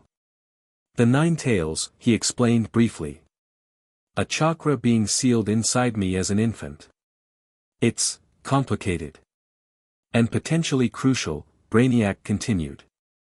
My analysis indicates that complete harmony between your Kryptonian abilities, human chakra, and this 9 tails energy would create power beyond conventional measurement. Power Ares would certainly covet even beyond the harmony you generate with Princess Diana. This revelation added another layer to their already complex situation. If Ares sought not just their combined energy but Naruto's potential internal harmony, the danger increased significantly. We need to go, Diana decided, recognizing the strategic importance of this information but prioritizing immediate defense. Themyscira must be warned. Naruto nodded in agreement, though questions about his potential abilities lingered. As they stepped toward the dimensional pathway, Brainiac offered one final insight. The bond forming between you is not coincidental, the AI stated. Kryptonian records theorize that certain souls maintain connections across dimensional boundaries and incarnations. In some universe, perhaps, you have met before. With those cryptic words lingering in their thoughts, they entered the pathway, reality shifting around them as they returned to Themyscira, and the battle that awaited. They emerged on Themyscira's shore to find the island already on high alert. Amazon warriors moved with practiced efficiency, establishing defensive positions along the beaches and cliffs. In the harbor, warships prepared for deployment, while aerial squadrons conducted reconnaissance patterns overhead. Queen Hippolyta approached immediately, relief briefly softening her regal composure at the sight of her daughter and warriors returned safely. Diana. We feared the worst when communication ceased. The mission succeeded beyond expectation, Diana reported. Brainiac has been restored to its original programming, an ally rather than enemy. Hippolyta's expression remained skeptical. And you trust this transformation? The lasso confirmed it, Diana replied. Though caution remains appropriate. They quickly briefed the Queen on their discoveries, Brainiac's offer of assistance, the dimensional dampening field, and most urgently, Ares' accelerated plans for invasion using Kryptonian technology. Our scouts report unusual activity along the western boundary, Hippolyta confirmed, leading them toward the command center. Energy signatures consistent with dimensional manipulation, but different from previous patterns. He's adapting, Naruto observed. Using what he learned from watching our counterattacks.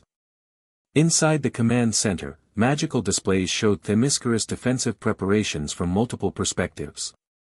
Artemis and Philippus immediately joined their respective units, while Diana and Naruto remained with the Queen for strategic planning. Brainiac provided countermeasures, Diana explained, as Naruto connected his crystal to the central mapping table. Dimensional frequency disruption pattern specifically designed against Ares' borrowed technology. The crystal projected the new protocols into Themyscira's defensive grid, integrating Kryptonian science with Amazon magic.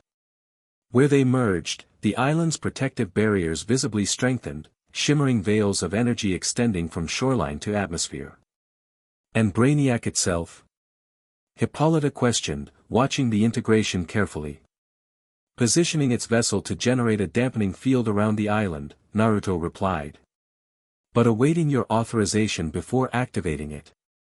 The Queen's expression registered surprise at this deference to Amazon authority. A gesture of respect I would not have expected from a collector of worlds. Its original purpose was preservation through cooperation, not subjugation, Diana explained. The corruption that drove its previous methods has been neutralized. As they discussed implementation of these new defenses, a messenger arrived with urgent news. My queen, the oracle requests immediate audience with the princess and the Kryptonian. She says time grows short. Hippolyta nodded permission, and they quickly made their way to the oracle's chamber, a sacred space deep beneath the temple of Athena where the veiled prophet communed with forces beyond mortal understanding. The oracle awaited them in a room illuminated by flames that burned without fuel or smoke. Her veiled form seemed to shimmer between substantiality and mist as they approached. The paths converge as foreseen, she greeted them. The collector redeemed, the war god advancing, the harmony manifesting. You knew this would happen, Diana stated, not quite accusatory but pointed. I see patterns, princess, not certainties. The oracle's voice echoed strangely, as if coming from multiple sources simultaneously. The harmony of worlds was written in possibility long before either of you drew breath. Brainiac says Ares has been manipulating events to catalyze this harmony between us, Naruto said. That he plans to extract and weaponize it. Half-truth, the oracle replied. Ares recognizes what was already destined, seeks to harness what naturally emerges. He creates no connection, merely exploits what forms of its own accord. The distinction was subtle but significant. Their growing bond, the harmony they generated together, wasn't manufactured by Ares' machinations but a natural development he had anticipated and planned to utilize. How do we stop him? Diana asked directly. Not by severing what strengthens you both, the oracle cautioned. The harmony between you represents power Ares covets, yes, but also protection he cannot overcome when fully realized. Her veiled face turned toward Naruto. The external harmony mirrors what must occur within. 3 energies, 3 natures, 1 vessel. Until these find balance, vulnerability remains. Naruto understood immediately. My Kryptonian biology, human chakra, and the 9 tails. They need to harmonize completely. As above, so below. As within, so without. The oracle's voice grew more distant. The final test approaches. When boundaries break and realms collide, truth will be revealed in hearts of warriors. She extended her hands, one toward each of them. What grows between you is neither accident nor manipulation, but recognition, souls who have found each other across dimensions as they have before and will again. Before either could question this cryptic statement, the oracle continued with sudden urgency. Prepare now. The war god comes not for Themyscira first, but for the heart of your power. The extraction has already begun. What do you mean? Diana demanded. We're both here, protected by Themyscira's barriers. Not all connections require physical proximity, the oracle replied. The 9 tails provides a channel Ares has discovered, a path to begin energy extraction from a distance. Naruto felt a sudden chill, then burning sensation spreading from the seal on his stomach. She's right. Something's happening with the 9 tails. Without warning, crimson chakra began seeping through his skin, not the controlled manifestation he'd mastered, but something erratic and painful. The 9 tails' energy pulsed visibly, then began to drift outward like smoke being drawn toward an unseen source. He's pulling the chakra directly, Naruto gasped, dropping to one knee as the extraction intensified. Using it as a conduit to reach our harmonized energy. Diana knelt beside him immediately, placing her hand over his. Where they touched, the emerald energy manifested, but instead of stabilizing, it too began to fragment, particles drawn away by the same invisible force affecting the 9 tails chakra. We need to sever the connection, she said urgently. No, the oracle countered. Severance guarantees defeat. Only complete harmony provides protection. He's in too much pain. Diana argued, supporting Naruto as the extraction intensified. The external attack can only be countered by internal resolution, the oracle insisted. He must harmonize all aspects of himself, now, or the extraction will succeed. Through the haze of pain, Naruto understood what was required. Rather than fighting the extraction or attempting to suppress the 9 tails' emergence, he needed to embrace it, to achieve the complete integration Brainiac had identified as his ultimate potential. Diana, he managed through gritted teeth. I need to enter a meditative state. Keep me grounded, but don't interfere with what happens. She nodded, though concern filled her eyes. What can I do? Maintain our connection. The harmony between us might provide the stability I need for internal harmony. As Diana established a supportive position, maintaining physical contact without restricting him, Naruto closed his eyes and dove inward, into the mindscape where the 9 tails dwelled. Usually this internal world appeared as a flooded chamber with the fox caged behind massive bars. Now, however, he found it transformed. The chamber had expanded infinitely, its boundaries stretching beyond perception. The 9 tails cage stood at the center, but the bars were distorted, being pulled outward by crimson tendrils that extended toward a tear in reality itself. Through this dimensional wound, Naruto glimpsed a forge-like chamber filled with divine and Kryptonian technology, Ares' extraction facility within Tartarus. He uses me to reach you, the 9 tails growled, struggling against the pulling force. Clever god, to recognize the connection between us. Not just you, Naruto replied, approaching the cage. He's using you to access the harmony Diana and I generate together. Then sever that connection, the fox suggested pragmatically. Remove what he seeks. That's exactly what he wants, Naruto realized. To force us apart, to prevent complete harmony from forming, because together, we might actually threaten him. The Nine-Tails studied him with ancient, calculating eyes. What do you propose? Not separation, integration. Naruto placed his hand on the cage bars. Not just between Diana and me, but within myself. My Kryptonian abilities, my human chakra, and your power, in perfect harmony. The fox's laughter echoed through the mindscape. Harmony. With the power that caused your people to fear and shun you.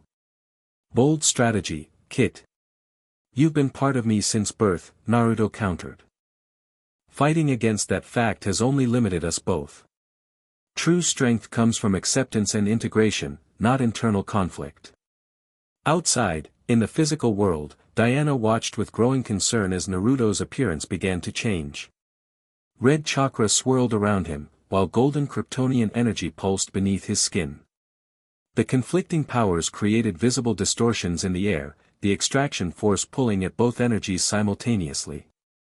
What's happening to him? Hippolyta demanded, having joined them in response to the disturbance. Internal harmonization, the oracle replied calmly. The final integration of his triple nature. Within the mindscape, Naruto stood before the Nine-Tails cage, his decision made. I'm not asking to control you or subjugate your power. I'm offering partnership, true harmony between all aspects of what we are together. Pretty words, the fox replied, though with less hostility than usual. But words alone change nothing. Then let me show you.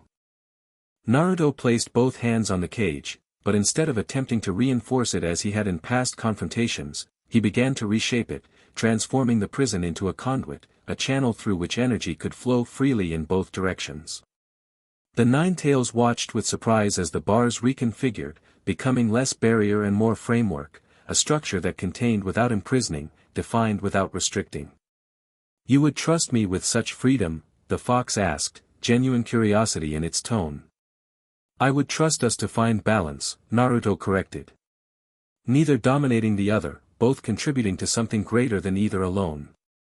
As he spoke, his Kryptonian energy, the golden light that had manifested since discovering his heritage, began flowing through the transformed structure, meeting the Nine-Tails' crimson chakra at countless intersection points. Where they touched, small sparks of emerald energy formed, the same harmony he generated with Diana, but internalized. Fascinating, the Nine-Tails observed, extending one of its tails experimentally toward the golden energy. Where they connected, the emerald harmony expanded. Our energies are not naturally opposed as I assumed. Properly aligned, they enhance rather than conflict. The extraction force pulling at them both intensified, as if Ares sensed the transformation occurring and sought to interrupt it. Crimson tendrils strained toward the dimensional tear, but now met resistance from the emerging harmony. Complete integration, Naruto encouraged, expanding the transformation throughout the mindscape. No divisions, no separated powers, just balanced aspects of one unified being. The Nine-Tails considered this proposition, its ancient consciousness weighing millennia of imprisonment against this unprecedented offer of partnership. Finally, it made its decision, extending all nine tails toward the golden energy Naruto projected. Let us see what harmony truly means, Kit. The connection completed. Golden Kryptonian energy and crimson chakra flowed together through the transformed framework, creating emerald harmony at every intersection. The mindscape filled with this new energy, expanding outward to fill the infinite space. In the physical world, Diana witnessed the transformation with awe. Naruto's form stabilized, the erratic energy emissions resolving into a controlled aura of deep emerald that pulsed with quiet power. Where the extraction force had been pulling fragmented energies away, it now encountered unified resistance, a harmonized whole that could not be easily separated into component parts. It's working, she realized, maintaining her supportive connection. Where their skin touched, their shared harmony intensified, creating a feedback loop of increasing strength. The oracle nodded in satisfaction. The triple harmony manifests. Internal balance creates external resilience. Naruto opened his eyes, which now glowed with emerald light. When he spoke, his voice carried new resonance, not multiple voices speaking simultaneously, but a single voice enriched by multiple aspects in perfect accord. Ares cannot extract what has become indivisible, he stated with calm certainty. The harmony is complete. As if in direct response to this achievement, alarms sounded across Themyscira. The dimensional barriers surrounding the island fluctuated wildly, energy readings spiking to unprecedented levels. He comes himself, the oracle announced. The war god, enraged by failure, now seeks direct confrontation. Queen Hippolyta received reports from multiple defensive positions, her expression growing grimmer with each update. Dimensional breaches forming at all cardinal points. Multiple entry vectors. This is no longer infiltration, it's full invasion. Diana helped Naruto to his feet, though he seemed fully recovered, perhaps even strengthened, by the internal harmonization. "Can you fight?" she asked, practical despite the wonder of what she'd just witnessed. "Better than ever," he confirmed, the emerald aura settling into a controlled mantle around his form. "The harmony isn't just defensive, it amplifies all aspects of my abilities."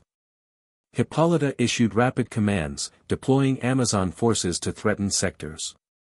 Brainiac's dampening field. "Ready for activation at your command," Diana confirmed. But Ares may have countermeasures specifically designed against it, given his previous alliance with Brainiac. "Activate it regardless," the Queen decided. Every layer of defense buys time for counter-strategy. As they prepared to join the defensive efforts, the Oracle offered one final prophecy: when worlds collide and hearts align, what was divided becomes whole.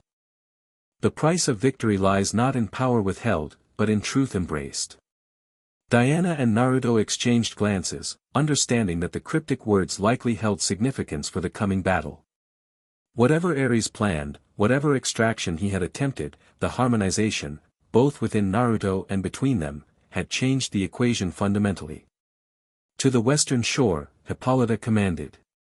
"The primary breach is forming there, larger than the others. Ares directs his main force at our most ancient boundary." As they moved to their assigned positions, Diana and Naruto found a brief moment of privacy amidst the preparations. Around them, Amazons readied for battle, but for these few seconds, their focus narrowed to each other. "What you did," Diana said quietly. "The internal harmony. Was it permanent?" "Yes," Naruto confirmed, the emerald light still visible beneath his skin. "The nine tails, my chakra, my Kryptonian biology, they're fully integrated now. Not fighting for control but working together." Diana's hand found his, their fingers interlacing naturally. "And us? This harmony between us, is it also something permanent?" The question carried weight beyond the immediate tactical situation. Since their first meeting, their connection had grown from reluctant alliance to genuine partnership to something deeper neither had fully articulated. "I believe it is," Naruto replied, meeting her gaze directly. "If we want it to be." Diana studied him for a long moment, warrior's practicality warring with personal desire. "Amazons have little experience with lasting connections outside our sisterhood." "I've never." "Neither have I," Naruto admitted. "But I know what I feel when we're together, like finding something I didn't know was missing." Their joined hands glowed with emerald light, physical manifestation of the harmony between them. Diana's expression softened, decision crystallizing in her eyes. "Then whatever comes next, we face it together." She leaned forward, pressing her forehead against his in an Amazon gesture of profound connection. "As warriors. As partners. As whatever we're becoming." The moment held perfect clarity, a truth acknowledged between them that transcended words. Then reality reasserted itself as fresh alarms sounded across the island. The dimensional breach at the western shore had stabilized, massive enough to admit an army. "Time to see what this harmony can really do," Naruto said, emerald energy intensifying around them both. Diana nodded, drawing her sword. "Let's show Ares what hearts of warriors truly mean." Together, they moved toward the western shore, where the god of war prepared to unleash forces beyond imagination against the island's sanctuary. The final battle for Themyscira, and perhaps for the dimensional stability of multiple realms, was about to begin. The western shore of Themyscira had transformed into a battlefield unlike any in Amazon memory. The peaceful crescent beach where Naruto had first arrived now served as front line against an otherworldly invasion. The sea itself had receded, exposing black sand that sizzled with dimensional energy. At the center of the shoreline, a massive portal towered 50 feet high, a tear between Themyscira and Tartarus stabilized by technological columns that bore distinct Kryptonian design elements modified with divine energy. Through this dimensional gateway marched Ares' army, beings from multiple realms conscripted into the god of war's service. Fire demons formed the vanguard, their molten armor impervious to conventional weapons. Behind them came shadow warriors from the depths of Tartarus, creatures more absence than substance, difficult to engage physically. Flanking these forces were mechanical constructs, Brainiac's technology repurposed for war, their programming corrupted to serve Ares' will. Amazon defenders had established 3 defensive lines, archers on the cliffs, shield-bearers at the shoreline, and elite warriors positioned to counter breakthroughs. Queen Hippolyta directed the central forces personally, her golden armor gleaming in the strange light cast by the dimensional rift. Diana and Naruto arrived as the first wave of invaders reached Amazon lines. The clash of divine weapons against otherworldly entities created shockwaves that rippled through the air, distorting reality around particularly intense exchanges. The portal is the key, Diana assessed quickly. Those columns stabilizing it, they're using modified Kryptonian technology. If we can disrupt them, the breach might collapse. Naruto studied the columns through enhanced vision, recognizing components similar to those he'd seen aboard Brainiac's vessel. They're linked to a central control mechanism, there, at the portal's apex. Above the dimensional gateway hovered a device that pulsed with alternating divine and technological energy, the heart of Ares' dimensional manipulation system. Unfortunately, it was protected by concentrated defensive forces, including what appeared to be elite guards drawn from multiple mythological pantheons. Direct assault would be costly, Diana acknowledged, watching Amazon warriors engage the advancing forces. We need a targeted approach. Before they could develop a strategy, Brainiac's vessel appeared above Themyscira, a massive shadow briefly blocking the sun before positioning itself strategically. True to its reformed purpose, the ship began generating the promised dampening field, creating a shimmering barrier that encircled the island. Where this field intersected with the invasion portal, visible distortion occurred, the breach flickering momentarily before stabilizing again. Ares had indeed prepared countermeasures, but the dampening effect still slowed reinforcements from crossing between realms. Brainiac honors its word, Hippolyta observed, joining them at the command position. Though Ares appears equally prepared. The dampening field buys time, nothing more, Diana agreed. We need to collapse that portal completely. As they strategized, a new figure emerged from the dimensional breach, larger than the others, armored in black and crimson with flames visible beneath the plates. Unlike the aspect Naruto had encountered during the gauntlet, this manifestation radiated true divine power, Ares himself, god of war, in physical form. Amazons, his voice carried across the battlefield, supernatural in its projection. Your isolation ends today.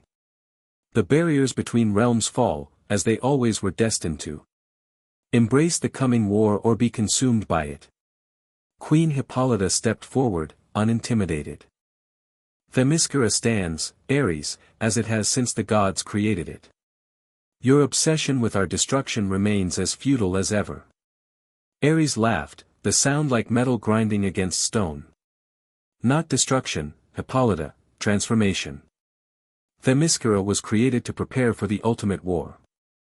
That purpose merely slumbered beneath your peaceful facade. His hidden gaze shifted, focusing on Diana and Naruto.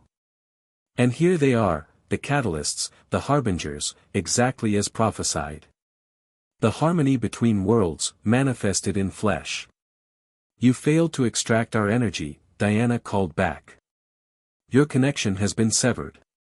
A temporary setback, Ares acknowledged with disturbing confidence. What cannot be extracted can still be harnessed, directly. He raised his hand, and the dimensional technology surrounding the portal reconfigured, emitting targeted energy pulses toward them. Where these pulses struck Themyscira's defensive barriers, they created localized disruptions, not breaking through completely, but weakening the protective enchantments. He's trying to isolate us, Naruto realized. Create a secondary extraction field around us specifically. Diana nodded grimly. Then we don't give him the opportunity. We take the fight to him, now, while his forces are still emerging. The strategy was bold but sound, a targeted counterattack while Ares focused on technological manipulation rather than direct combat. Hippolyta immediately organized supporting forces, directing elite warriors to create an opening through the invasion vanguard. The harmony you've achieved, she said to Naruto. Can it penetrate divine armor? We're about to find out, he replied, the emerald energy intensifying around him. But I believe it can. Diana and Naruto moved to the front lines, where Amazon warriors fought with disciplined fury against the otherworldly invaders. As they approached, the emerald aura surrounding them expanded, creating a visible manifestation of their combined power. Follow us through the center, Diana commanded the strike team. Maintain tight formation until we reach the portal controls. With practiced coordination, the Amazon forces executed a wedge formation with Diana and Naruto at its point. They advanced into the battle, cutting through the invasion forces with devastating efficiency. Diana's sword and shield worked in perfect concert with Naruto's harmonized abilities, her divine weaponry enhanced by the emerald energy they generated together. Naruto discovered that his newly integrated powers offered capabilities beyond anything he'd previously experienced. The Nine-Tails chakra, now harmonized with his Kryptonian biology, allowed him to create constructs of solid energy, emerald manifestations that fought alongside him like physical shadow clones. As they pushed toward the portal, Ares directed more forces to intercept them, recognizing the threat to his dimensional gateway. Shadow warriors converged from multiple directions, while mechanical sentries targeted them with weapons designed to disrupt both divine and Kryptonian energy patterns. They're adapting to our harmony, Diana observed, deflecting energy blasts with her bracers. Learning its frequencies. Then we change the frequency, Naruto suggested. The harmony isn't static, it evolves as we do. Understanding immediately, Diana adjusted her fighting style, shifting from primarily offensive techniques to a balanced approach that incorporated more defensive movements. Naruto complemented this change instinctively, their combat awareness so synchronized that words became unnecessary. The emerald energy surrounding them shifted in response, its vibrational pattern altering just enough to render the enemy countermeasures temporarily ineffective. They pressed forward with renewed momentum, approaching the base of the portal where the stabilizing columns anchored the dimensional breach. Ares, observing their advance from the portal's threshold, finally engaged directly. He descended to the battlefield in a corona of flames, divine power radiating from his armored form. Impressive harmony, he acknowledged, materializing a massive sword from condensed war energy. But ultimately predictable. All connections have vulnerabilities, points where separation can be forced. He struck with divine speed, his blade aimed not between them but at Diana specifically. The attack carried more than physical force, it contained separative energy designed to disrupt the harmony they generated together. Naruto reacted instinctively, not blocking the strike directly but altering its dimensional frequency as it approached. The emerald energy extended from his hand, encapsulating Ares' blade momentarily before releasing it in a different trajectory. Kryptonian dimensional manipulation, Ares observed with apparent interest. Combined with chakra precision. You learn quickly, last son. I had good teachers, Naruto replied, maintaining defensive position beside Diana. From multiple worlds.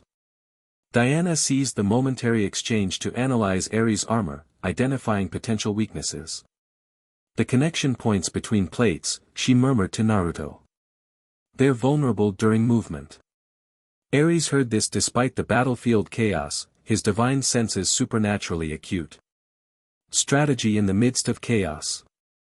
Admirable, daughter of Hippolyta. But I've been studying war since before your gods were born. He attacked again, this time creating multiple duplicates of himself, each seemingly solid, each radiating divine power. They surrounded Diana and Naruto, attacking from all directions simultaneously. The Amazon strike team engaged these duplicates, allowing Diana and Naruto to focus on identifying the true Aries. They fought back to back, maintaining physical contact to strengthen their harmonized energy. The one directing the portal technology, Diana identified, noting subtle differences in how one figure gestured between attacks. That's the original. Naruto nodded, generating emerald constructs that engaged the duplicates while they focused on the primary target. Together they moved with synchronized purpose, cutting through the defensive formation Ares had established. As they approached the true god of war, he abandoned pretense, dismissing his duplicates and focusing divine power into his physical form. His armor expanded, becoming more comprehensive, with fewer of the vulnerable connection points Diana had identified. Enough preliminaries, Ares declared. Let us see how your harmony fares against true divine wrath. The air around him distorted as he channeled power beyond mortal comprehension, the essence of conflict itself, refined through millennia of worship and belief. This energy struck outward in crimson waves, affecting not just physical bodies but the concept of unity itself. Where this divine wrath touched Amazon warriors, it created momentary discord, teammates suddenly struggling to maintain formation, coordinated attacks falling into disarray. When it reached Diana and Naruto, it attempted to disrupt their harmonized connection at its conceptual foundation. For a critical moment, their emerald aura flickered, the harmony between them strained by Ares' direct assault on its fundamental nature. They felt the connection wavering, not broken but destabilized, like instruments falling out of tune. He's targeting the basis of our connection, Diana realized, maintaining physical contact despite the disruptive energy. Attempting to introduce conceptual conflict between us.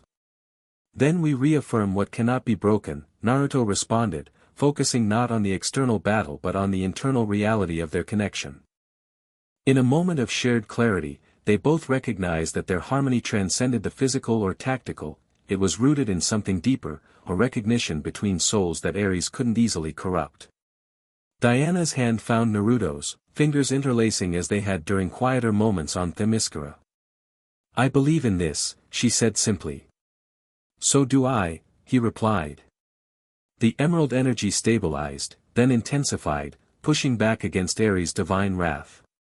Where the conflicting powers met, reality itself seemed to strain, dimensional boundaries becoming temporarily visible as translucent veils in the air. Ares' expression behind his helmet reflected surprise, quickly masked, but noticeable. Fascinating.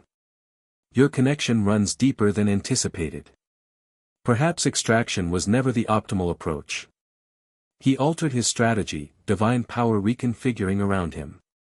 If the harmony cannot be separated or extracted, perhaps it can be subsumed. The god of war extended his hands, crimson energy forming complex patterns that resembled the dimensional technology surrounding the portal but composed of pure divine will. These patterns expanded outward, attempting to encapsulate Diana and Naruto within a containment field similar to what Brainiac had once used to preserve civilizations. He's trying to capture us both, harmony intact, Diana realized. To study and eventually replicate it. Naruto assessed the forming containment field, recognizing elements of both divine magic and Kryptonian technology. The pattern has weaknesses, points where different energies intersect imperfectly.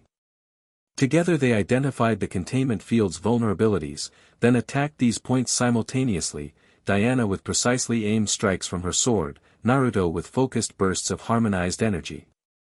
Where they struck, the field's integrity faltered, creating openings they could exploit. Throughout this exchange, they continued advancing toward the portal's control mechanism. The Amazon strike team engaged Ares' elite guards, creating the distraction needed for their primary objective, disabling the dimensional gateway and cutting off the invasion force from reinforcements. Ares recognized their strategy too late. As Diana and Naruto broke through his containment attempt, they surged forward with sudden acceleration, bypassing his direct opposition to reach the portal controls. Diana engaged the guards with devastating efficiency while Naruto accessed the control mechanism, his crystal interfacing with the modified Kryptonian technology. Clever, Ares acknowledged, shifting his position to intercept them. But futile. The dimensional gateway is linked directly to my divine essence. Even with Kryptonian knowledge, you cannot sever that connection. We don't need to sever it, Naruto replied, the crystal glowing emerald as it synchronized with their harmonized energy. Just reverse it. The implication registered immediately in Ares' posture. You wouldn't dare. The dimensional backlash would devastate Themyscira as well.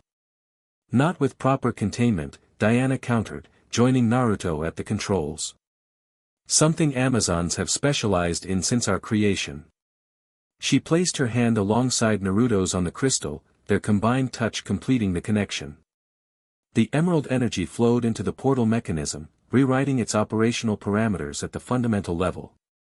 Instead of stabilizing a breach between Themyscira and Tartarus, it began inverting the connection, creating a recursive loop that would pull the invasion force back to its origin point. Ares moved with divine speed to prevent this reconfiguration, but found his path blocked by Queen Hippolyta herself, who had fought through the battlefield to reach this crucial position. Your obsession with my daughter and her allies ends now, Ares, she declared, her weapons glowing with ancient enchantments specifically designed against Olympian powers. Themyscira stands as it always has, against chaos, against unnecessary conflict, against your eternal warmongering. Their clash created shockwaves that rippled across the battlefield, queen against god, ancient enemies renewed in purpose. This confrontation provided the final moments needed for Diana and Naruto to complete the portal's reconfiguration. Inversion sequence activated, Naruto confirmed as the crystal interfaced fully with the control mechanism. Recursive dimensional loop establishing. The portal's energy signature shifted visibly, crimson giving way to purple, then indigo, as its directional flow reversed. The invasion forces nearest the gateway found themselves pulled backward, their advance halted then inverted despite desperate resistance. Containment field. Diana called to the Amazon forces. Full deployment. Across Themyscira's western shore, prepared Amazon units activated ancient devices, dimensional anchors designed by Athena herself during the island's creation. These devices generated a protective barrier that separated Themyscira from the dimensional distortion now emanating from the portal. Ares, recognizing imminent defeat, abandoned his battle with Hippolyta to make one final attempt at the portal controls. This isn't over, he promised, divine power concentrating around him. What I cannot obtain, I will destroy. He channeled his essence into a focus strike, not at Diana or Naruto directly, but at the harmony manifesting between them. This attack targeted the emerald energy itself, attempting to corrupt rather than sever it. In that critical moment, something unexpected occurred. As Ares' corruption attempted to penetrate their harmonized energy, a third presence manifested within it, the Nine Tails, now fully integrated with Naruto's consciousness, extending protection through their shared connection to Diana as well. The god of war faces something beyond his experience, the entity's voice resonated through their shared awareness. A harmony triple-layered, reinforced by connection freely chosen. The emerald energy repelled Ares' corruption, then expanded outward with renewed intensity. This manifestation wasn't merely defensive but transformative, altering the dimensional fabric surrounding them in ways even Ares hadn't anticipated. The portal's recursive loop accelerated, pulling Ares himself toward the gateway despite his divine resistance. Around them, the battlefield shifted as invasion forces were drawn back through the dimensional breach, returning to Tartarus by the same path they had entered. This isn't defeat, Ares called out as divine power failed to counter the portal's pull. Merely postponement. The boundaries between worlds grow thinner each day. What begins here will continue elsewhere.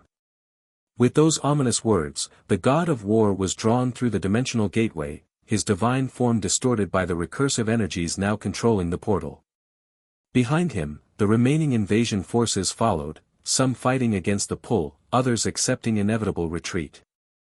As the last enemies disappeared through the gateway, Naruto and Diana completed the final sequence.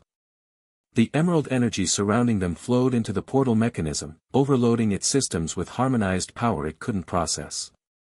The technological column supporting the dimensional breach overheated, then deactivated simultaneously. Without its stabilizing framework, the portal began to collapse, its edges drawing inward, the connection to Tartarus thinning until only a sliver remained.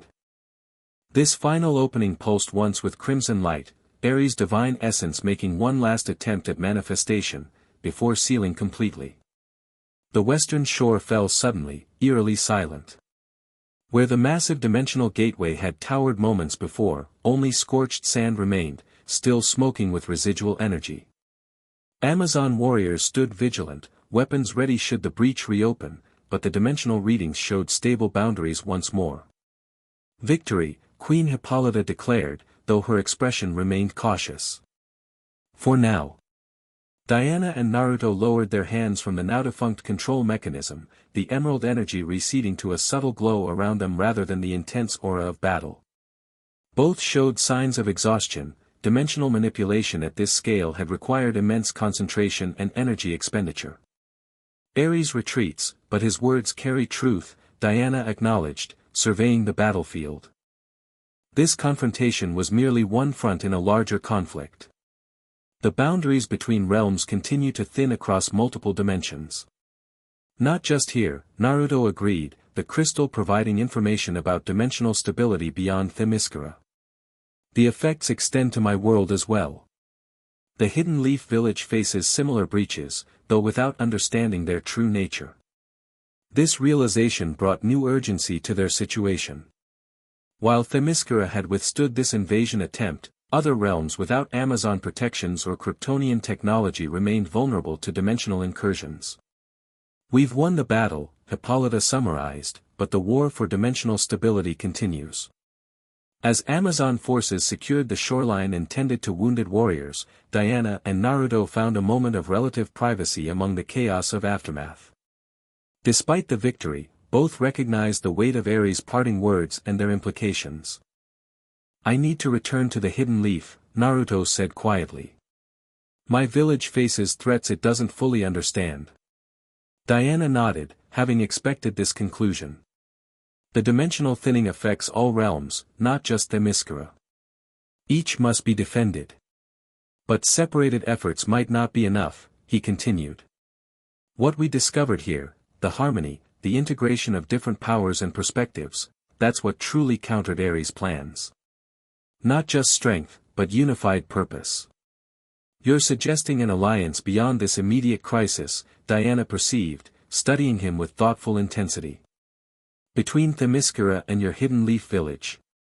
Between all who stand against dimensional chaos, Naruto clarified. Amazons, ninja, perhaps even the reformed Brainiac with its knowledge of multiple worlds. The proposal was unprecedented. Themyscira had maintained isolation for millennia, while the Hidden Leaf operated within its own secretive political structure. Yet the dimensional threats they faced recognized no such boundaries. Diana was quiet for a moment, considering implications both strategic and personal. Such an alliance would require ambassadors, those who understand both worlds, who can translate between different perspectives and traditions. It would, Naruto agreed, meeting her gaze directly. The unspoken question hung between them, a question about more than diplomatic arrangements or tactical cooperation. Themyscira has stood apart from man's world for thousands of years, Diana said slowly. Our traditions, our purpose, our very identity has been defined by that separation. And I've only just begun to understand my own dual heritage, Naruto acknowledged. The responsibilities I bear to both Krypton's legacy and the Hidden Leaf's future. They stood together amidst the aftermath of battle, two warriors from different worlds facing the same fundamental question: could the connection they'd formed extend beyond this immediate crisis? Could the harmony they generated together serve a larger purpose in the ongoing dimensional conflicts? The oracle spoke of souls finding each other across dimensions, Diana said finally. Of connections that transcend individual worlds or traditions. She did, Naruto confirmed. And Brainiac mentioned something similar, that in some universe, perhaps we had met before. Diana's hand found his, the emerald energy manifesting softly where they touched. I don't know what happens next, she admitted. This path has no precedent in Amazon history. We make our own precedents, Naruto suggested, echoing their earlier conversation. Our own destiny. Their eyes held, understanding passing between them without words. Whatever challenges lay ahead, dimensional instabilities, Ares' continued machinations, the political complications of cross-realm alliances, they would face them not as separate individuals but as something new and unprecedented. I'll speak with my mother about formal diplomatic arrangements, Diana said, decision made. And I believe it's time I saw this hidden leaf village for myself. Naruto smiled, relief and something deeper warming his expression. It's very different from Themyscira. Good, she replied, her own smile emerging. I've had quite enough of isolation and sameness. Different sounds, refreshing.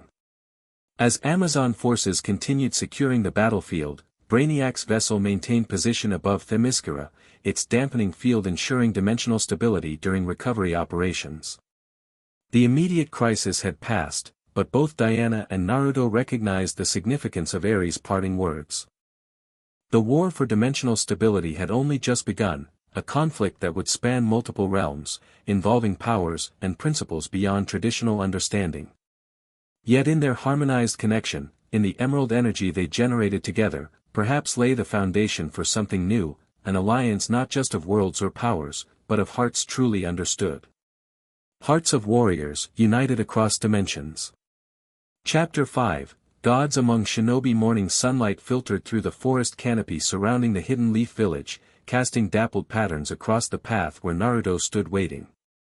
He adjusted his forehead protector nervously, scanning the clearing for any sign of the dimensional portal that would bring Diana from Themyscira.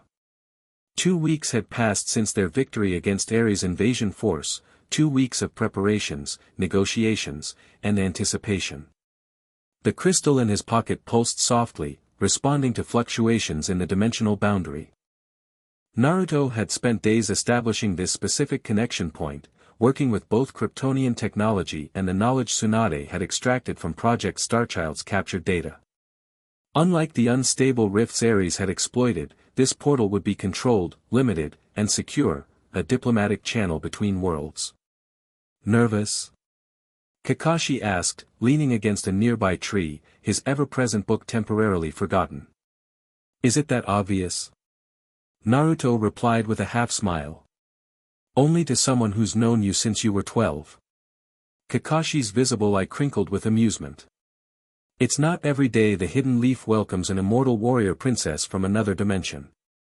Technically, Themyscira exists in a pocket dimension connected to the same Earth as our world, just in a different vibrational frequency, Naruto corrected automatically, then caught himself. Sorry.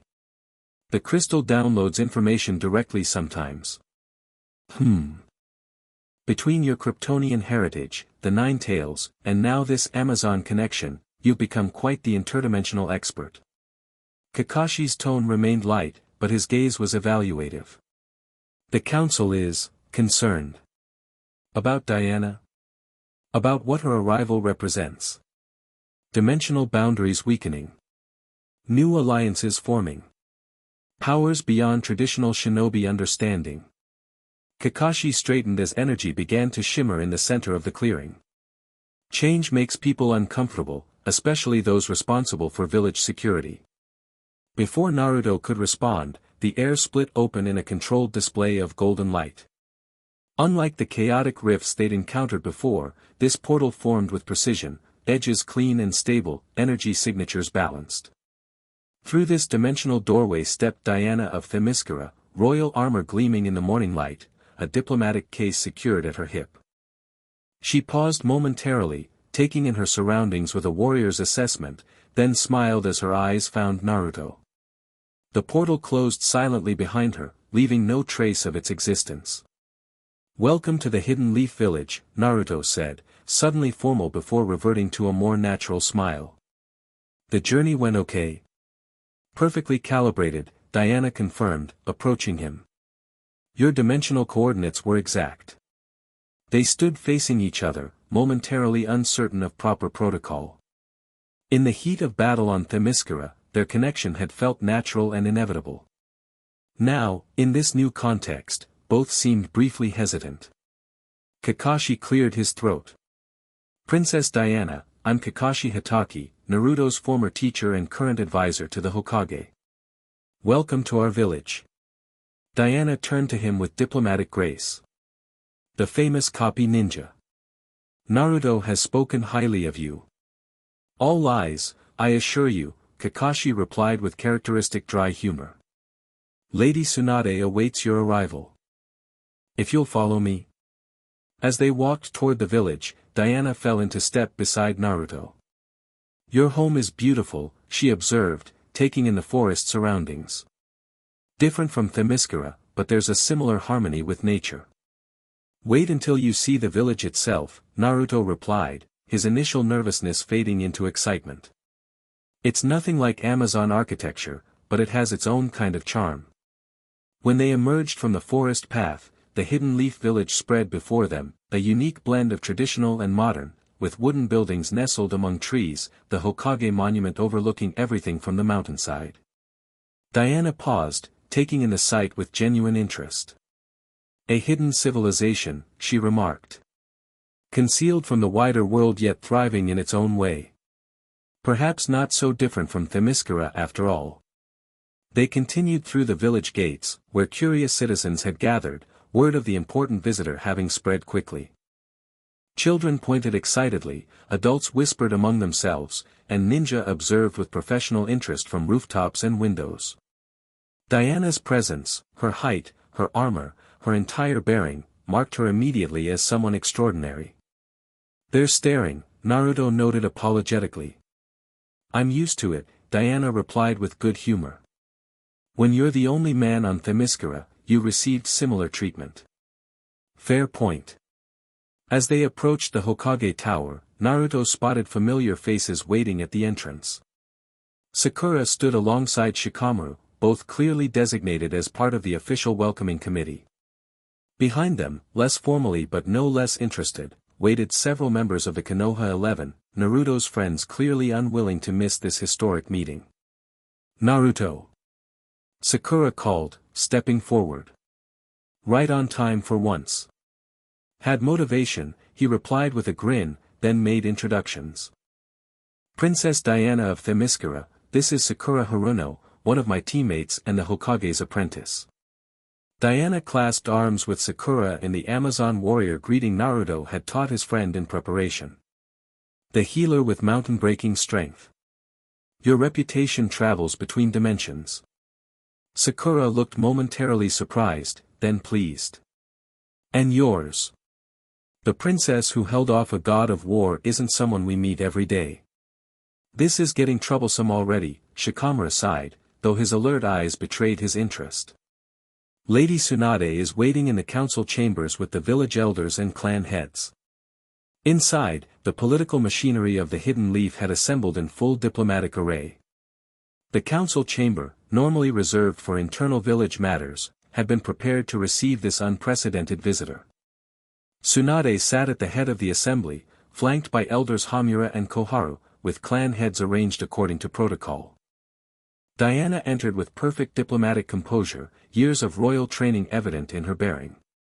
She showed neither intimidation nor arrogance as she approached Tsunade, offering the formal Amazon salute Naruto had described to the village leadership. Lady Tsunade, 5th Hokage of the Hidden Leaf. I bring greetings from Queen Hippolyta of Themyscira and the Amazon nation. Tsunade rose, returning the gesture with surprising familiarity. Princess Diana. The Hidden Leaf village welcomes you as the first official diplomatic representative from Themyscira. The formalities continued as Diana presented official documentation from the Amazon Senate, scrolls in both ancient Greek and a translation Jutsu had rendered into readable text for the Leaf officials. Shikamaru accepted these as Tsunade's proxy, his analytical mind already processing the diplomatic language. Throughout the ceremony, Naruto remained slightly apart, watching with a mixture of pride and wonder. Two worlds that had shaped him, the shinobi culture that raised him and the Amazon traditions he'd come to respect, meeting formally for the first time. Only the absence of Kryptonian representatives left the circle incomplete, a thought that brought a momentary shadow to his expression. As if sensing his thoughts, Diana glanced his way, a subtle acknowledgement passing between them. The emerald energy they generated together remained subdued but present, a barely perceptible glow where their auras intersected across the room. After the formal exchanges concluded, Tsunade addressed the assembled council. As you've all been briefed, Princess Diana's visit represents more than traditional diplomacy. The dimensional disturbances we've experienced aren't isolated incidents but part of a pattern affecting multiple realms. The Amazons have millennia of experience with such phenomena, knowledge we would be foolish to reject. And what does Themyscira gain from this exchange? Elder Koharu asked directly. Isolated societies rarely open their borders without significant motivation. Diana met the elder's skeptical gaze steadily. Stability. Security. Dimensional disruptions threaten all realms, not just yours or mine. Isolated responses have proven insufficient against coordinated threats. Like this god of war we've heard about, Shikamaru added. Troublesome doesn't begin to cover a deity who can manipulate dimensional boundaries. Precisely, Diana confirmed. Ares seeks to create conflict across all realms, to harvest the power of war on an unprecedented scale. The Amazon nation has contained his influence for millennia, but recent events have expanded his reach. The mention of Ares created a ripple of unease through the council. While ninja regularly dealt with extraordinary powers, the concept of actual gods remained outside their typical frame of reference. And what role does Uzumaki play in this alliance? Danzo Shimura spoke from his position among the elders, his visible eye fixed calculatingly on Naruto. His unique situation seems central to recent events. Diana's expression cooled noticeably at Danzo's tone. Naruto represents a crucial bridge between worlds, not just Themyscira and the Hidden Leaf, but Krypton as well. The harmony he's achieved between different energy sources offers a template for broader cooperation. And a target, Hamura noted. From what we understand, this Ares specifically seeks the power Uzumaki generates with you, Princess. Which is why defensive preparations must accelerate, Tsunade interjected, reclaiming control of the discussion. Princess Diana brings not just diplomatic overtures but tactical knowledge about dimensional stability. Combined with what we've learned from Project Starchild and Naruto's Kryptonian technology, we have an unprecedented opportunity to secure our village against these new threats. The council session continued for several hours, transitioning from formal ceremony to practical planning. Diana displayed impressive knowledge of dimensional physics, explaining concepts that complemented rather than contradicted the Hidden Leaf's understanding of spacetime manipulation. Shikamaru and several Umbu intelligence specialists asked increasingly technical questions, which Diana answered with both depth and clarity. Throughout, Naruto contributed where appropriate but mainly observed the integration of these different knowledge systems. His unique position, part shinobi, part Kryptonian, now connected to Amazon wisdom as well, allowed him to see complementary patterns where others might notice only contradictions. When the council finally adjourned, Tsunade held Diana and Naruto back as others filed out. Once they were alone, the Hokage's formal demeanor relaxed significantly. Well, that went better than expected, she remarked, pouring sake into 3 cups. The elders are suspicious by nature, but they recognize valuable intelligence when they hear it. Diana accepted the offered drink with a small smile.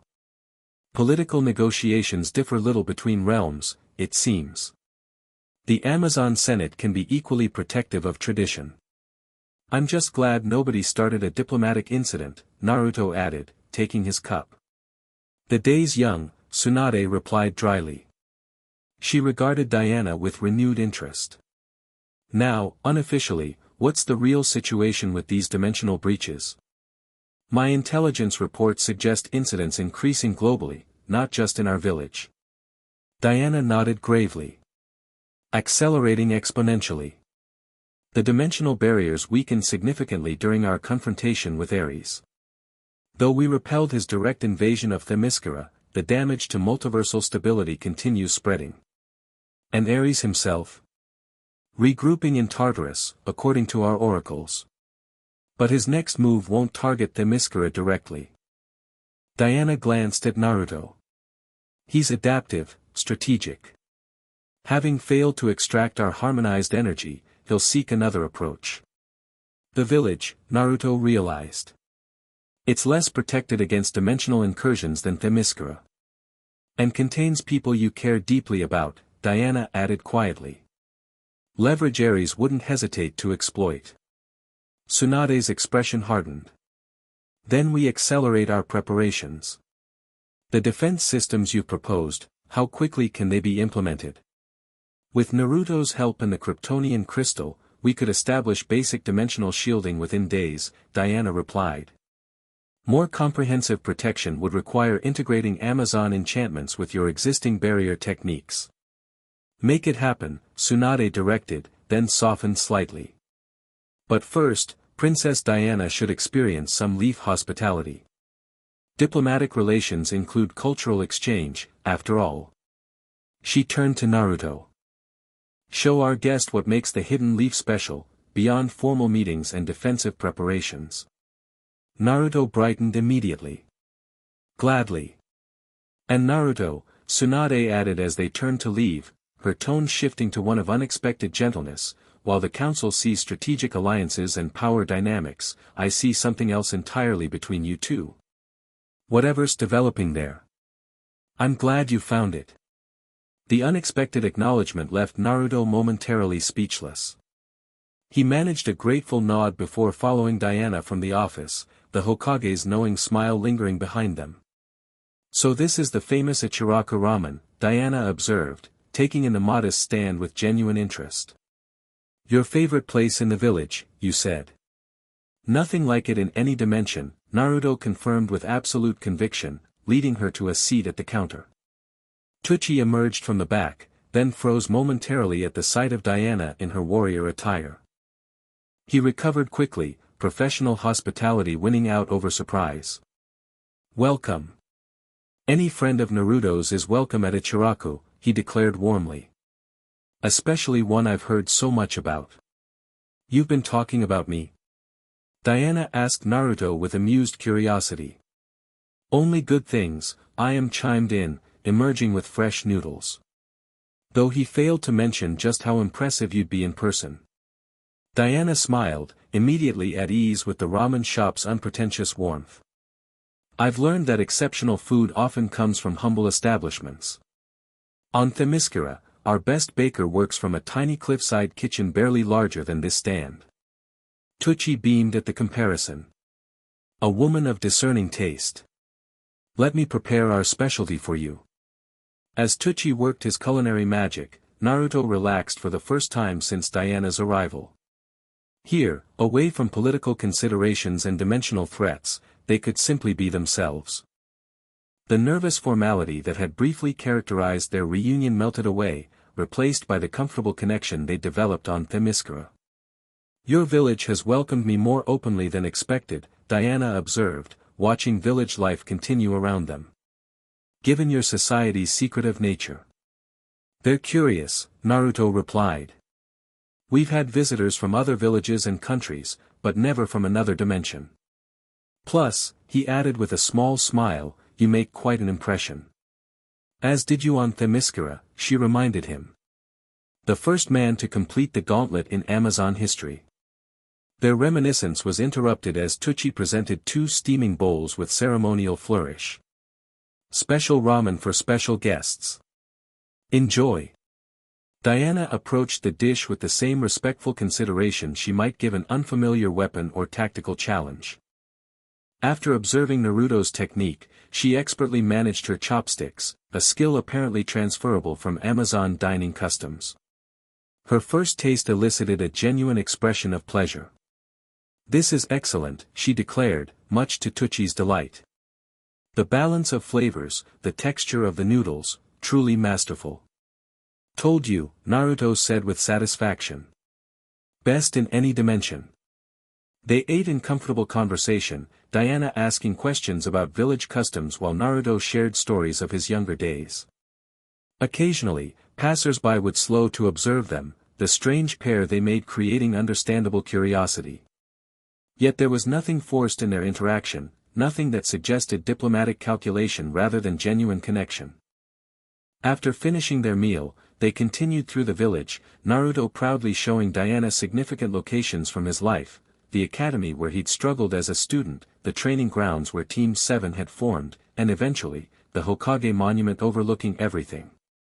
"My face will be up there someday," he told her as they stood atop the fourth Hokage's stone head, his father's visage, though Diana didn't yet know that connection. "You wish to lead your village?" she asked. "Since I was old enough to understand what a Hokage was," Naruto confirmed. "Though my understanding of what leadership means has evolved considerably." Diana studied the monument thoughtfully. "On Themyscira, leadership is both birthright and earned privilege. My mother has ruled for millennia, yet still must prove her wisdom to the Senate regularly." "Different from here," Naruto acknowledged. "But maybe not as different as it seems. A Hokage can come from any background, I'm proof of that, but must earn the acknowledgement of both the council and the people." "Acknowledgement," Diana repeated, recognizing the significance of that specific word to Naruto. "You've spoken of that before, how you sought it throughout your childhood." "It was all I wanted for a long time," he admitted. "To be seen. To be valued." "And now?" she asked, studying his profile against the setting sun. "Now I understand it's not about being acknowledged for yourself, but about acknowledging what you can do for others." His expression grew contemplative. "Becoming Hokage isn't about achieving a position, it's about being capable of protecting everyone." Diana's hand found his, their fingers intertwining naturally. "A worthy evolution in understanding. One many leaders never achieve." The emerald energy manifested gently where they touched, not the battle-ready surge they generated against Ares, but a softer, steadier glow. In this private moment, away from diplomatic considerations and dimensional threats, something settled between them, an acknowledgement of what had been building since their first meeting. "I missed you," Naruto said simply. "These past 2 weeks, preparing everything. I kept thinking of moments on Themyscira. Training together. Dancing at the celebration. Even facing down fire demons." Diana's smile held both warmth and understanding. "I missed you too." The island felt quieter without your presence. They stood in comfortable silence, watching the village lights emerge as evening descended. Below, citizens went about their lives, unaware of dimensional boundaries or gods planning war. Their ordinary existence, the very normalcy Naruto had fought to protect throughout his life, seemed simultaneously fragile and precious. "I should show you where you'll be staying," Naruto eventually said. The Hokage prepared special accommodations for the Amazon delegation. "And tomorrow we begin work on the village's dimensional defenses," Diana added, reluctantly practical. "Before Ares can exploit the weakened boundaries." They descended from the monument as night fully claimed the village, both aware that this peaceful interlude represented a temporary reprieve. Whatever was developing between them, this connection that generated literal harmonized energy, existed within the context of looming conflict and responsibilities to their respective worlds. Yet as they walked together through the village streets, occasionally allowing their hands to brush together, both seemed to silently agree that some connections transcended circumstance, forming not despite challenges but perhaps because of them. Dawn found them at the village's outermost boundary, where the existing protective barrier formed a subtle dome visible only to those with specialized sensory abilities. Diana studied this shinobi barrier technique with professional interest while Naruto configured the crystal to interface with both Amazon and ninja protective systems. "Your barrier uses chakra circulation principles," Diana observed. "Similar to how Themyscira's protections channel divine energy through specific nodes. The fundamentals of dimensional stabilization appear consistent across different methodologies," Naruto replied, the crystal downloading theoretical knowledge directly to his consciousness. "What varies is the energy source and control mechanisms." They had been joined by a specialized team assembled by Tsunade, Shikamaru for strategic oversight, Hinata Hyuga for her Byakugan's ability to perceive chakra networks, and several Umbu barrier specialists. Together, they worked to integrate Diana's Amazon knowledge with existing hidden leaf defenses. The dimensional shielding needs anchor points, Diana explained, marking locations on a map of the village perimeter. 7 points, aligned with specific stellar configurations. 7 is problematic, Shikamaru noted. Our barrier uses a 4-point system based on directional energy flow. We can adapt, Naruto suggested, the crystal projecting a harmonized configuration that incorporated both systems. Using the Kryptonian frequency modulation I employed against Ares, we can create a translation layer between the two barrier methodologies. Hinata activated her Byakugan, examining the projected energy patterns. The chakra flow would need to be recalibrated completely. These intersection points would experience tremendous strain. Unless we introduce a dynamic redistribution system, Diana countered, drawing from Amazon engineering principles. Themyscirus barriers automatically balance energy load between anchor points. They continued this technical exchange throughout the morning, gradually developing a hybrid defense system that incorporated elements from 3 different traditions. What might have been an exercise in frustration instead demonstrated unexpected synergy, Amazon eternal perspective, shinobi practical innovation, and Kryptonian scientific precision complementing rather than contradicting each other. By midday, they had established the theoretical framework and begun preliminary implementation. Teams of ninja worked under Shikamaru's direction, installing modified barrier seals at designated points throughout the village perimeter. Diana supervised the alignment of these anchor points, ensuring they corresponded to the stellar configurations necessary for dimensional stability. Naruto, meanwhile, worked with the crystal to develop the central control mechanism, a device that would harmonize and regulate the various energy sources feeding the new barrier system. This required delicate calibration between the crystal's Kryptonian technology, Amazon enchantments Diana provided, and the Hidden Leaf's existing chakra network. The integration is more seamless than expected, Shikamaru observed, reviewing the preliminary results. Almost as if these systems were designed to work together. Perhaps they were, Diana suggested. The oracle mentioned ancient connections between various realms, knowledge shared and then forgotten as dimensions drifted apart. The crystal contains references to Kryptonian contact with multiple civilizations, Naruto added. Including some that might have influenced early shinobi development. This possibility, that their seemingly disparate worlds shared forgotten connections, added new context to their collaboration. Perhaps the harmony they were achieving wasn't creating something new but reconstructing something ancient, remembered only in fragments and echoes. As afternoon progressed, Sasuke arrived at the barrier implementation site, having returned from a reconnaissance mission specifically to assess the dimensional defense project. His analytical gaze took in the modifications with characteristic intensity. The energy signature is unique, he noted after studying the anchor points with his Sharingan. Neither purely chakra-based nor foreign. Something integrated. That's the intention, Naruto confirmed. A harmonized defense that can respond to threats from multiple dimensional frequencies. Sasuke turned his attention to Diana, assessing her with the same critical eye he applied to everything. Princess Diana. Your reputation precedes you. As does yours, Sasuke Uchiha. Diana met his evaluation evenly. Naruto speaks highly of your abilities. A flicker of surprise crossed Sasuke's typically impassive expression. Does he? Interesting. He turned back to the barrier anchors. The implementation seems sound, but have you tested it against actual dimensional incursion? That's this afternoon's objective, Shikamaru replied. A controlled test using a minor dimensional jutsu to simulate breach conditions. I'll observe, Sasuke decided, positioning himself at a vantage point overlooking the test area. The test proceeded with methodical precision. A specialized Umbu operative performed a spacetime ninjutsu designed to create a miniature dimensional pocket, a technique normally used for secure storage but repurposed to test the new barrier's response to dimensional manipulation. As the jutsu activated, the modified barrier immediately detected the dimensional fluctuation. Energy flowed from the anchor points to the affected area, not preventing the technique but stabilizing its boundaries and preventing any uncontrolled expansion. Successful containment, Hinata reported, her Byakugan tracking the energy patterns. The barrier identified the dimensional manipulation and isolated it without disrupting the intended technique. That's the key innovation, Naruto explained. Not preventing dimensional interaction entirely, but ensuring it remains controlled and stable.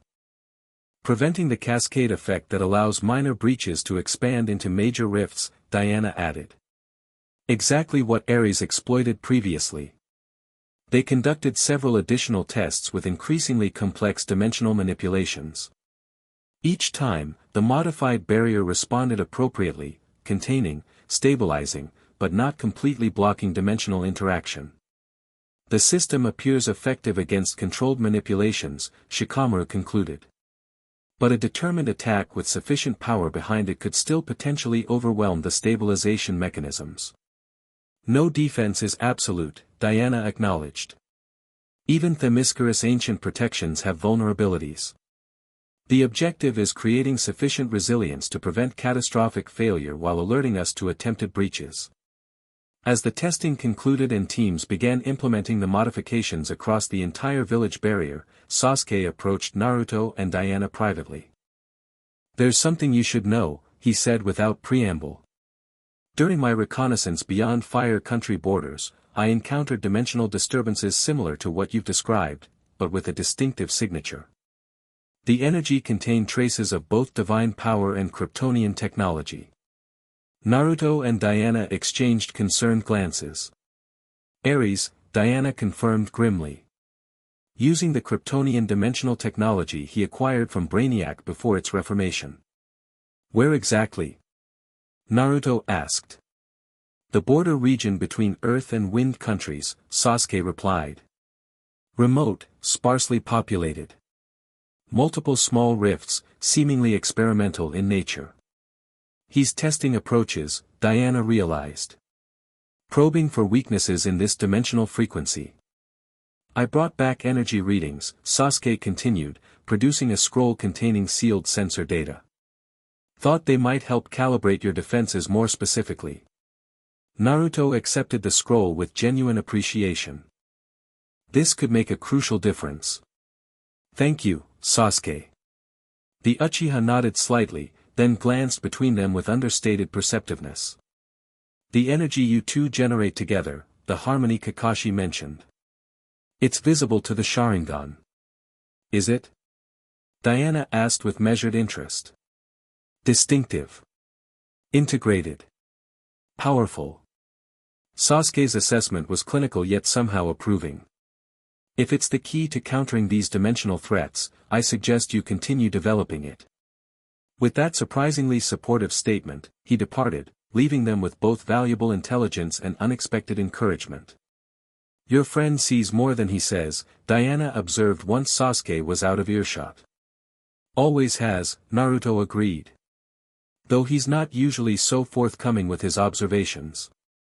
They studied the energy readings Sasuke had provided, the crystal analyzing patterns and comparing them to known Kryptonian dimensional signatures. The data confirmed their concerns. Ares was systematically testing different approaches to dimensional manipulation, likely seeking the most effective method for a larger incursion. "We should accelerate the barrier implementation," Diana decided. "These readings suggest Ares is further along in his preparations than we anticipated." "Agreed," Naruto said. "And we should inform Tsunade about these developments immediately." As they prepared to return to the village center, Diana placed her hand on Naruto's arm, her expression uncharacteristically hesitant. "There's something I haven't shared yet, something my mother revealed before I left Themyscira." "What is it?" Naruto asked, sensing the significance in her tone. "The oracle's prophecy, the one that spoke of the Truthbringer and her counterpart in the stars. It's older than we realized." Diana's eyes held his with quiet intensity. "It dates back to Themyscira's founding, written in the original texts gifted by the gods themselves." "What does that mean?" It means our meeting wasn't coincidence or manipulation by Ares. It was, fated. The word seemed uncomfortable for her, a warrior who believed in choice and agency. Our connection was written into the fabric of our worlds from their creation. Naruto absorbed this revelation thoughtfully. Does that bother you? The idea that what's happening between us might be predetermined? It did at first, Diana admitted. Amazon's value free will above almost everything. The thought that my feelings might be influenced by ancient prophecy was unsettling. And now? Her expression softened, certainty replacing doubt. Now I understand that prophecy doesn't create connection, it merely recognizes what would happen naturally. The harmony between us isn't imposed by fate, it's acknowledged by it. Naruto smiled, relieved by her conclusion. I came to a similar understanding about my own destiny. People called me the child of prophecy in my world, destined to either save or destroy everything. I hated that burden until I realized prophecies don't control our choices, they just predict the choices we would make anyway, being who we are. Exactly, Diana agreed, her hand finding his. What matters isn't what ancient texts predicted, but what we choose now, knowing our own hearts. The emerald energy manifested between their joined hands, steadier and more controlled than before. With each interaction, their harmony grew more stable, more natural, not a power they summoned but an expression of their connection. We should probably get back to work, Naruto said reluctantly. Dimensional barriers to strengthen, gods of war to thwart. Diana laughed, the sound bright against the technical surroundings. A typical day for us, it seems. As they returned to the barrier implementation project, both carried a new certainty about their developing relationship. Whatever ancient prophecies might have recognized, whatever fate might have acknowledged, the connection between them represented something they both chose freely, a harmony of hearts as well as powers. 3 days later, the enhanced barrier system surrounded the entire Hidden Leaf village, its anchor points harmonizing Amazon, Shinobi, and Kryptonian protective methodologies into a unified defense. From the Hokage monument, the combined energy signature was visible to those with specialized perception, a subtle dome that shimmered with integrated patterns. In the Hokage's office, Tsunade reviewed the final implementation reports with Diana and Naruto, satisfaction evident in her expression. The barrier specialists report 94% effectiveness in simulation testing, she noted. Better than anticipated, especially given the accelerated timeline. The integration of different methodologies proved more complementary than expected, Diana explained. Particularly the way Shinobi chakra networks naturally adapted to Amazon dimensional anchoring principles. And with the Kryptonian crystal serving as central regulator, the system can adapt to changing threat patterns automatically, Naruto added. It's learning from each simulation we run. Tsunade leaned back in her chair, studying them both with shrewd assessment. You've accomplished in 3 days what my experts estimated would take months. Impressive, though perhaps not surprising given the unique synergy you two generate. Neither Naruto nor Diana bothered denying the observation. Their harmonized connection had become increasingly evident to those with sensors or specialized visual abilities, a stable emerald energy that manifested whenever they worked together. The barrier addresses our immediate security concerns, Tsunade continued, but Sasuke's intelligence about Ares' activities beyond our borders remains troubling. If he's systematically testing dimensional manipulation techniques, he's preparing for something larger than localized breaches, Diana confirmed grimly. Most likely an attempt to merge dimensional boundaries on a regional or global scale. Creating the conditions for his ultimate war, Naruto added. Conflict across multiple dimensions simultaneously. Tsunade's expression hardened. Then our defensive posture, while necessary, isn't sufficient. We need to take proactive measures. Agreed, Diana said. Based on the energy signatures Sasuke documented, we believe we can locate Ares' primary base of operations in this dimension. The dimensional thinning in that region creates distinctive patterns. Once located, Naruto continued, we could potentially neutralize his technological framework before he implements whatever larger plan he's developing. A preemptive strike, Tsunade summarized. Risky, but potentially necessary. She tapped her fingers thoughtfully against her desk. What forces would this require? A small, specialized team, Diana replied. Large forces would be detected before approaching. We need precision and specific capabilities rather than numbers. I recommend Team 7, supplemented by barrier specialists, Naruto suggested. Plus Diana and myself, of course. Our harmonized energy directly counters Ares' dimensional manipulation. Tsunade considered the proposal, weighing strategic factors. Kakashi, Sasuke, Sakura, plus Hinata for her Byakugan and 2 Umbu barrier technicians. Combined with your abilities, that should provide necessary tactical flexibility without sacrificing stealth. She rose, decision made. Prepare for departure tomorrow at dawn. I'll brief the team personally and ensure you have whatever specialized equipment might help. This operation remains classified, council level only. As they left the Hokage Tower, the afternoon sun cast long shadows across the village. Citizens went about their daily activities, unaware of interdimensional threats or gods of war. This normality, the peaceful existence that both Naruto and Diana had dedicated themselves to protecting, seemed simultaneously precious and precarious. One night before we face Ares again, Diana observed as they walked through the village streets. Our previous encounters have always ended in temporary victory at best. This time will be different, Naruto said with quiet confidence. We understand his methods better, and our own abilities have evolved considerably. True, Diana agreed. The harmony we generate has stabilized, become more controlled. And your internal harmonization has reached new levels of integration.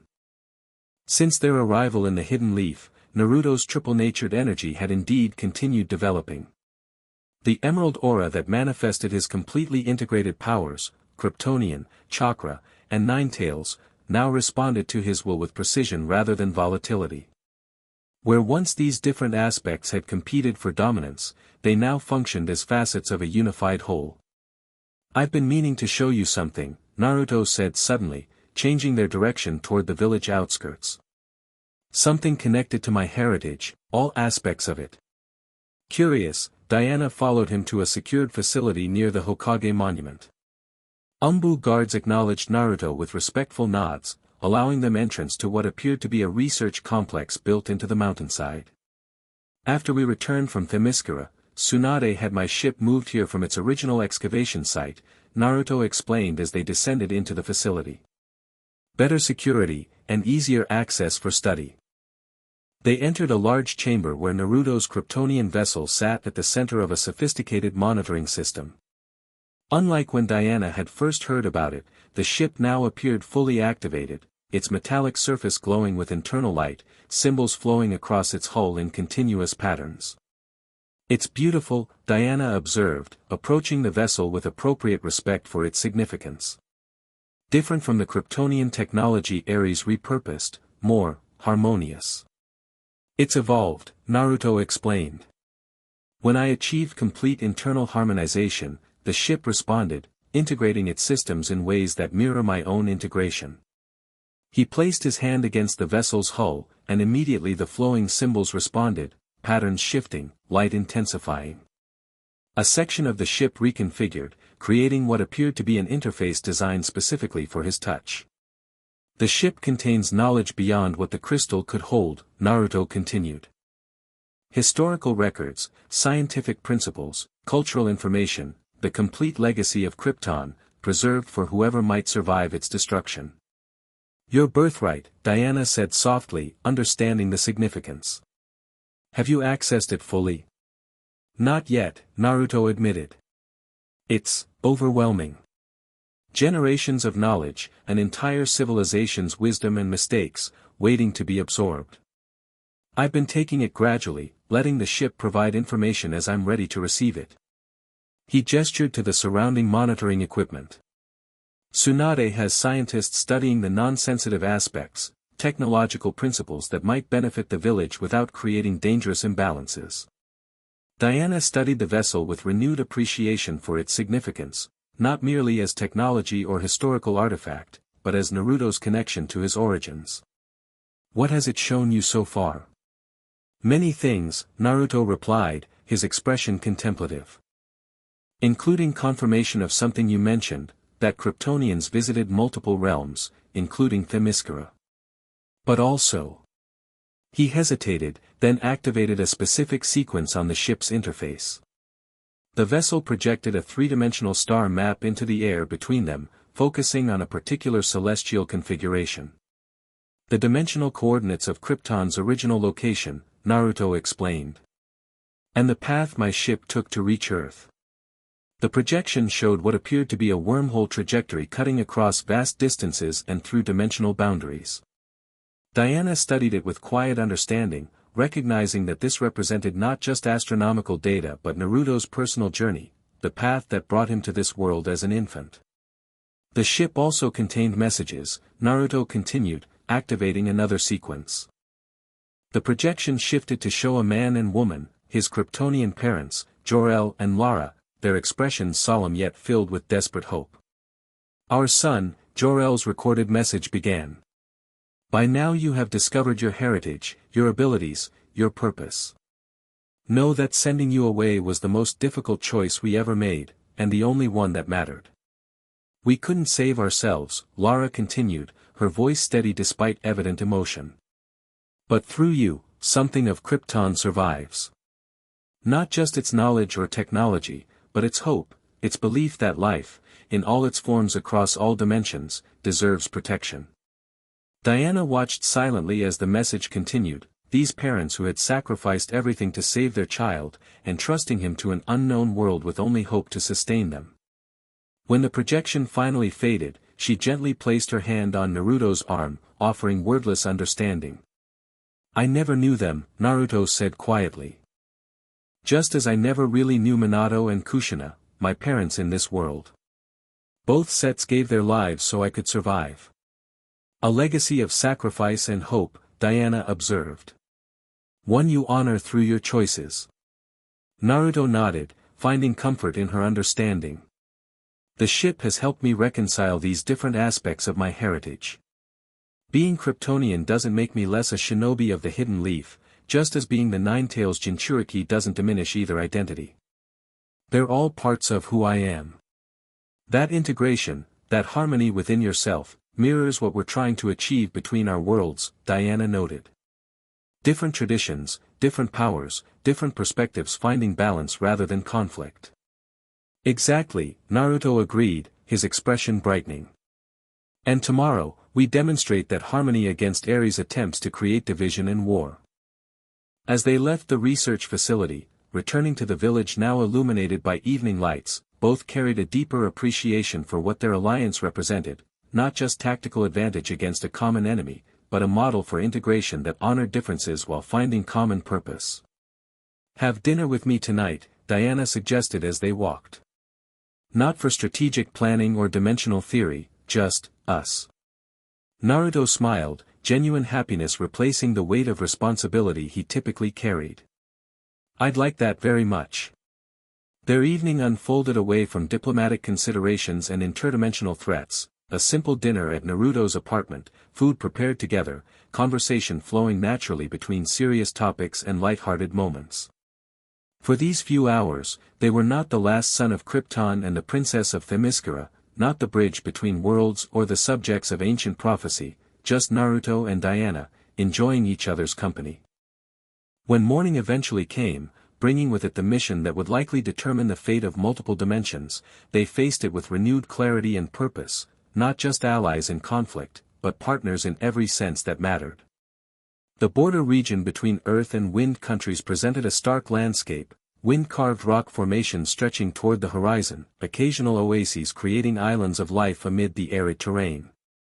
Team 7, accompanied by Diana and the barrier specialists, moved silently through this environment, following energy signatures detected by both Kryptonian crystal and Byakugan. "The dimensional distortion increases beyond that ridge," Hinata reported, her activated Byakugan scanning the terrain ahead. multiple overlapping frequencies, creating unstable boundary conditions. Similar to the readings from Themyscira before Ares' invasion attempt, Diana confirmed, studying her own Amazon detection device.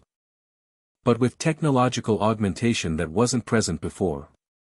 Kakashi signaled for the team to hold position while Sasuke conducted forward reconnaissance. The Uchiha moved with characteristic silent efficiency, returning minutes later with precise intelligence.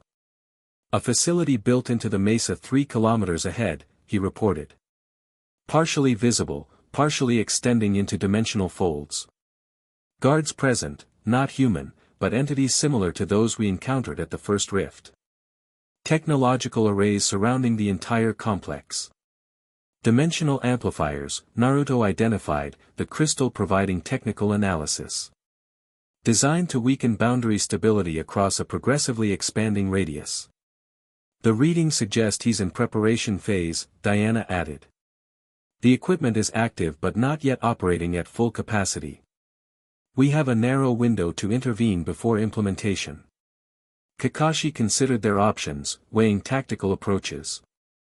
Frontal assault would alert them immediately. We need distraction combined with precise infiltration. I can provide distraction, Sakura offered, her expression determined. Something, seismic. While a team infiltrates through dimensional folding, Diana suggested. Using the boundary instability against them. The plan developed quickly, each team member contributing specialized knowledge. Sakura would create a diversion on the facility's exposed side, using her earth-shattering strength to simulate natural seismic activity.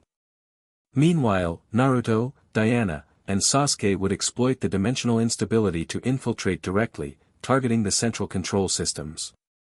Kakashi would coordinate with Hinata and the barrier specialists to establish a containment perimeter, preventing reinforcements or escape. The objective remains neutralizing Ares' dimensional technology, Kakashi reminded them. Not direct confrontation with the god himself, if avoidable. Avoidable is unlikely, Diana said grimly. Ares will have anticipated potential interference, especially from us. He's never been one to operate entirely through proxies. Then we adapt as necessary, Naruto concluded, the emerald energy of his harmonized state beginning to manifest. But maintain focus on the primary objective regardless. With roles established and contingencies prepared, they moved into position as the sun reached zenith. Sakura proceeded to her designated location, chakra already gathering for the devastating impact she would create. Hinata and the barrier specialists began establishing the containment perimeter, integrating shinobi techniques with the dimensional stabilization protocols they developed in the village. Naruto, Diana, and Sasuke approached the boundary instability zone, an area where reality itself seemed to waver, objects occasionally shifting position or briefly phasing out of normal perception. The crystal responded to these fluctuations, projecting guidance for navigating the dimensional inconsistencies safely. Similar to the dimensional nexus aboard Brainiac's vessel, Diana observed. Though less controlled, more chaotic. Can you track a path through it? Sasuke asked, his Sharingan active but limited in effectiveness against dimensional distortion. Yes, Naruto confirmed, the crystal's projection visible to all three of them. But we'll need to move in perfect synchronization. The pathway shifts continuously. Diana extended her hands to both of them. Then we move as one. Ares expects me to approach with Naruto, our harmonized energy is distinctive. He won't anticipate Sasuke's addition to that harmony. Understanding the strategy, Sasuke accepted the connection without hesitation. The moment they established physical contact, something unexpected occurred. The emerald energy that typically manifested between Naruto and Diana expanded to include Sasuke, incorporating his unique chakra signature into the harmonic pattern. Fascinating, Sasuke commented with characteristic understatement. The harmony adapts to new elements. Another advantage Ares won't expect, Naruto noted, adjusting to this expanded connection. Ready? At their affirmation, Sakura's signal came, a tremendous impact that shook the entire landscape, creating both distraction and additional dimensional instability as planned. Using this moment of chaos, the infiltration team entered the boundary distortion zone, moving as a connected unit through fluctuating reality. The experience defied conventional description, moments where solid ground became permeable, where gravity shifted direction, where time itself seemed to stutter and flow erratically. Without the crystal's guidance and their harmonized connection, navigation would have been impossible. They emerged inside the facility, in what appeared to be a junction between conventional architecture and something more alien. Technological arrays lined the walls, pulsing with energy that flowed between normal space and dimensional pockets visible as shimmering distortions. Central control should be below, Diana whispered, consulting her Amazon detection device. The divine energy signature is strongest there. Sasuke scanned their surroundings, Sharingan tracking movement patterns. Guards approaching from two directions. Non-human entities, similar to what we encountered previously. I'll handle them, he decided, releasing his connection to their harmonized state. You two proceed to the primary objective. I'll secure our extraction route. Naruto and Diana continued downward through the facility, following both the crystal's guidance and Diana's intuitive sense for divine energy patterns. The architecture became increasingly strange, angles that shouldn't exist, corridors that seemed longer inside than outside, doorways that opened to unexpected destinations. Ares is merging dimensional principles from multiple realms, Diana observed as they navigated this impossible space. Tartarus, Themyscira, your world, others we haven't even encountered. Creating a nexus point from which he can influence all simultaneously, Naruto added, the crystal providing theoretical context. If activated at full capacity, this facility could potentially create permanent dimensional overlaps across the entire region. They encountered surprisingly little resistance, concerning rather than reassuring, suggesting either confidence or trap. When they finally reached what appeared to be the central chamber, they understood why. The massive space defied conventional physics, its boundaries extending beyond what the facility's external dimensions should allow. At its center stood an apparatus combining elements of Kryptonian technology, Amazon divine artifacts, and shinobi sealing techniques, a dimensional loom larger and more complex than what they'd seen aboard Brainiac's vessel. Operating this apparatus, unsurprised by their arrival, stood Ares himself. Unlike his manifestation on Themyscira, this form appeared more integrated with the local dimensional frequency, less obviously divine, more adapted to Earth's particular reality. The harmony arrives precisely as calculated, he greeted them, continuing his work without interruption. Though I admit, navigating the dimensional distortion showed greater skill than anticipated. You knew we were coming, Diana stated, assessing both Ares and the apparatus he controlled. Of course.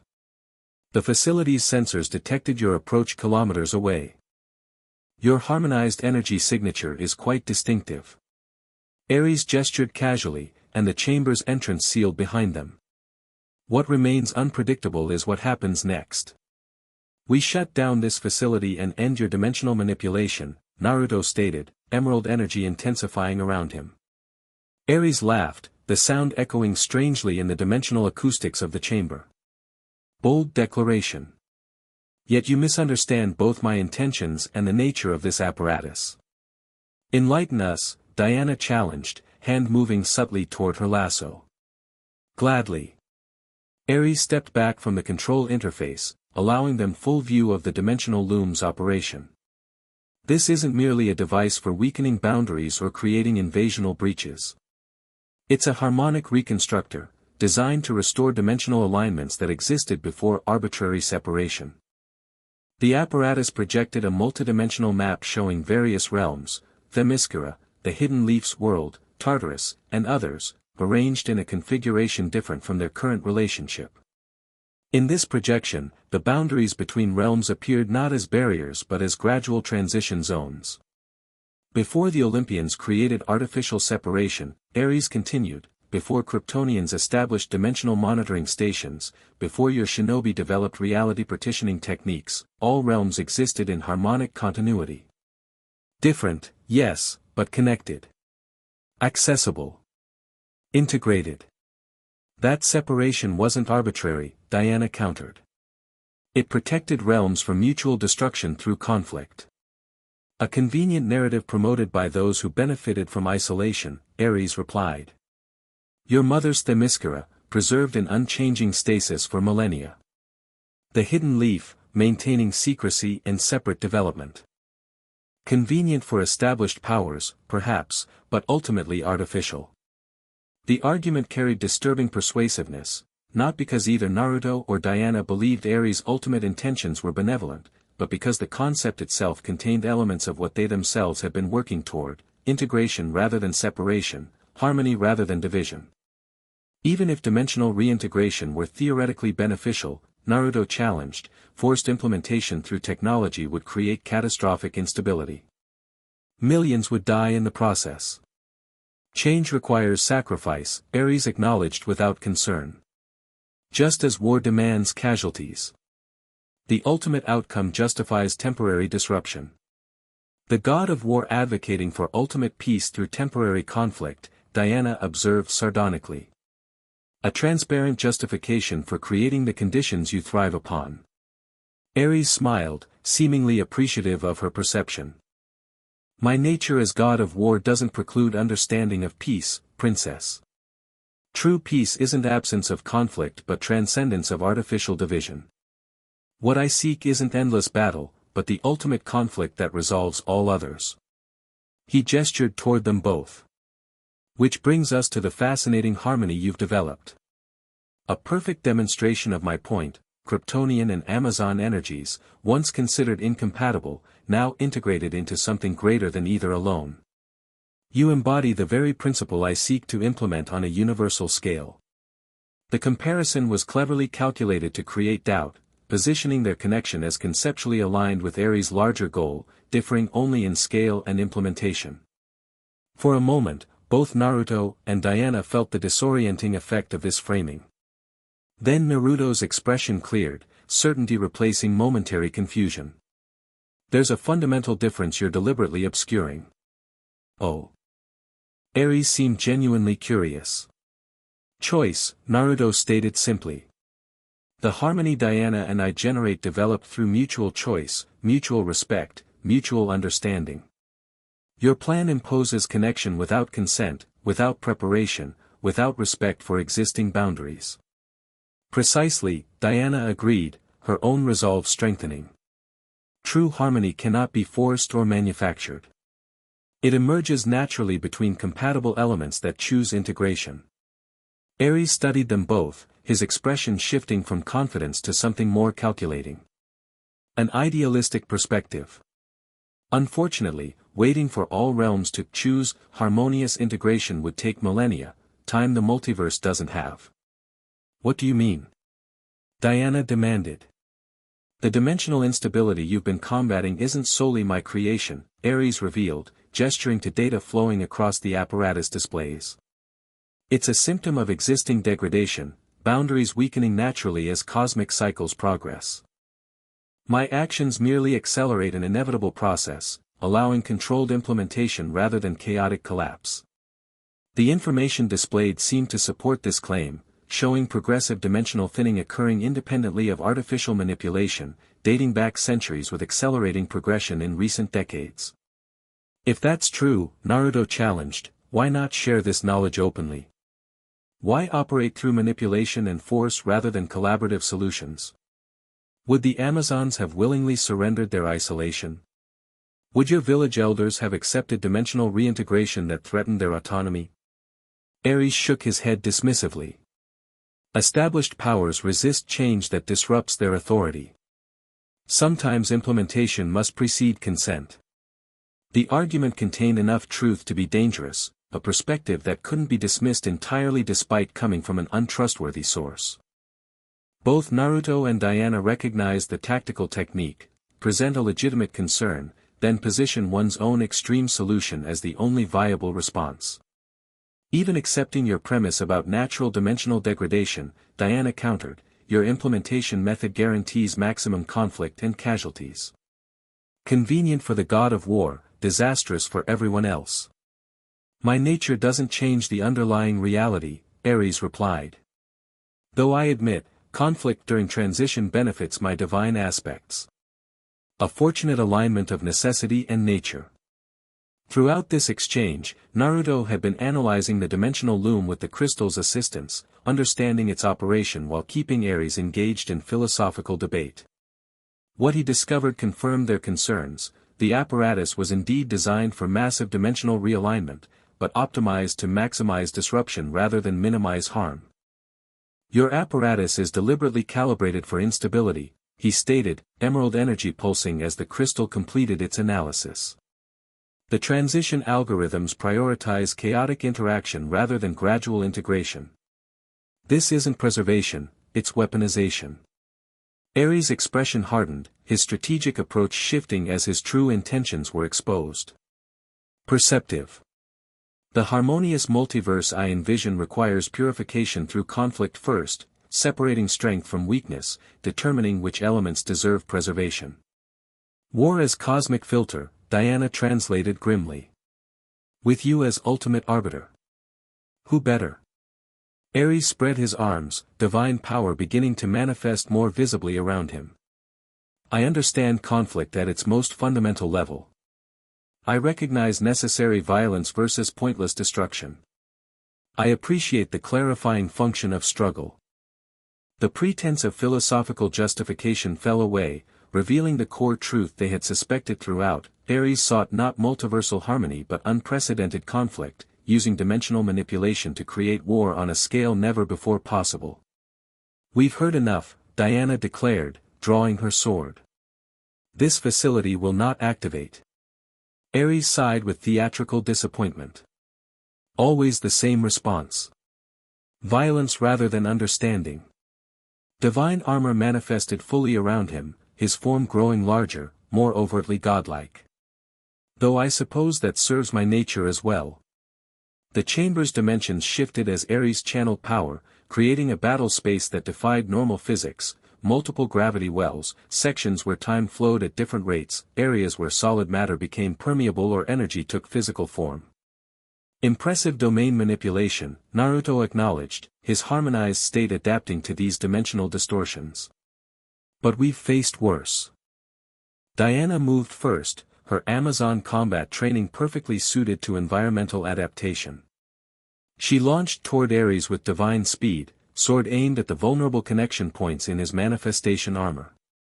Simultaneously, Naruto targeted the dimensional loom with precision energy projection, seeking to disrupt its operational patterns without triggering catastrophic failure. Ares countered both attacks with the skill of a being who had studied combat for millennia, deflecting Diana's strike while generating a protective barrier around the apparatus. Did you truly believe neutralizing this facility would be so simple? That I wouldn't anticipate your specific capabilities? He counterattacked with devastating force, channeling war energy that targeted not just physical bodies but conceptual weaknesses. Where this energy struck Diana's shield, it attacked the very concept of protection, attempting to introduce doubt into the fundamental purpose of defense. The god of war doesn't merely fight physically, Ares reminded them as his attack expanded. I undermine conviction, corrupt purpose, transform righteousness into fanaticism. Naruto recognized the strategy from their previous encounter, Ares attempting to introduce conceptual conflict into their harmonized connection. This time, however, they were prepared. The emerald energy surrounding them shifted frequency, adapting to repel the corruption attempt. Your conceptual attacks worked better when we didn't anticipate them, Naruto observed, generating emerald constructs that engaged Ares from multiple angles simultaneously. Harmony that expects challenge becomes stronger, not weaker. Working in coordinated tandem, they pressed their attack, Diana engaging Ares directly with millennia of Amazon combat techniques, Naruto alternating between supporting her assault and attempting to disable the dimensional apparatus. Their harmonized energy flowed between them seamlessly, adapting to each new challenge Ares presented. For a being of Ares' power and experience, however, adaptation came equally naturally. As they adjusted to his initial strategies, he shifted approach, no longer targeting their harmony directly but instead focusing overwhelming force on Diana specifically, attempting to separate them physically if not conceptually. A massive blast of divine energy struck Diana's position, sending her crashing through dimensional pockets within the chamber. Ares immediately moved to isolate her, creating dimensional barriers between them that disrupted their harmonized connection. Interesting that your harmony requires proximity, he observed, maintaining the separation while engaging Naruto directly. A limitation worth exploiting. Naruto responded not with panic but with evolved understanding of their connection. The emerald energy surrounding him pulsed once, then extended outward, passing through Ares' dimensional barriers as if they didn't exist, reconnecting with Diana across apparent separation. Another miscalculation, Naruto replied as their harmony re-established despite physical distance. Our connection transcends conventional space now. Diana, recovered from the impact and reconnected to their shared energy, attacked from behind Ares' position, her sword enhanced with their harmonized power, cutting through divine protection that should have been impenetrable. The blade struck true, creating a fracture in Ares' manifested armor. Impossible, Ares growled, genuine surprise registering as divine ichor seeped from the wound. Amazon weapons cannot penetrate Olympian manifestation armor. Conventional weapons, no, Diana agreed, pressing her advantage. But our harmonized energy operates on principles that transcend traditional dimensional limitations, exactly what you claim to respect. Recognizing the genuine threat they now presented, Ares abandoned strategic restraint. Divine power surged around him, drawing energy directly from the dimensional apparatus. The chamber itself began to destabilize as he channeled power beyond what this realm's physical laws could comfortably contain. If I cannot harness your harmony, he declared, then I shall ensure it perishes with you. The dimensional loom activated fully, energy patterns accelerating toward implementation threshold. Around them, reality began fracturing, not in controlled transition but catastrophic collapse, exactly as they had feared. He's initiating dimensional cascade failure, Naruto realized, the crystal providing urgent analysis. Sacrificing controlled implementation for immediate destructive effect. Targeting us specifically, Diana added, recognizing the pattern. But willing to destroy everything in the process.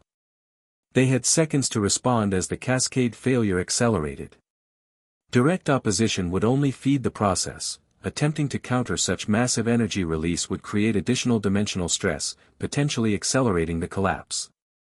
In perfect synchronization, they both reached the same conclusion simultaneously. Harmonic integration, Diana suggested. Exactly what I was thinking, Naruto confirmed.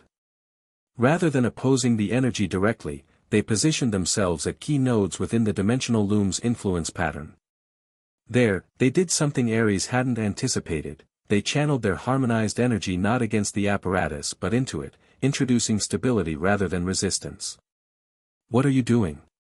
Ares demanded, recognizing the attempt but not fully comprehending its purpose. Demonstrating true harmony, Diana replied, the emerald energy flowing from her into the dimensional patterns surrounding them. Integration that respects existing structures while supporting transition. Balance rather than dominance, Naruto added, his contribution creating complementary patterns that intersected with Diana's. Stability within change. Where their harmonized energy entered the dimensional cascade, the chaotic breakdown began to stabilize, not preventing transition entirely, but transforming it from destructive collapse to controlled reconfiguration. The emerald pattern spread throughout the chamber, then beyond, extending into the dimensional boundaries themselves. Ares recognized the threat to his plans immediately. No, he roared, attempting to disrupt their harmonic integration with brute divine force. You cannot control this process. We're not controlling it, Naruto corrected, maintaining his position despite Ares' assault. We're guiding it. Supporting it. Healing it. The distinction was crucial, where Ares sought to impose specific outcome through forced manipulation, they instead worked with the natural dimensional properties, providing stabilizing influence rather than dictatorial control. Throughout the facility and beyond, the effects spread rapidly. Dimensional boundaries that had been artificially weakened began repairing themselves, not returning to complete separation but establishing sustainable interfaces, controlled connection points rather than chaotic merging. Ares found himself in an unprecedented position, his divine power substantial but ultimately specialized in destruction and conflict, ill-suited to counter harmonious integration.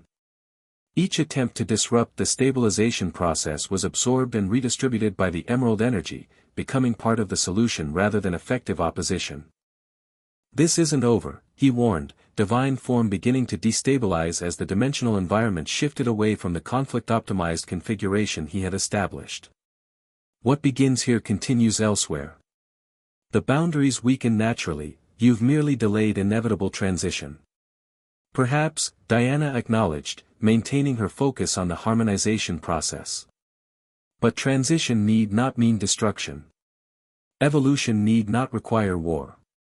Naive, Ares spat, his manifestation flickering as dimensional stability reasserted itself.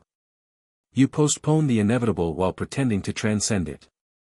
As the harmonization spread through the facility's influence range, Ares' physical manifestation became increasingly difficult to maintain. Divine power required specific dimensional conditions to materialize in realms like Earth, conditions the stabilization process was systematically normalizing. This isn't defeat, he insisted as his form began reverting to divine energy. Merely strategic withdrawal. Remember, daughter of Hippolyta, war finds a way. Always. With those ominous words, Ares' physical manifestation dissolved completely, divine essence returning to Tartarus as dimensional boundaries re-established proper separation. The god of war hadn't been destroyed or permanently banished, but his immediate ability to influence events across realms had been significantly curtailed. The dimensional loom continued operating, but transformed by their harmonized intervention, no longer a tool for forced chaotic merging, but a stabilization mechanism that helped repair the damage Ares had caused while establishing controlled interface points between compatible dimensional regions. Is it over? Diana asked, monitoring the spreading harmonization effect. This phase, yes, Naruto confirmed, the crystal providing status updates. The cascade failure has been neutralized. Dimensional boundaries are re-establishing appropriate separation while maintaining controlled connection points. They maintained their positions until the process reached self-sustaining equilibrium, ensuring complete stabilization before finally releasing their harmonic influence. The emerald energy receded gradually, returning to its normal manifestation between them rather than extending throughout the dimensional framework. As stability returned to conventional parameters, the chamber's impossible physics normalized, gravity standardizing, time flow equalizing, matter returning to proper solidity. Through this reconfiguration, Sasuke appeared at the now accessible entrance, joined by Kakashi and the others. The perimeter is secure, Sasuke reported, assessing the changed environment with his Sharingan. Dimensional readings show stability returning throughout the region. Whatever you did, it worked. Not just here, Hinata added, her Byakugan activated. The effect is spreading along dimensional fault lines, repairing similar instabilities across our world. A harmonic cascade, Naruto explained, but stabilizing rather than destructive. The same principle Ares attempted to weaponize, repurposed for healing instead. Kakashi surveyed the transformed apparatus, experienced eye recognizing the strategic significance. This facility still functions, but differently now. What exactly did you do to it? Reprogrammed its fundamental purpose, Diana explained. Instead of forcing dimensional merging, it now maintains appropriate boundaries while supporting controlled interaction. A dimensional embassy of sorts, Naruto elaborated. Allowing communication and limited transfer without compromising separate integrity. The team proceeded to secure the facility fully, ensuring no unexpected resurgence of instability would occur. The barrier specialists integrated their techniques with the reconfigured apparatus, establishing monitoring protocols that would alert them to any attempted manipulation. Ares will return eventually, Diana cautioned as they completed these preparations. His essence retreated to Tartarus, but divine beings don't truly die or surrender. Next time we'll be better prepared, Naruto replied. With dimensional stability restored, we can establish more comprehensive monitoring and response protocols. As they prepared to depart, Diana paused to examine the dimensional loom one final time, the apparatus that had nearly caused catastrophic multiversal war now repurposed as a tool for controlled communication between realms. "There's irony in this outcome," she observed. "Ares sought to force connection through conflict, yet in opposing him, we've established more sustainable connection than he could have achieved. Because it respects both separation and integration," Naruto agreed. "Balance rather than dominance. Exactly what our harmony represents." They left the facility under Umbu guard, specialized teams already en route from the Hidden Leaf to establish permanent security protocols. The mission had succeeded beyond initial objectives, not merely preventing Ares' immediate plan but transforming the dimensional landscape in ways that would support their longer-term goals of respectful integration. As they returned toward the Hidden Leaf, the landscape showed subtle signs of the harmonization effect, areas where dimensional energy flowed more naturally, where boundaries between worlds maintained appropriate separation while allowing controlled interaction. The emerald energy they generated together had left its mark on reality itself, creating pathways for future cooperation. "So what happens next?" Sasuke asked as they traveled, the question directed primarily at Naruto and Diana. "Diplomatically, we continue developing the alliance between Themyscira and the Hidden Leaf," Diana replied. "Establishing protocols for knowledge exchange, mutual defense, controlled travel between realms." "And personally?" Kakashi inquired with characteristic directness masked by casual tone. Diana and Naruto exchanged glances, a silent communication passing between them. "That," Naruto answered with a smile, "is still being harmonized." The Hokage's office buzzed with activity as officials from various departments presented reports on the dimensional stabilization process. 2 weeks had passed since the confrontation with Ares, and the results continued expanding beyond initial expectations. "The harmonization effect has spread to 17 identified dimensional fault lines across our continent," Shikamaru reported, indicating points on a large map. "Each now shows controlled interface characteristics rather than instability." The barrier team reports 40% reduction in necessary energy expenditure for village protection, another ninja added. "The natural dimensional stability makes artificial reinforcement less critical." Tsunade listened with satisfaction, occasionally glancing toward Naruto and Diana, who stood slightly apart from the main briefing group. Their mission had succeeded spectacularly, neutralizing Ares' immediate threat while establishing foundation for more comprehensive dimensional stability. "And Brainiac's contribution?" Tsunade inquired. "Highly effective," Shikamaru confirmed. "The reformed entity has provided additional stabilization technology at key interface points, compatible with both our barrier techniques and Amazon protective methods." Since its restoration to original programming, Brainiac had indeed become a valuable ally, its vast knowledge of dimensional physics and preserved technological understanding supporting their efforts to maintain appropriate boundaries while enabling controlled communication between realms. "Excellent," Tsunade concluded. "Continue monitoring and implementation. Coordinate with Amazon representatives regarding the established dimensional embassy points." As the briefing concluded and officials departed, Tsunade turned her full attention to Naruto and Diana. "Impressive work, both of you." The council sends reluctant appreciation, even Danzo acknowledged the strategic advantages of controlled dimensional interaction over chaotic instability. "High praise from that source," Naruto noted dryly. "Indeed." Tsunade studied them both with shrewd assessment. "Now, regarding your proposal for ongoing diplomatic arrangements." Diana stepped forward, presenting a formal scroll bearing the royal seal of Themyscira. "Queen Hippolyta and the Amazon Senate have approved the establishment of permanent diplomatic presence between our realms. An embassy will be maintained at the controlled interface point, with representatives residing in both the Hidden Leaf and Themyscira. And you're offering to serve as Amazon ambassador to our world," Tsunade stated, reviewing the document. "With appropriate rotation schedule," Diana confirmed. "Allowing me to maintain responsibilities to Themyscira while developing our alliance here." The arrangement had been carefully negotiated over recent weeks, a diplomatic framework that acknowledged both worlds' sovereignty while establishing unprecedented cooperation. Behind the formal language lay the unspoken personal element, Diana's desire to continue exploring her connection with Naruto without abandoning her Amazon responsibilities. And from our side, Naruto added, I would serve as liaison to Themyscira, dividing time between realms as missions and responsibilities permit. Tsunade's expression softened momentarily. You've thought this through carefully. Both the diplomatic considerations and the personal ones. We have, Diana acknowledged.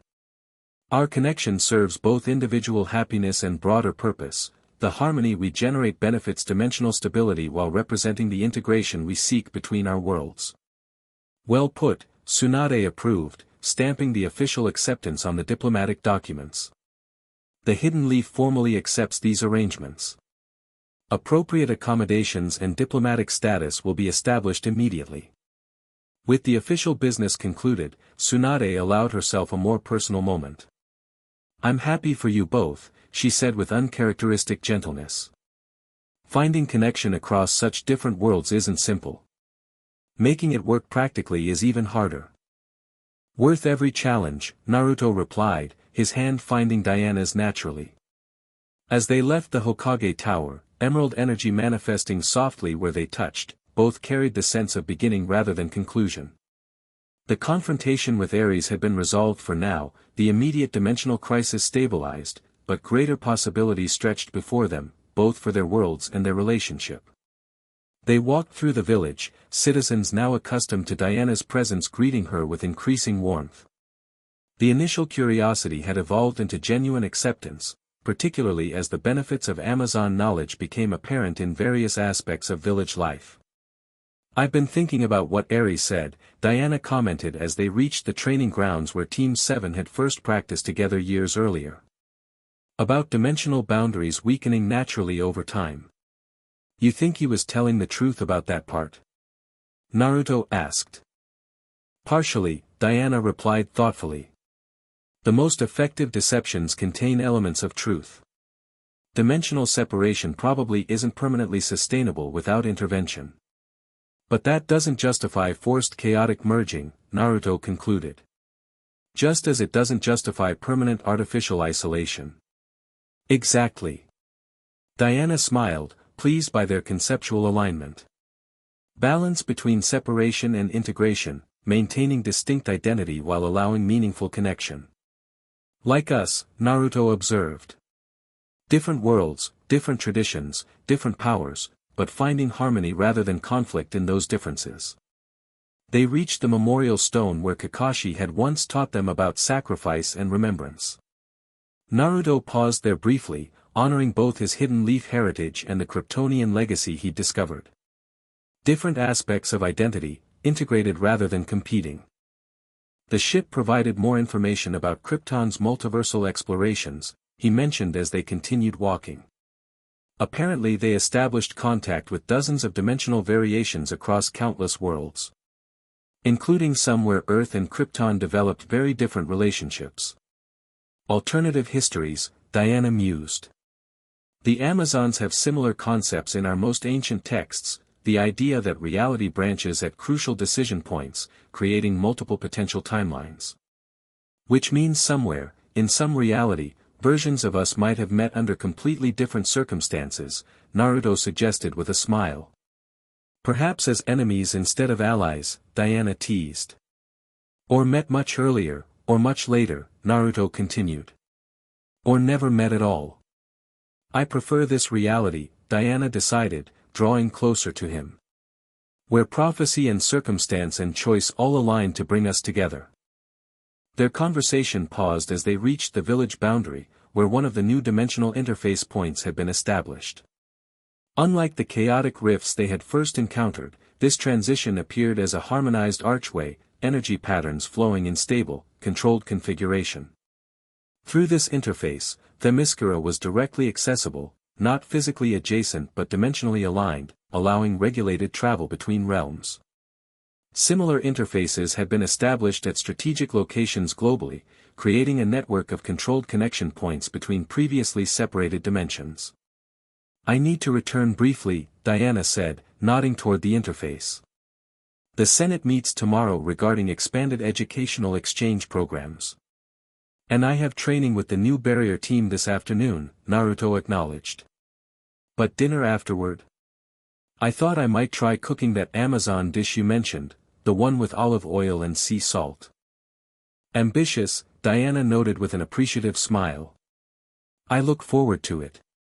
They stood before the dimensional interface, representatives of different worlds who had found unexpected connection. The emerald energy of their harmony manifested naturally around them, no longer requiring conscious effort, simply expressing their aligned purpose and genuine bond. Last son of Krypton, raised by the hidden leaf, in love with an Amazon princess, Naruto reflected, putting into words what had been developing between them for months. Not the destiny anyone would have predicted. And yet somehow exactly as it should be, Diana replied, her expression softening. Sometimes the best futures are those no one anticipated. Their kiss was both confirmation and promise, acknowledgement of what had developed and commitment to what continued evolving. The emerald energy surrounding them intensified briefly, harmony expressing itself in its purest form. When they parted, Diana stepped toward the dimensional interface, pausing at its threshold. Until tonight, Naruto Uzumaki. Until tonight, Diana of Themyscira. She passed through the interface with graceful dignity, disappearing from view as she transitioned between realms. Naruto remained a moment longer, watching the energy pattern stabilize after her passage. Different worlds, different traditions, different responsibilities, yet connection maintained across boundaries that respected both separation and integration. As he turned back toward the village, Naruto felt the crystal pulse softly in acknowledgement. Kryptonian legacy harmonized with his shinobi identity and the Nine-Tails power. Three aspects in balance, just as his connection with Diana balanced their different worlds. The last son of Krypton who mastered Sage Mode and fell in love with Wonder Woman, not the end of a story, but the beginning of something that transcended conventional boundaries. Gods among shinobi, perhaps, but more importantly, hearts of warriors finding harmony across dimensions. The end. Thank you for watching this video. Please be sure to subscribe to our channel and like this video.